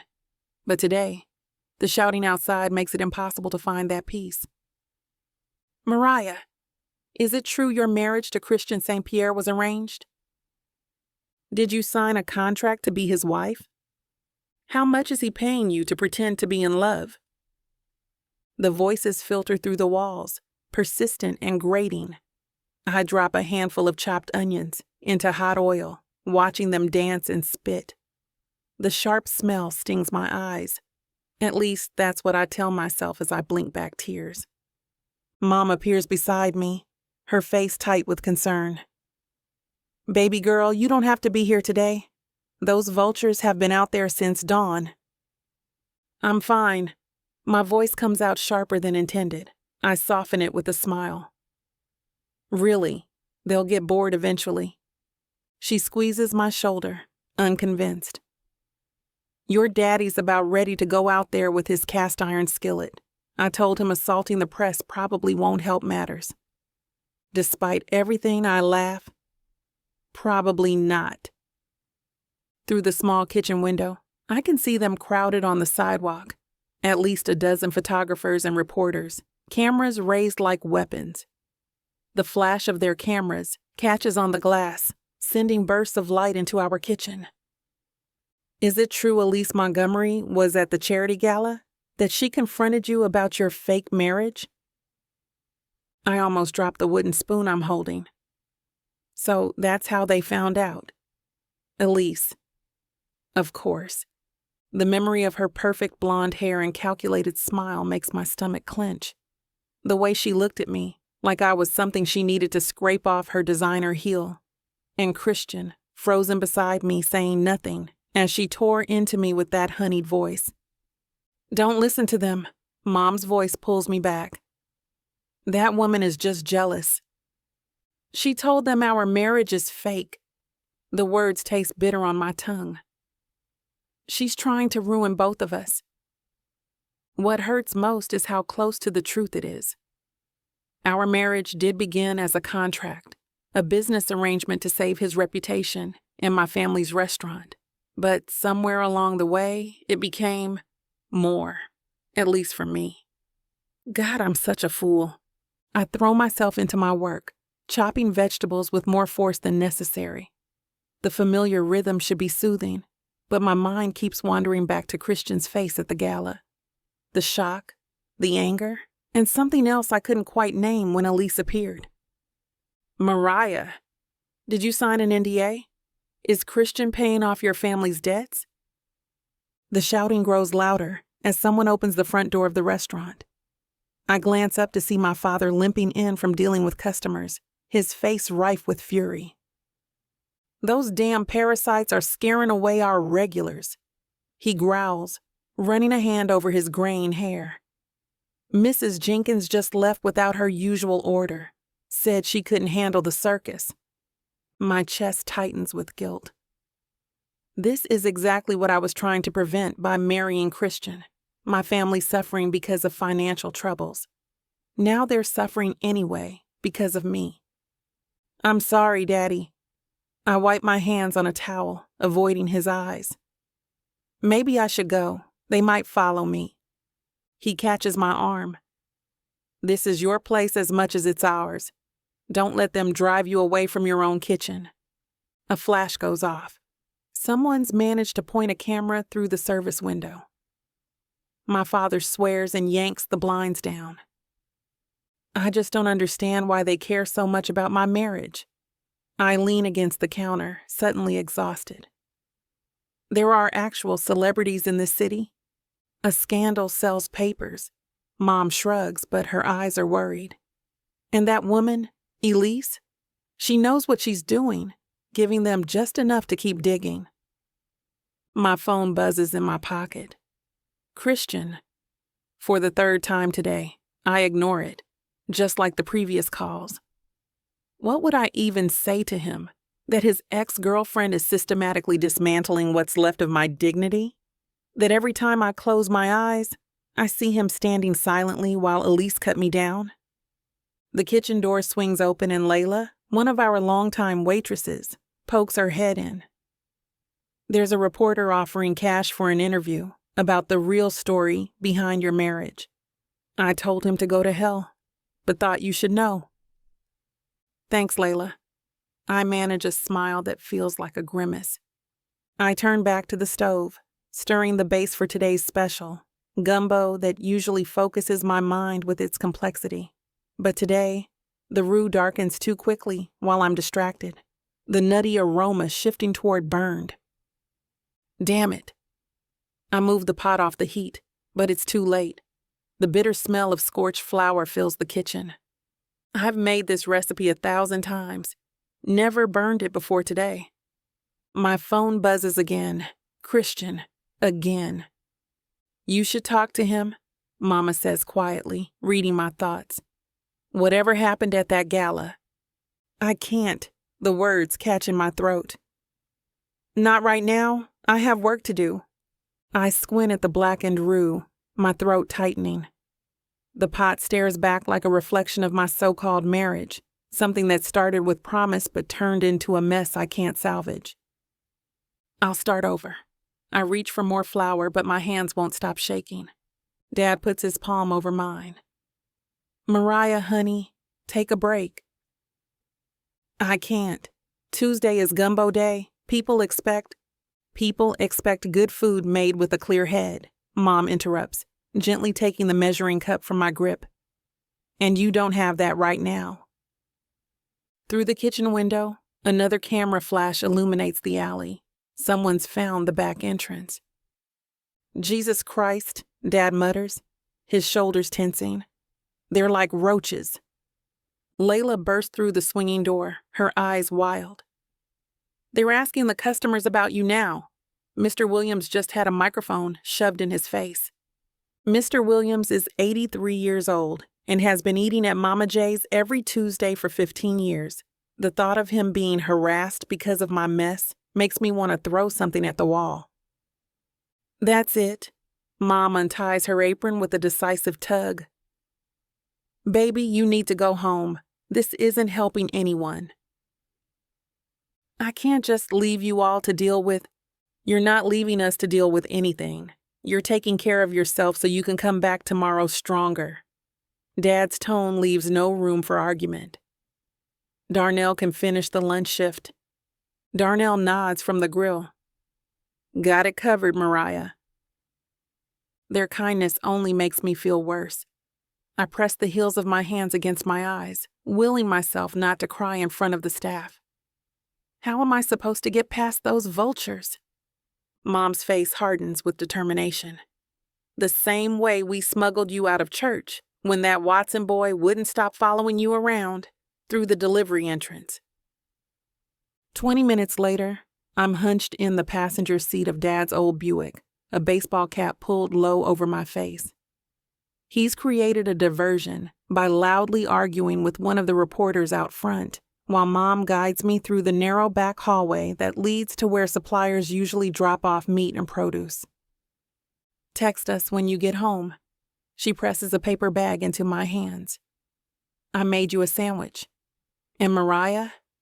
Her eyes soften.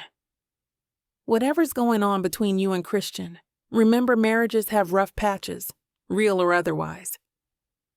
The otherwise stings more than she could know. I slip into the alley and duck into Layla's waiting car. She doesn't ask questions, just cranks up the radio and navigates through back streets. When she drops me 3 blocks from the Archer, I thank her with a quick hug. Call if you need anything, she says. And for what it's worth, those reporters are jerks. I walk the rest of the way with my head down, paranoid at every passing car. This is my life now, skulking around like a criminal, all because I thought I could play pretend with a man who moves through life like it's a game he's already won. The penthouse feels empty and cold when I step inside. I drop Mom's sandwich on the counter, appetite gone. Kicking off my shoes, I sink onto the couch and finally let myself cry. Ugly, heaving sobs that have been building since Elise humiliated me at the charity gala. My phone buzzes again. Christian. I stare at his name on the screen, remembering how it felt when he looked at me across the candlelit restaurant on our first date. I'd fallen for it all. The charm, the attention, the way his hand felt at the small of my back. Somewhere along the way, I'd forgotten this was just business for him. Now my family's restaurant is surrounded by reporters. Our regular customers are being harassed. And Christian, the man who promised this arrangement would solve my problems, is nowhere to be found when it all falls apart. I swipe away his call, curl deeper into the couch cushions, and let heartbreak wash over me. Not just for a marriage that was never real, but for the feelings that somehow became genuine, at least for me. Chapter 24. Christian. I slam my phone down on my desk, rattling the glass surface. 7th call, 7th time straight to voicemail. My jaw tightens as I refresh my email. For the 100th time, nothing from Mariah there either. Breaking something won't make her call you back. Aston leans against my office doorframe, arms crossed over his chest, watching me with that irritating calmness he's mastered. Thanks for the insight. I run my hand through my hair, probably making it stand up in all directions. I hadn't considered that. Aston strides in without waiting for an invitation, shutting the door behind him. He tosses a tablet onto my desk. Saw this yet? The headline makes my blood boil. St. Pierre marriage. Sham Elise Montgomery reveals all Christian and I will reconcile soon. Damn. I push the tablet away before I crack the screen. She's lost her goddamn mind. That's generous. I'd say she knew exactly what she was doing. Aston settles into the chair across from me, straightening his perfectly pressed suit jacket. Question is, what are you going to do about it? What am I going to do about it? I've been asking myself that since last night when Elise cornered Mariah at the gala. The look in Mariah's eyes, that mixture of hurt and betrayal, has been haunting me. I froze while Elise tore into her. Mariah won't talk to me. I check my phone again. Nothing. I've called, texted, emailed. I'm even thinking of sending flowers to the restaurant. The restaurant that's currently surrounded by every gossip hound in the city. Aston raises an eyebrow. You think flowers are going to fix this? I shove away from my desk and pace to the window, staring out at the Manhattan skyline without really seeing it. You have a better suggestion? Actually, yes. Aston's reflection in the glass shows him leaning forward. Stop hiding in your office. Damn it, Aston. She's not answering her phone. And according to my driver, there's a swarm of paparazzi camped outside her family's restaurant. Since when does Christian St. Pierre let a few cameras stop him? Aston's tone cuts through my self-pity. The Christian I know would be figuring out how to control the narrative, not hiding from it. My cousin's right, and that pisses me off even more. I turn back to face him. Elise is still in town. She's doing this deliberately, trying to damage my reputation all over again. Your reputation? Aston actually laughs. Try again. This isn't about you anymore. The truth in his words hits me like a punch to the gut. This isn't about me. It's about Mariah. She's the one being hounded, her family's business affected, her life thrown into chaos because of Elise's vendetta against me. I need to fix this. You need to decide what you actually want first. Aston's gaze is uncomfortably perceptive. Is this still just a business arrangement to you? Because if it is, PR can handle the fallout. Issue a statement. Write it out. My hands clench at the thought. It's not that simple. Actually, it is. Either this marriage is real to you, or it isn't. He stands, straightening his tie. And if it is real, if Mariah means something to you beyond a convenient solution to your image problem, then stop calling her and go find her. The weight of his words settles over me. When did this shift happen? When did Mariah go from being my contractual wife to being essential? I think about her laugh, the way she calls me on my nonsense, how she looks at me like she sees past the St. Pierre name to something worth knowing underneath. The thought of losing that, losing her, creates a hollow feeling I can't ignore. I need to go. I grab my jacket from the back of my chair. What about the Henderson meeting? Reschedule it. Aston's surprise morphs into something that looks suspiciously like approval. And what should I tell the board about why you're leaving in the middle of the day? I pause at the door. Tell them I'm finally doing something that actually matters. As I head for the elevator, my phone buzzes with a news alert. Montgomery claims St. Pierre marriage was arranged to save failing restaurant. White-hot anger surges through me. This isn't just about me anymore. Elise is attacking Mariah's family, their livelihood. All because I was too cowardly to cut Elise out of my life completely when I had the chance. I stab at the elevator button repeatedly, willing the damn thing to hurry. When the doors finally open, the CFO of the company stands inside, clutching a stack of quarterly reports. Christian, I was hoping to catch you. The projections for... Not now. I step around him, jabbing the parking level button. Something urgent came up. His mouth opens to argue, but the door slides shut before he can say another word. Thanks for small mercies. The last thing I need is a lecture about responsibility when Mariah's world is imploding because of me. The parking garage is mercifully empty as my footsteps echo across concrete. I unlock my Aston Martin with a click, sliding into the leather driver's seat. The engine roars to life, an aggressive purr that matches my mood. I peel out of the space faster than necessary, the tires squealing slightly against the concrete.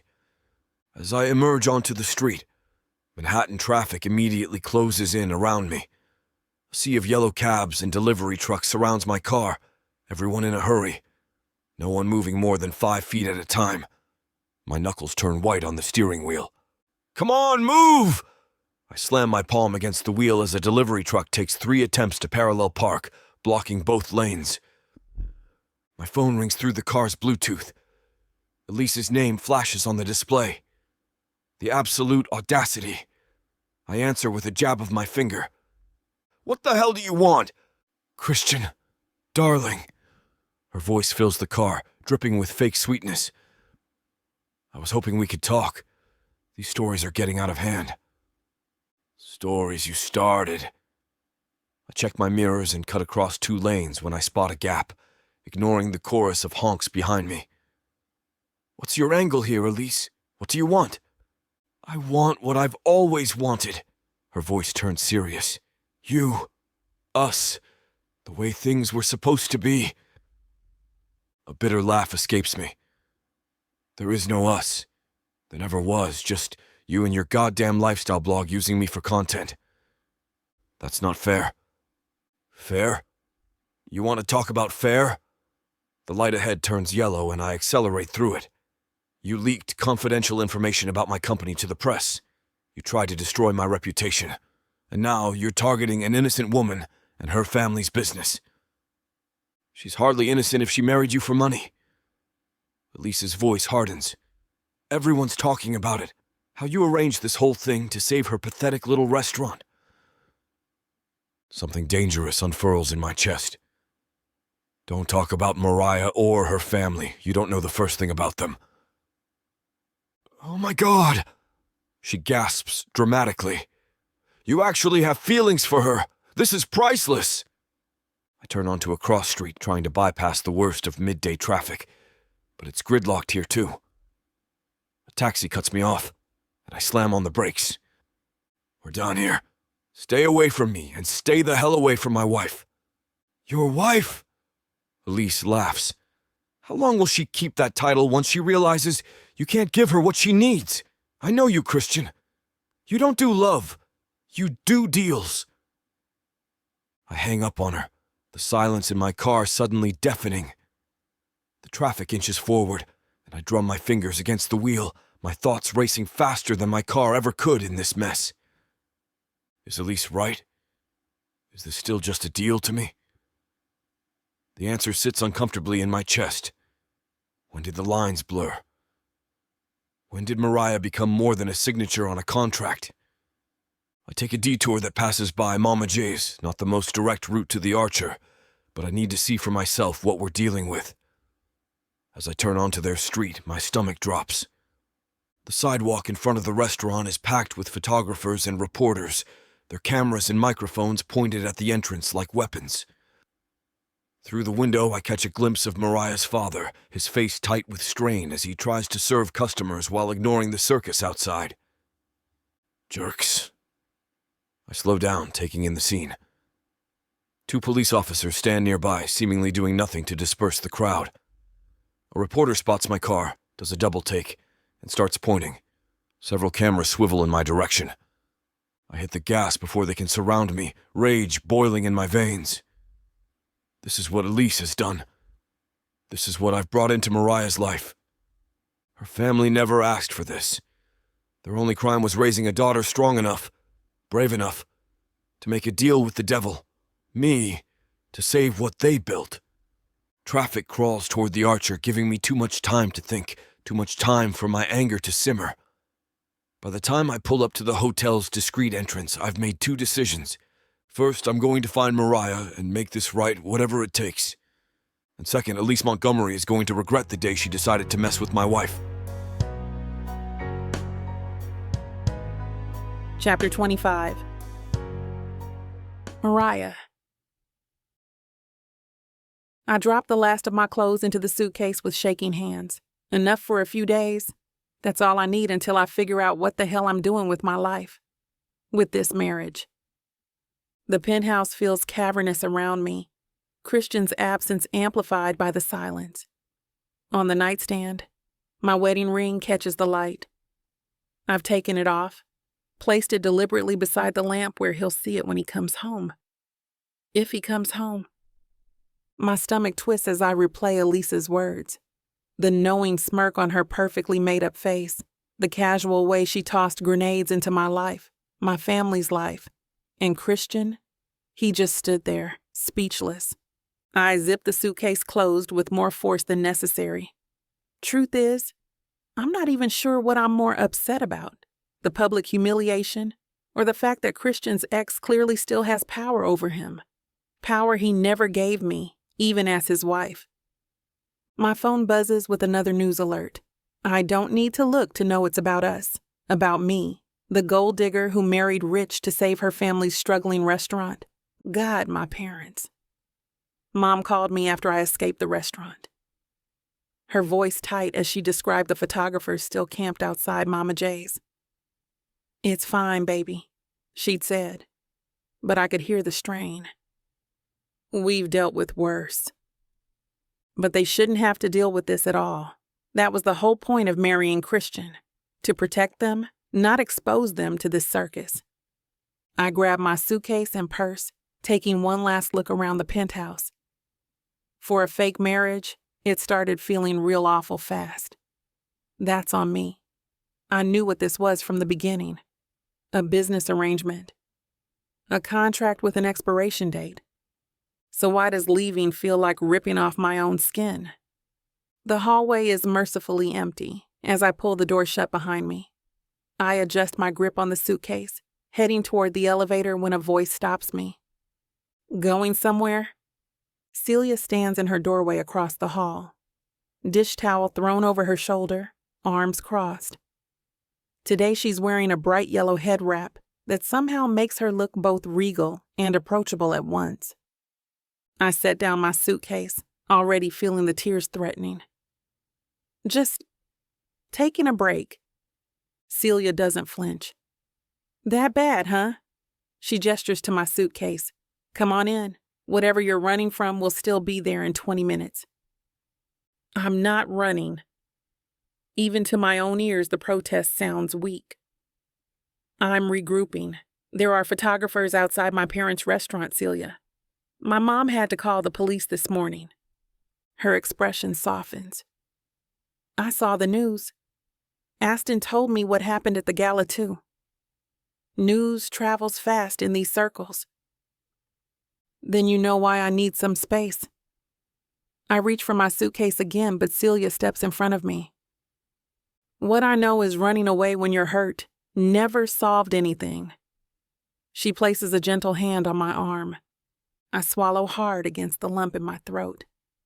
Christian just doesn't want to face the mess his ex created. Celia leans against the wall, studying me with those knowing eyes. Is that what you think? That he's more concerned about the scandal than about you? What else am I supposed to think? My voice cracks. You should have seen him that night. Elise started spilling everything and he just froze, like he couldn't even defend me. Defend us. Men are stupid when confronted with their exes, Celia says matter-of-factly, especially ones as manipulative as Elise Montgomery. This isn't about her, isn't it? Celia raises an eyebrow. Because it seems to me you're letting her win by walking away. The truth in her words hits hard. Am I letting Elise win? The thought makes my skin crawl. My family didn't sign up for this.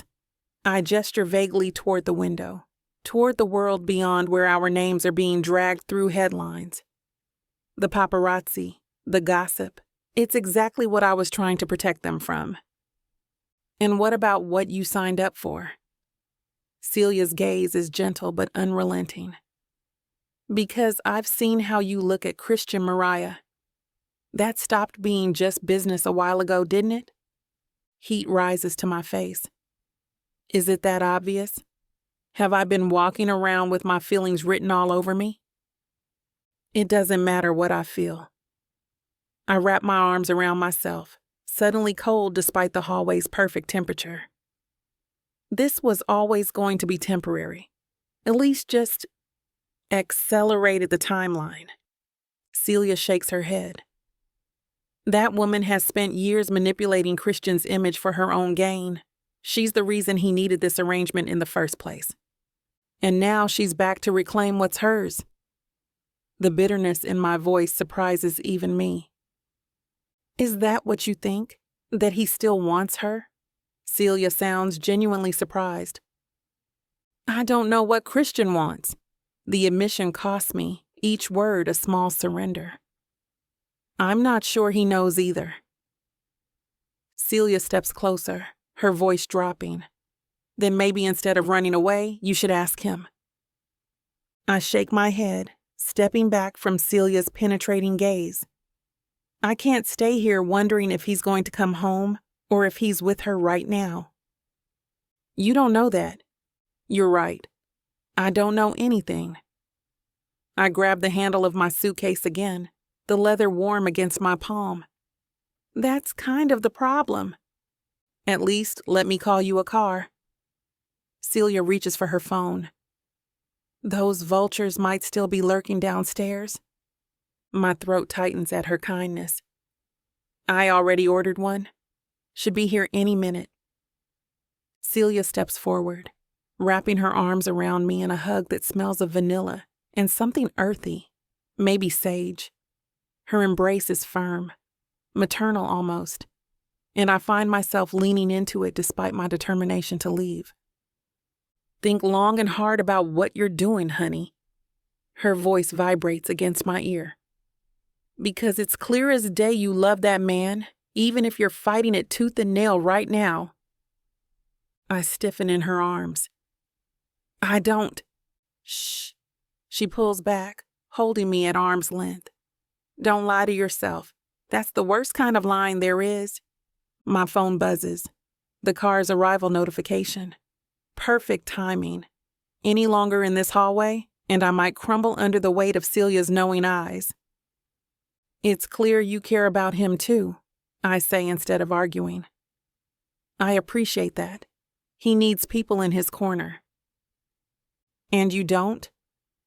I press the elevator button, keeping my eyes fixed on the illuminated arrow. I've got my family. Family is more than blood, Mariah. Celia crosses her arms. Sometimes it's who you choose. Who chooses you back? The elevator dings its arrival, doors sliding open with a soft whoosh. I step inside, turning to face her as I position my suitcase beside me. Goodbye, Celia. This isn't goodbye, she says firmly. This is see you soon. The doors close on her unwavering certainty, and I'm alone in the mirrored box, descending toward the lobby. My reflection stares back at me from three sides. A woman I barely recognize anymore. Love. The word echoes in my head, bouncing around like a pinball. Is that what this ache is? This constant awareness of Christian's absence? Like missing a limb I never knew I had? No. I can't afford to name it that. Love makes you vulnerable, and vulnerability is a luxury for people who don't have families depending on them. The elevator reaches the lobby. I take a deep breath before the doors open, checking my phone to confirm my driver's details. A black SUV waiting at the curb.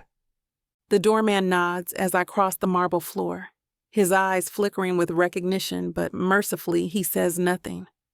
Outside, the air hits me with that particular New York City cocktail, exhaust fumes, food carts, and the faint metallic tang that seems embedded in the concrete itself. I scan the street for photographers, relief washing through me when I find none. The SUV idles exactly where the app indicated, and the driver steps out to take my suitcase. JFK? He confirms, loading my bag into the trunk. No. The word comes out before I fully process it. Harlem, please. As we pull away from the curb, I rest my head against the cool window, watching Christian's building recede in the side mirror. The sun catches on the highest windows, turning them into panels of fire against the sky. I could have argued with Celia, could have insisted that what I feel for Christian isn't love, but the lie stuck in my throat, refusing to be spoken aloud. Some truths are too heavy to carry and too dangerous to name. Chapter 26. Christian. I slam my hand on the steering wheel, cursing at another red light. My third in a row because today New York traffic decided to personally mess with me. Each second ticks by like an eternity as I wait to get home to Mariah. The light finally turns green. I accelerate harder than necessary, earning a honk from the cab beside me. I don't care. I need to get home. I screech into the Archer's parking garage, tossing my keys to the valet with barely a glance. The elevator seems to move in slow motion, each floor a painful crawl. Come on, I mutter, loosening my tie as panic rises in my chest. When the doors finally open, I practically sprint down the hallway to our penthouse door. My hands are shaking as I fumble with the keycard. Mariah! I call out the moment I'm inside. My voice echoes back in the silence. The living room is empty. The kitchen too. I move through the space, each empty room amplifying my dread. Mariah. I try again, louder this time, as if volume could conjure her. I push open the bedroom door and something cold settles in my gut. Her side of the closet has gaps where clothes should be. The vanity is missing her hairbrush, her perfume. In the bathroom, her toothbrush is gone. No, no, no. The words tumble from my lips as I scan the room. That's when I see it, her wedding ring, placed deliberately on the nightstand. I pick it up. The metal's still warm, as if she'd just removed it. As if I'd almost caught her. Damn! I slam my palm against the wall, the impact reverberating up my arm. The physical pain is welcome, something tangible to focus on instead of this hollowness expanding in my chest. She left. Of course she left. I gave her every reason to. I sink onto the edge of the bed, her ring clutched in my fist.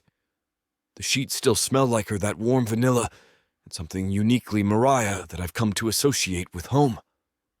A knock at the door tears me from my thoughts. I ignore it. Whoever it is can go to hell. The knock comes again, more insistent. Christian, I know you're in there. Celia.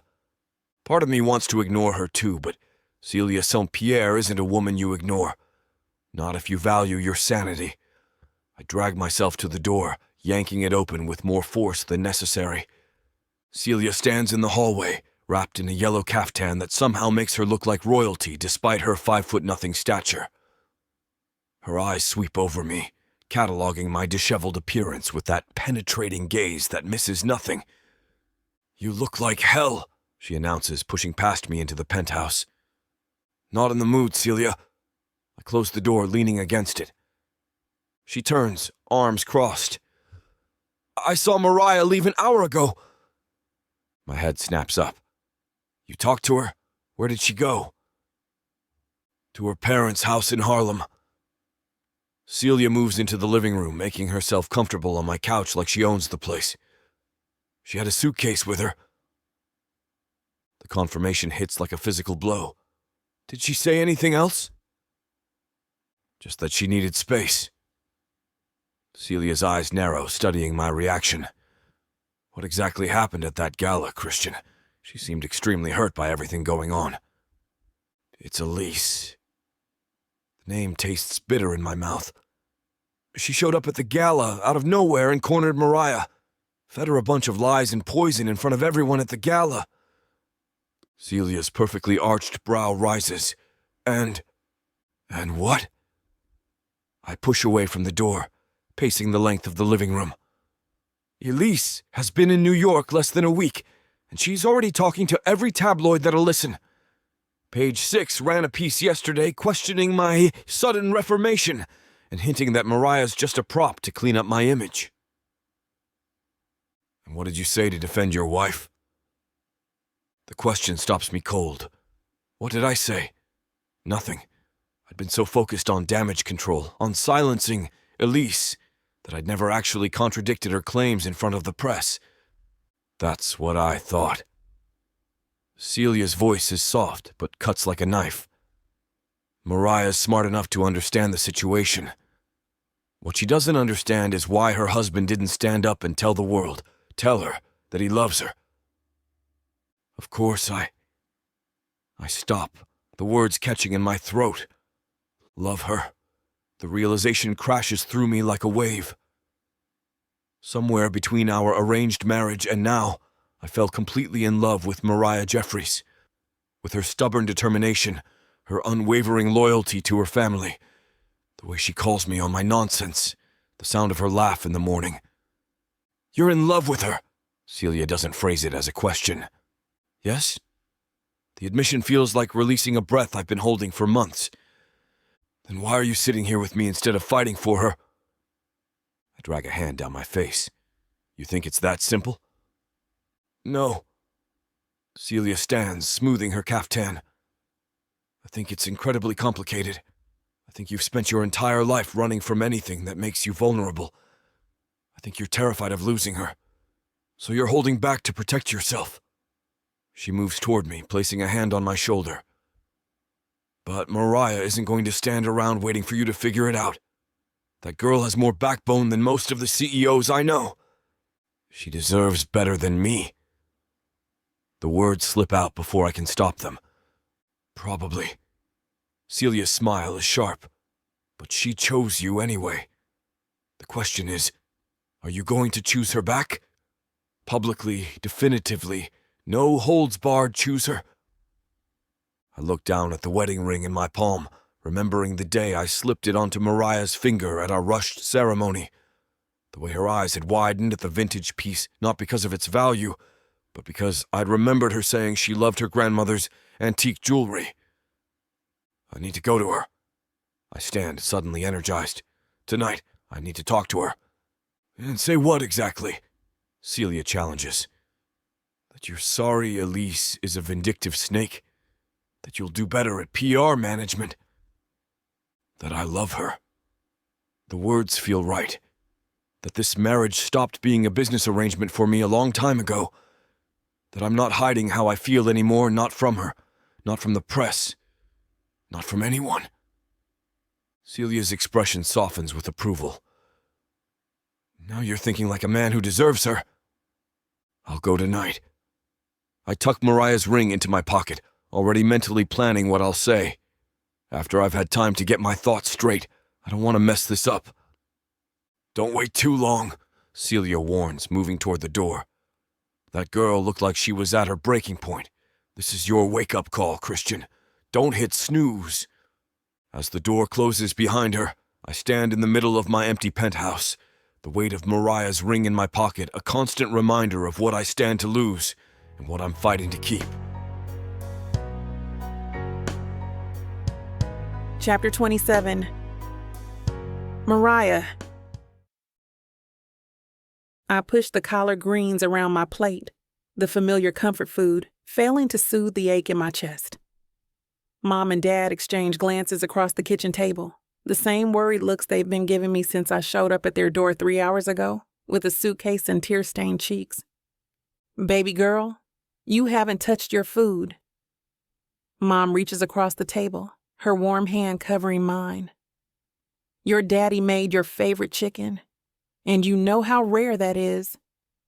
Dad nods, his eyes crinkling with concern beneath his salt and pepper hair. Special occasion when the chef lets someone else take over his kitchen. I manage a weak smile. It looks delicious. I'm just not hungry. Not hungry for my fried chicken? Dad clutches his chest in mock horror. Now I know something's wrong. The joke falls flat in the heavy atmosphere. I've told them the basics. About Elise, about the whispers at the gala, about Christian's silence when I needed him most. But I've kept the deepest hurt to myself. How do I explain that I'm grieving a love that was never supposed to exist in the first place? Maybe I should head back tomorrow, I say, more to myself than to them. I should have talked to him before running away like that.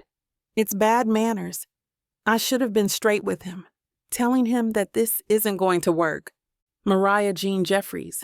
Mom's tone is gentle but firm. You gave him your heart. Don't pretend otherwise. I blink back tears. And look where that got me. Marriage isn't easy, baby. Dad sets down his fork. Your mama and I have been through our storms too. Mom nods. Remember that time you tried to fire me from my own restaurant? Because you were 8 months pregnant and still trying to work 12-hour shifts. Dad protests. And I told him if he tried to keep me out of my kitchen again, he'd be sleeping on his mama's couch for a month. Mom's laugh lines deepen. Dad reaches for her hand. 30 years later, and I still don't doubt she meant it. Their easy affection only makes my chest ache more. Will Christian and I ever have 30 years of stories? Will we even have tomorrow? Christian and I aren't you guys, I say quietly. This started as a business deal. Maybe, Mom concedes. But that's not where you are now. I see the way that boy looks at you when he thinks nobody's watching. A sharp knock at the door cuts through our conversation. The three of us freeze, exchanging glances. "Are we expecting anyone?" Dad asks, already rising from his seat. The knocking comes again, more insistent. "I'll get it." I slide back my chair, grateful for the interruption. I cross the small living room, the floorboards creaking in that familiar way they have since I was a child. When I peer through the peephole, my heart stutters. Christian stands in the hallway, still in his suit from earlier, though his tie is loose and his hair is a mess, like he's been running his hands through it repeatedly. He looks exhausted, vulnerable in a way I've rarely seen him. I hesitate, hand on the doorknob. Part of me wants to pretend I'm not here, to hide behind my parents and lick my wounds in peace, but another part, the part that still flutters when he walks into a room, needs to hear what he has to say. I open the door just enough to see him properly. "Christian." My voice comes out steadier than I feel. His eyes light up when he sees me, relief washing over his features. "Mariah, thank God." "What are you doing here?" "I need to talk to you." He takes a half step forward, then catches himself. "Please. 5 minutes." I cross my arms, protecting myself. "I don't think we have anything to discuss." "We have everything to discuss." His voice cracks with emotion. "I was wrong, Mariah. At the gala, with Elise. All of it. I was a coward." 5 minutes. I concede, stepping outside into the hallway and pulling the door nearly closed behind me. Christian takes a deep breath. "I love you." The words hit me like a physical force. I stare at him, searching his face for any sign that this is another calculation, another business move. "I love you," he repeats, more firmly this time, not as part of our agreement, not for the papers or for the press or my family. "I'm in love with you, Mariah, and I cannot imagine my life without you in it." Christian. I should have said it at the gala. I should have told Elise and everyone else there that my wife isn't some PR stunt. She's the best thing that's ever happened to me. His hands reach for mine, tentative. I was scared, terrified actually, of feeling this much for someone who could walk away. I want to believe him. Every cell in my body is screaming at me to fall into his arms, to let his words heal the wounds from tonight. But something holds me back. "You love me." The words feel strange on my tongue. That's a lot to process right now. Christian steps closer, his cologne wrapping around me like a memory. I know it's sudden, and maybe it sounds crazy after everything that happened tonight, but it's not that. I pull my hands from his, needing space to think clearly. "Christian, I watched you stand there silently while your ex humiliated me in front of everyone. You say you love me, but when it mattered, you didn't act like it." His face falls. "Mariah, Words are easy." I cross my arms tighter. "I need to see you stand up for me, for us, not just tell me in private that you care." "You're right." He runs a hand through his already disheveled hair. "I should have shut Elise down the moment she opened her mouth. I was caught off guard, but that's no excuse." "It's not just Elise." My voice quivers despite my efforts to keep it steady. "It's your family, your friends, everyone who looks at me like I'm some gold digger who tricked her way into your life. If you love me, you can't just say it. You need to show it." Christian reaches for me again, his blue eyes intense in the dim hallway light. "Tell me how. Whatever you need, I'll do it. Stand up for me, publicly. Tell Elise. Tell everyone the truth, whatever that truth is for you." "The truth is, I love you," he says firmly. "And I swear I'll tell the world if that's what you need." The door opens wider behind me. And I feel rather than see my parents standing there, a united front as always. Everything okay out here? Dad's voice has that protective edge I recognize from my teenage years. I half turn. We're just talking. Mom steps forward, her small frame somehow filling the doorway. Seems like talking could wait until morning. Our daughter's had a long night. Christian straightens, immediately respectful. Mr. and Mrs. Jeffries, I apologize for the intrusion. I needed to speak with Mariah. And now you have, Dad says, his tone leaving no room for argument. I think it's time you head home, son. I expect Christian to push back. He's not a man used to taking orders, but instead he nods, looking between my parents with something like admiration. You're right. He turns back to me, eyes softening. I'll go, but this isn't over. I meant what I said, Mariah. I love you, and I promise I'll prove it to you. He doesn't try to touch me again, doesn't push for a response. He simply holds my gaze for a long moment, then turns and walks down the hallway. I watch him go, feeling the weight of his words settling into my bones. Come inside, baby, Mom says gently, her hand on my shoulder. You need rest. I nod, letting them guide me back into the apartment. Dad locks the door behind us with a decisive click. That boy's got it bad, he mutters, shaking his head. The question is, Mom says, shooting me a knowing look, how do you feel about him? I sink onto the couch, suddenly exhausted. I don't know.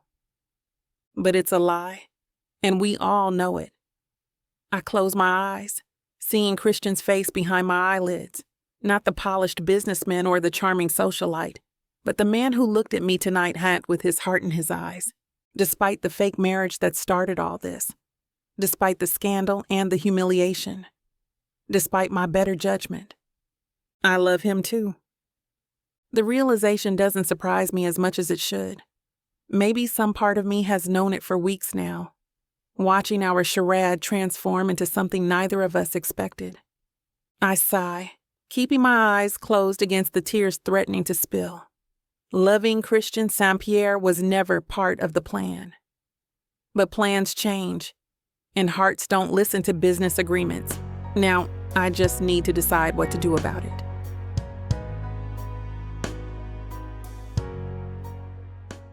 You think you can catch me?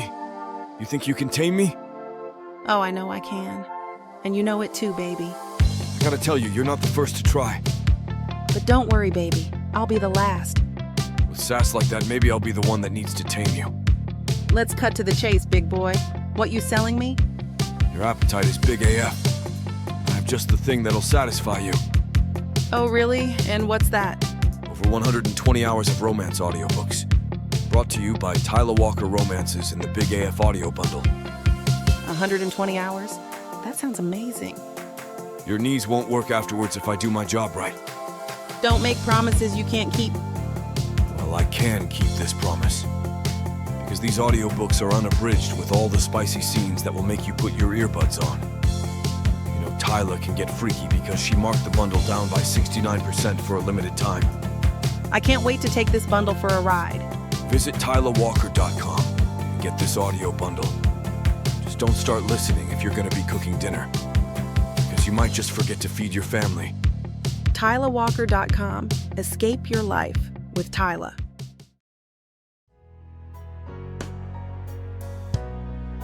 Chapter 28. Christian. I've been awake for 30 hours straight, fueled by a cocktail of black coffee, determination, and the gnawing fear I've lost her for good. After leaving Mariah's parents' apartment, I made a call that could either save us or finish us entirely. Mr. Saint-Pierre will live in 3 minutes. The production assistant taps her clipboard, looking at me with an expression I can't quite read. Pity, maybe, or morbid curiosity. Are you sure about this format? One-on-ones are usually pre-recorded. I'm sure. I straighten my tie, catching my reflection in the darkened studio monitor. I look like hell. Shadows under my eyes, jawline tight with tension, but Appearances aren't my priority today. Jane Martinez settles into the chair across from me, adjusting her earpiece. As the host of Truthline, one of the city's most respected interview programs, her reputation for no-nonsense journalism precedes her. "Just so we're clear," she says, voice low enough that only I can hear. "I agreed to this last-minute interview because you promised a candid conversation. If I smell a PR stunt, I'm cutting it short." "No stunts?" I meet her gaze directly.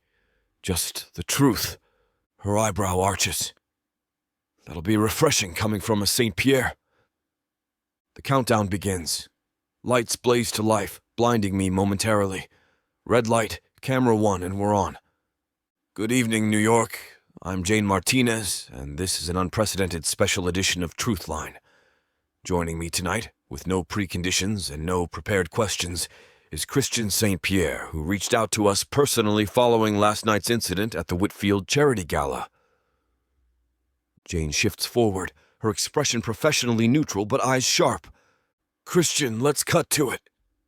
Your ex-girlfriend, Elise Montgomery, made quite a scene following her appearance at the gala, claiming your marriage to Mariah St. Pierre is a sham. Care to comment?" The direct approach. I expected nothing less. "I appreciate you having me on such short notice, Jane." My voice sounds steadier than I feel. "I want to address those claims head-on.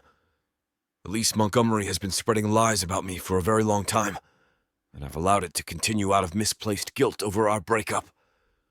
That ends today." Jane doesn't blink. "So you deny her accusations?" "I deny that my marriage is a publicity stunt or a business arrangement." I choose my words carefully, thinking of the fine line between truth and the story we've crafted. What I can't deny is that Elise has made it her mission to undermine my reputation since our relationship ended. Your reputation was already damaged after the embezzlement allegations. Allegations that were ultimately proven false. I leaned forward slightly. But the damage was done. Elise knows exactly how to manipulate public perception. It's what she does for a living. And your wife? Mariah is the best thing that's ever happened to me. The words come out forcefully, from somewhere deep and honest. I failed her that night. I froze when I should have defended her, and I'm here to correct that mistake publicly. Jane tilts her head. That's quite an admission. I've never been good at admitting when I'm wrong, ask anyone. The ghost of a smile touches my lips. But Mariah deserves better. She deserves the truth. Which is... I take a breath, meeting the camera's unblinking eye. The truth is, I fell in love with my wife. Not according to some timeline that makes a good story, not for the cameras or the society pages. I fell in love with her stubbornness, her loyalty to her family, the way she calls me on my nonsense. My voice cracks slightly. It wasn't supposed to happen this way. We weren't supposed to be real. But we are, at least for me. Jane's professional mask slips momentarily, surprise flickering across her features. You're saying you weren't in love when you got married? I'm saying I've never been in love before Mariah. I didn't know what it felt like. I run a hand through my hair, not caring how it looks.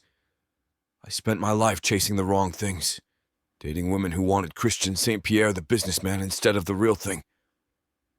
Elise was one such example. She was always vindictive, always petty, and she took revenge on Mariah and I because I didn't want to marry her. I clear my throat, feeling a weight lift off my shoulders as I finally air out all the things that I've been keeping in for a long time. Elise has made an art form of destroying people who don't give her what she wants. My jaw tightens as memories flood back. When we were together, she systematically isolated me from friends who questioned her motives.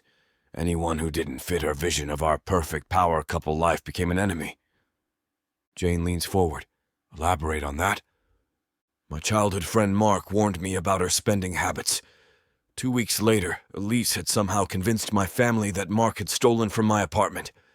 He wasn't even in the state when the alleged theft happened. I shake my head at the absurdity of it now. I believed her. That's the part I'm most ashamed of. The studio lights feel hotter as I continue. Each revelation peels back another layer of the past I've tried to bury. When I finally saw through her manipulations, she didn't just leave. She scorched the earth. The embezzlement accusations, pure fabrication. But she knew exactly which journalists would run with an unverified story, which board members harbored resentments against my family. That's a serious allegation, Jane points out. I have the evidence now. My father has been conducting a thorough investigation behind the scenes. I tap my jacket pocket where the thumb drive sits. Financial records showing she accessed company accounts through my credentials. Email trails of her coordinating with tabloids weeks before our breakup. I've submitted everything to my legal team. Why didn't you release this information sooner? Pride. The word tastes bitter.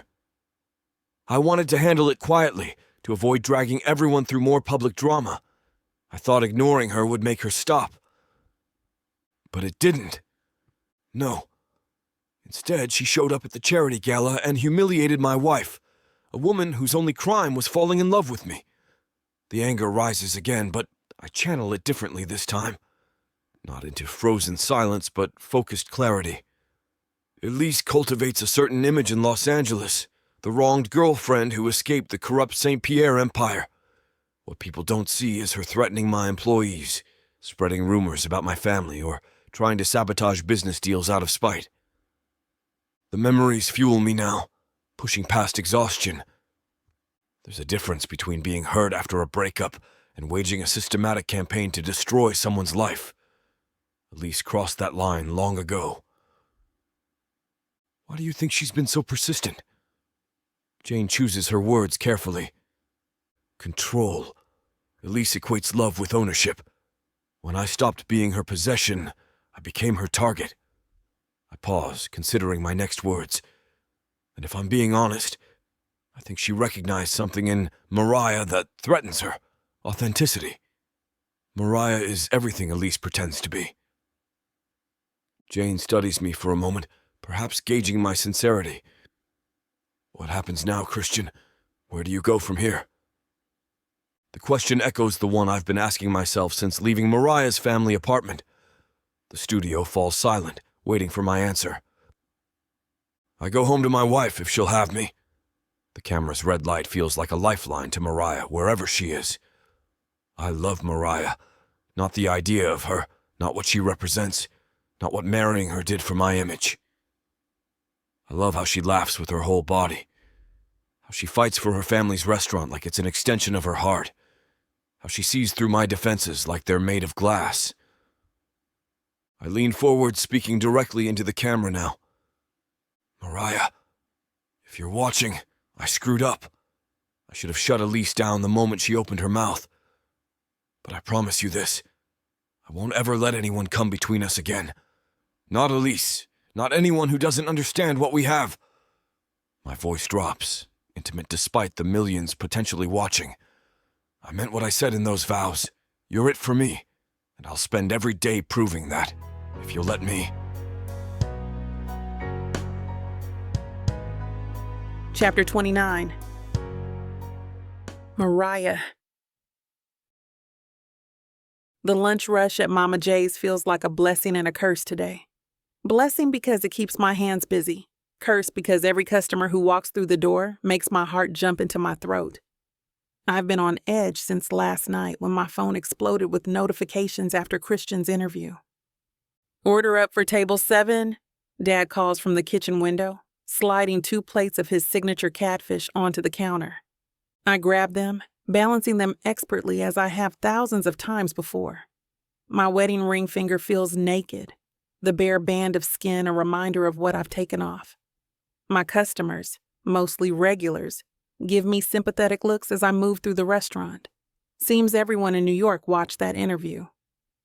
You good, baby girl? Mrs. Washington asks as I set down her catfish. She's been coming here every Thursday for 10 years now, and she doesn't miss a thing. I'm managing. My smile feels strained but genuine. That man of yours sure knows how to make a public apology. She cuts into her fish, eyebrows raised. Never seen nothing like it. My Gerald wouldn't even apologize if he ran over my foot with his car. I laughed despite myself. Well, St. Pierre don't do anything small, including loving, seems like. She pats my hand. Your mama told me you took off that ring. Of course she did. In our community, nothing stays private for long. I needed some time to think. Think all you want, but don't think too long. Mrs. Washington points her fork at me. That man laid himself bare on national television. Half the women in America would snatch him up if you don't. I'm saved from responding by the bell above the door jingling. My back is to the entrance, but something in the restaurant shifts, conversations hushing, heads turning. I know it's him before I look. When I turn, Christian stands framed in the doorway, sunlight haloing his tall figure. He looks exhausted and beautiful, like he hasn't slept in days. His tailored suit is impeccable as always, but there's something different about how he carries himself. Less armor, more man. In his hands, a stunning bouquet of wildflowers, not roses or orchids or anything flashy, but vibrant meadow blooms that remind me of the countryside I've always wanted to visit. Our eyes lock across the restaurant. My heart thunders against my ribs so hard I worry everyone can hear it. For a moment, I forget there are 20 other people in the room. Hey, he says, his voice carrying in the sudden silence. Hey yourself. My voice comes out steadier than I feel. Christian takes a breath, then walks toward me with purpose. Every customer watches, forks suspended midway to mouths. Conversations halted mid-sentence. This isn't just drama, it's lunch theater now. I had this whole speech prepared, he says when he reaches me. Something eloquent about second chances and forgiveness. A small, self-deprecating smile touches his lips. But I'm tired of rehearsed lines and perfect presentations. He holds out the wildflowers. These reminded me of you, not because they're the most expensive or the most perfect, but because they're real. They grow despite obstacles. They're resilient. I take them, fingers brushing his. The contact sends electricity up my arm. Thank you. They're beautiful. Mariah. My name on his lips sounds like a prayer. I know I messed up.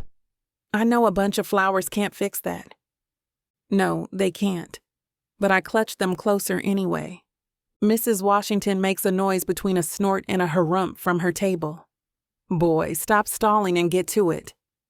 A ripple of laughter breaks through the tension. Christian's eyes crinkle at the corners. That genuine smile that's just for me, not his public face. Yes, ma'am. He nods respectfully in her direction before turning back to me. Then, without warning, he sinks to one knee. The restaurant erupts in gasps and murmurs. Someone in the back actually squeals. Christian, what are you... He reaches into his jacket pocket and pulls out a small velvet box. When he opens it, I nearly drop the flowers.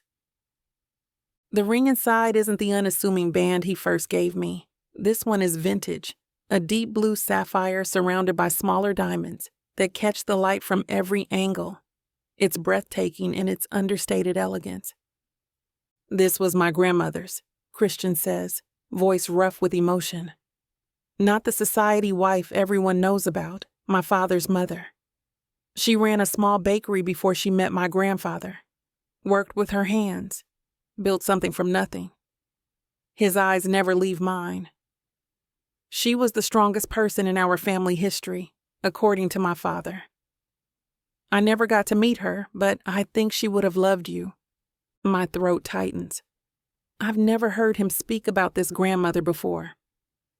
Mariah Jeffries, he continues, loud enough for everyone to hear.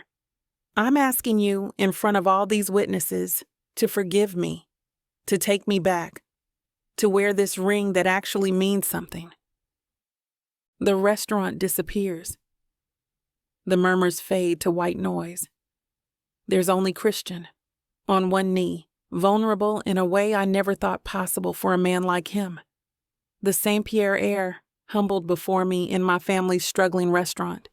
His eyes, those piercing blue eyes that first made me weak in the knees at Celia and Aston's party, lock with mine. They hold none of the calculation or guardedness I've grown accustomed to seeing, just raw, unfiltered emotion. "I love you, Mariah," Christian declares, his voice carrying through the hushed restaurant. Not the way people casually throw that word around. I love you like the earth loves the rain, desperately, necessarily. He swallows hard, Adam's apple bobbing. I've never said those words to anyone before. I never understood what they meant until I lost you. My fingers tighten around the wildflowers, their stems bending slightly in my grip. The scent of them rises, earthy and real, not the manufactured perfection of hothouse blooms. "I'll move mountains for you," he continues, the tremble in his voice betraying how much this costs him. Christian St. Pierre doesn't tremble. "I'll empty bank accounts. I'll walk away from my family name. I'll start over completely if that's what it takes." He shakes his head slightly. "None of it matters without you." Mrs. Washington sniffles loudly from her table. Someone else blows their nose. "That woman, Elise, she took the first flight out of New York after the interview aired. My lawyers confirmed it." He gives me a cautious half smile. "The tabloids have moved on to someone else's scandal. She can't hurt us anymore." I stare at the sapphire ring. Not a diamond, not the expected choice. Something with history and meaning and depth, like the man I've discovered beneath Christian's carefully constructed exterior. "Say something, baby girl," Dad calls from the kitchen doorway. Mom stands beside him, clutching a dish towel to her chest, tears streaming unashamedly down her cheeks. What can I say? That I'm terrified? That I want to believe him more than I've wanted anything? That despite everything, the way my body responds to his presence tells me everything I need to know. "You hurt me," I whisper, voice catching. "I know," Christian nods, face solemn. "And I'll spend every day making up for that if you let me." "Stand up," I command softly. He rises to his full height, towering above me, yet somehow making me feel like the powerful one in this exchange. The restaurant holds its collective breath. I hold out my left hand. "Yes?" Christian's eyes widen. Yes to the ring. Yes to second chances." I take a shaky breath. "Yes to loving you, even when it scares me half to death." His smile breaks across his face like sunrise, transforming his exhaustion into something luminous. With slightly trembling fingers, he slides his grandmother's ring onto my finger. The weight of it feels right. Substantial without being ostentatious. Meaningful without being showy. Christian pulls me into his arms. The wildflowers crush between us. The restaurant erupts in cheers and applause, but I barely register them. All I feel is the solid warmth of him, the familiar scent that's been missing from my dreams. "I thought I'd lost you," he murmurs against my hair. "You almost did." His hands frame my face, thumbs tracing my cheekbones with reverence. "Never again." When his lips meet mine, it's like coming home after the longest journey. Soft at first, a question more than a demand, but when I rise on tiptoes to press closer, his restraint crumbles. His kiss deepens, telling me everything words cannot. His fear, his regret, his love. Someone wolf whistles. Dad clears his throat loudly. Christian pulls back just enough to rest his forehead against mine, his breathing unsteady. "We have an audience," he reminds me, voice husky. "Let them watch." I smile against his lips. It's about time a St. Pierre gave them something real to talk about. Chapter 30. Christian. I can't stop staring at Mariah from across our living room. She's laughing at something Celia said, the sapphire on her finger catching the light as she gestures animatedly. The ring belonged to a woman who worked with her hands, just like Mariah does. Perfect symmetry. Earth to Christian. Leo Blackwood snaps his fingers in front of my face. Man, you're completely gone on her, aren't you? I tear my gaze away from my fiancée. That obvious? Painfully. Leo smirks, swirling his scotch. Remember when you called me new money at that charity gala 5 years ago? Christ, did I really? I wince, taking a sip of my own drink. You did. You were young and obnoxious, so I didn't care. And now look at you, humbled by love. The tech billionaire glances at his own wife, Olivia, who's deep in conversation with Mariah now. Best thing that ever happened to me was when Olivia knocked me down a few pegs. The evening has been perfect so far. Having Aston and Celia, Leo and Olivia over for dinner feels right, like we're finally building the life we want, surrounded by people who matter. The penthouse feels warmer with them in it, less like a showpiece and more like a home. Aston claps me on the shoulder as he joins us. Your wife is a culinary genius. That creme brulee might be better than what we had in Paris last month. Don't tell Mariah about Paris yet, I warn him. It's meant to be a surprise for our honeymoon. Lips sealed, Aston promises, his eyes drifting to Celia. The way he looks at her even after 2 years of marriage, I get it now.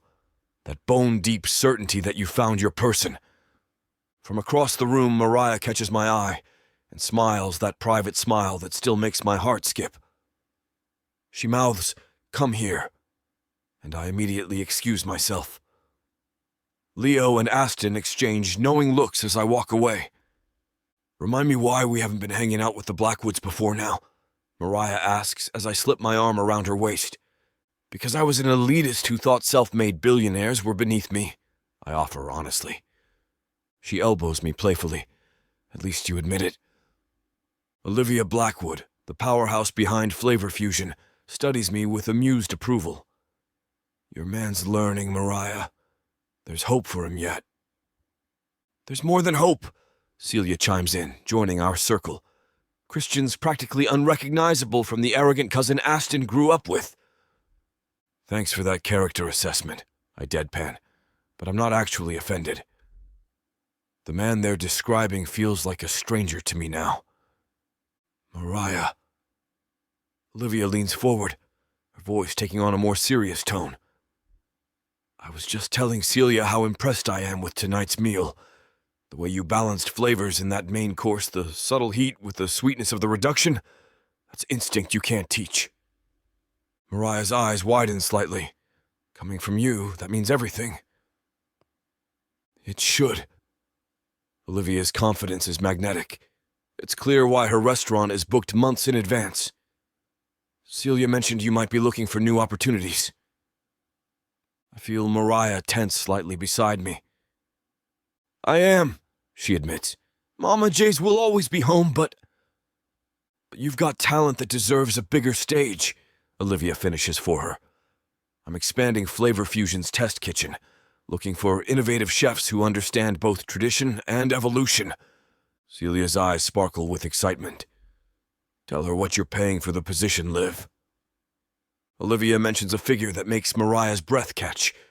It's more than triple what she makes at her family's restaurant. That's just starting, Olivia continues. 6 months in, we review.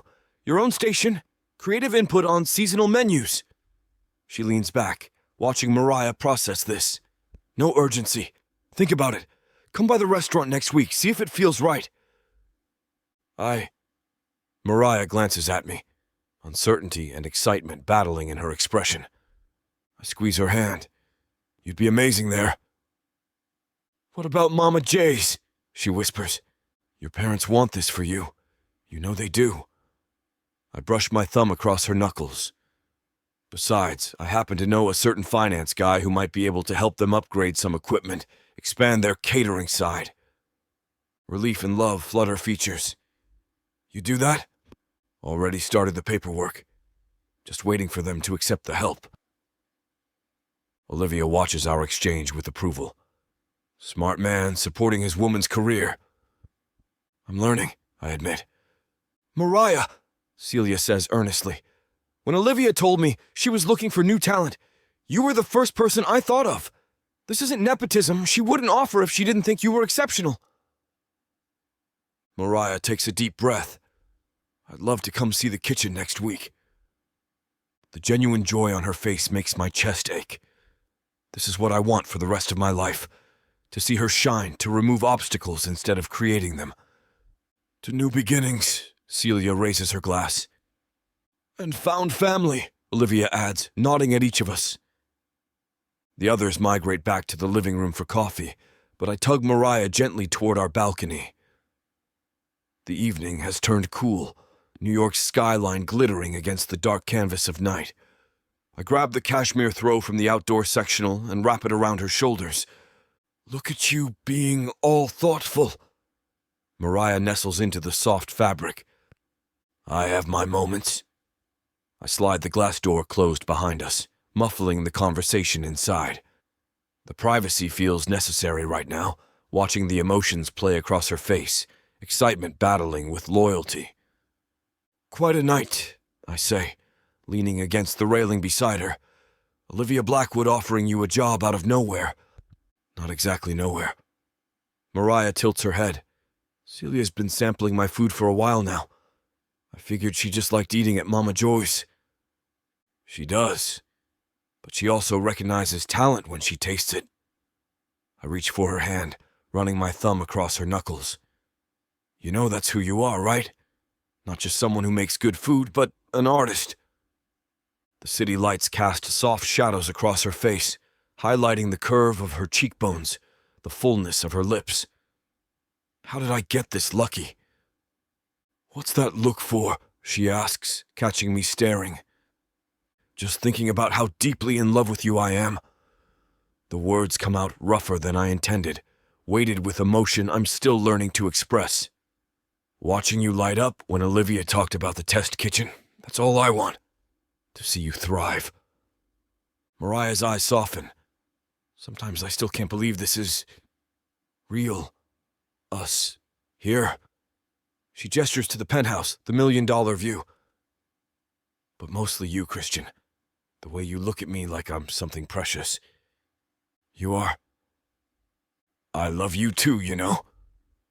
She turns fully toward me, her expression growing serious. So much it scares me sometimes. I pull her closer, the cashmere blanket enveloping us both now. What about Olivia's offer? I saw your face. You want this? I do. She sighs, resting her head against my chest. But I'm nervous about leaving Mama J's.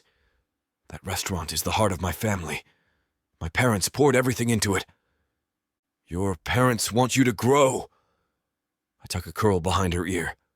Remember what your mom said last Sunday? That you were meant for bigger kitchens. I know, but you're not abandoning them, I say gently. We could always hire new help for Mama J's.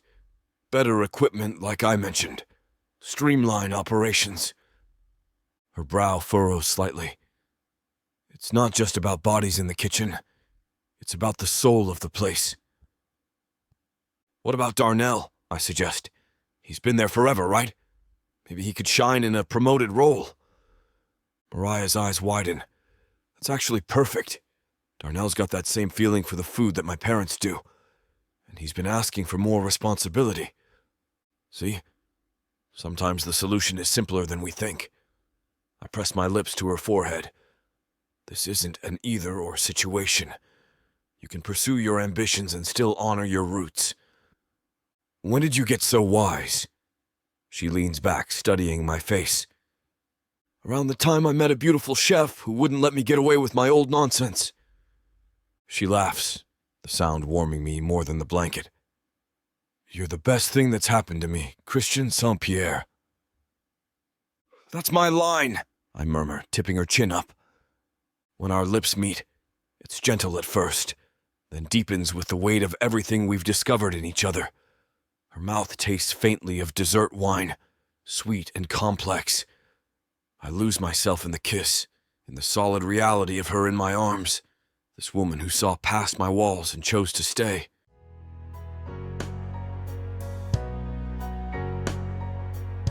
Chapter 31. Mariah. I trace my finger along the leather interior of Christian's Aston Martin as we leave the crowded streets of Manhattan behind. With each mile, the buildings grow farther apart, replaced by sprawling trees and open sky that make my heart feel lighter. You're being mysteriously quiet about where we're going. I glance at Christian's profile, strong and handsome in the morning light. Should I be concerned? His lips twitch into that half smile I adore. For once, not plotting anything nefarious. Just wanted to show you something that's been in my family for generations. The car hugs the curves of the country road as we climb higher into New York's countryside. My window is down, and the spring air rushes in, carrying scents of wildflowers and freshly cut grass. I close my eyes and breathe deeply, savoring the earthy perfume so different from the city. Your face right now. Christian's voice is soft with affection. That's exactly why I wanted to bring you here. When I open my eyes, we're turning onto a gravel driveway, flanked by ancient maple trees. At the end sits a house that makes me gasp. It's not the opulent mansion I might have expected from the St. Pierre family, but a sprawling farmhouse with weathered gray shingles and a wide wraparound porch. It's beautiful, I whisper, as Christian parks in front of the steps. My great-grandfather built it as a summer retreat, he explains, killing the engine. Back when this was all farmland, the St. Pierre of that generation were more grounded. The house is substantial but not ostentatious, with large windows that must flood the rooms with light. Climbing roses frame the front door, and an old wooden swing hangs from the porch ceiling. This doesn't look like the trophy property of a dynasty, I tease gently as we step out of the car. That's why I love it. Christian takes my hand, his gaze traveling over the weathered clapboards with genuine affection. My father wanted to tear it down and build something more befitting our status. I fought him on it. One of our few battles I actually won. He leads me up the steps, unlocking the front door with an actual key, not a key card or digital code like his penthouse. Inside, the house smells of cedar and sunshine. The foyer opens to a great room with exposed beams and a stone fireplace big enough to stand in. The furnishings are a mix of antiques and comfortable pieces that invite you to sit, to stay. No one's been here for months, but I had the caretaker open it up yesterday. Christian watches my reaction closely. What do you think? I turn slowly, taking in the wall of windows overlooking a sloping meadow that leads to a small lake. It's nothing like I expected, and everything I'd hoped for. It feels like a home, he finishes, squeezing my hand. We wander through the house, a country kitchen with copper pots hanging over a center island, 4 bedrooms upstairs with handmade quilts on iron beds, a library with floor-to-ceiling bookshelves. Every space feels loved, maintained with care rather than updated to erase its history. Who comes here now? I ask, running my fingers along a weathered piano in the corner of the library. Just me, occasionally. Christian's eyes hold mine. I've never brought anyone here before, not even family, in recent years. The weight of his admission settles around me. This isn't just a property tour. It's Christian showing me a piece of himself few people ever see. Want to see the best part? He leads me through French doors onto the back porch, where the view opens up to rolling hills, the small lake gleaming in the distance. Can we go down to the water? I'm already stepping off the porch, drawn to the sparkle of sunlight on the surface. Christian grins. Race you there. We're halfway down the sloping meadow when he catches my hand, pulling me to a stop. Wait, Let's take the car. 5 minutes later, we're cruising along a dirt access road in the convertible with the top down. Christian parks at the lake's edge, on a flat, grassy area beneath a massive oak tree.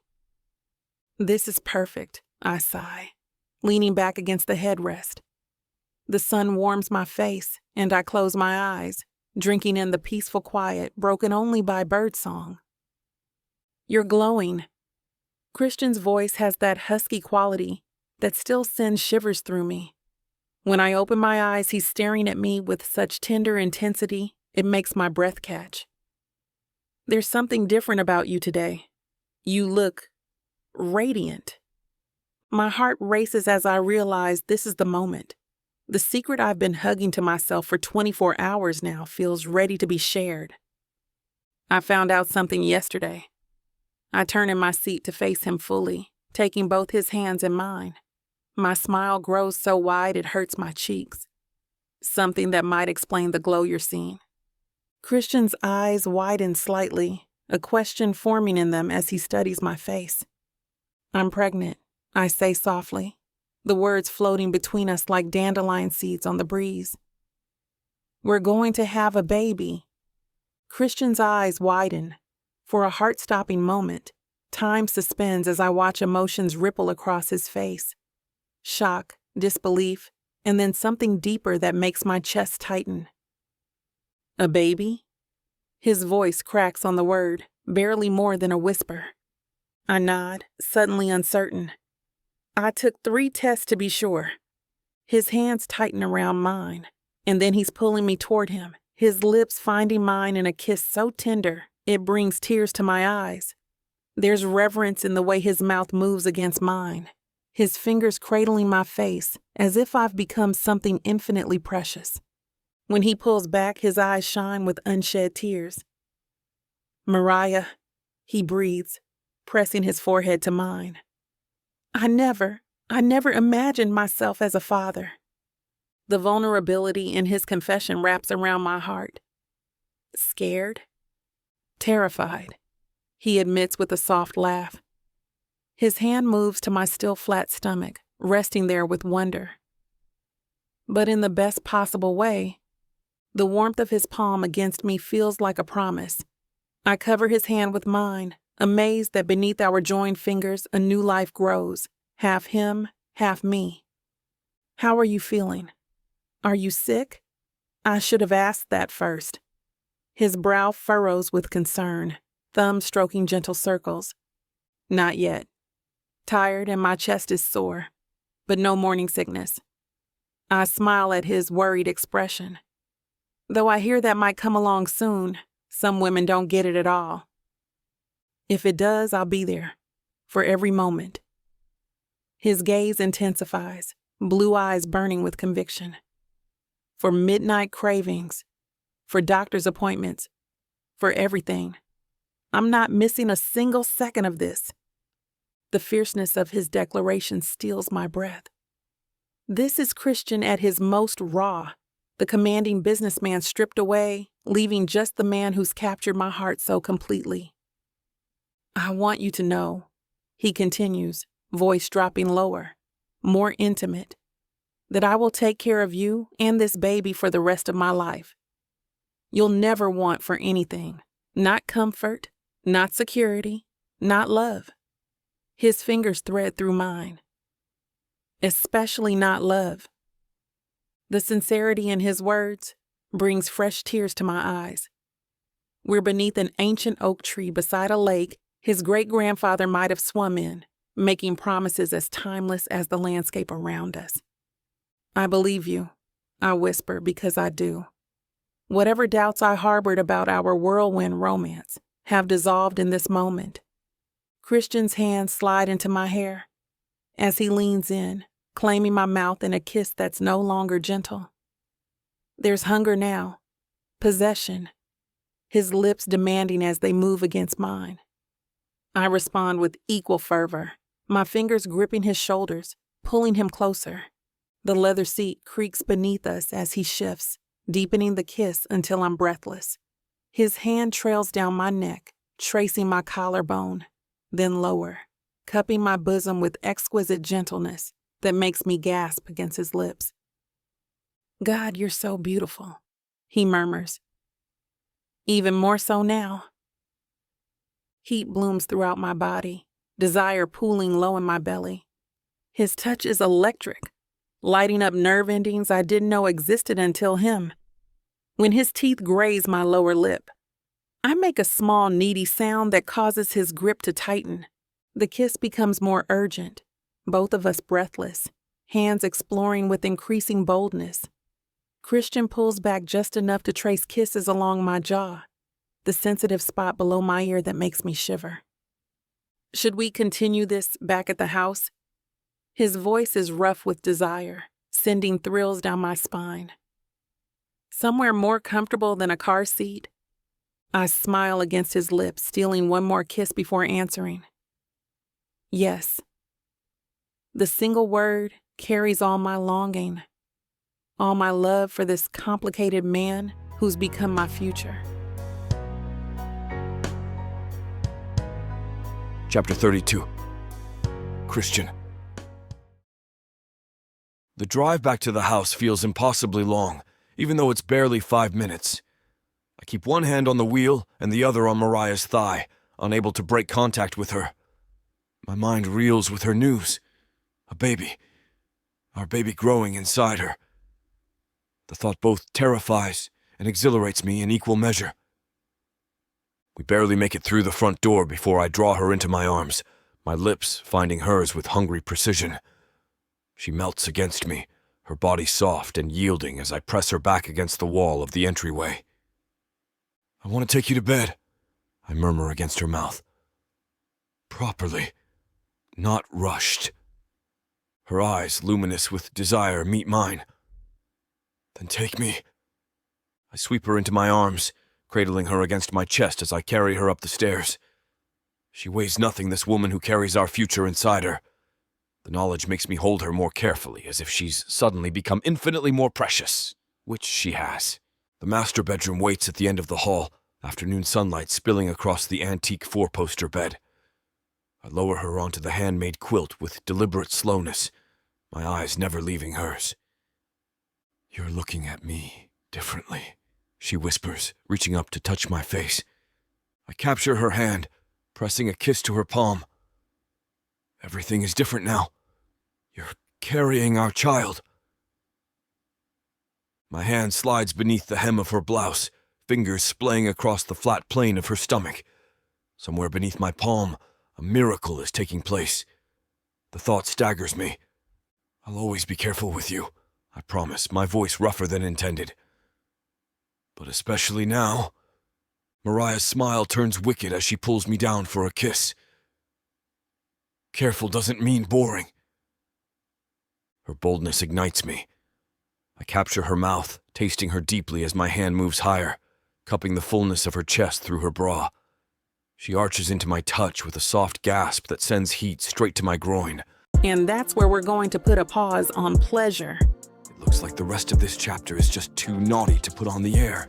As much as we'd love to share every little detail, we've got to stick to this platform's guidelines to keep these free audiobooks coming. They've got some rules about what we can show, and we wouldn't want to risk losing the chance to bring you more content. As frustrating as it is to build the tension only to be interrupted, Miss Tyla always knows how to make it up to you. You can find the full, uncut scene over at tylawalker.com. With an entire library of unabridged audiobooks and ebooks, Miss Tyla's collection is waiting for you. And if you use code SAVE40, you'll get 40% off any digital product, even on bundles that are already discounted. So don't let the fun stop here. Head over to tylawalker.com and treat yourself. With Miss Tyla,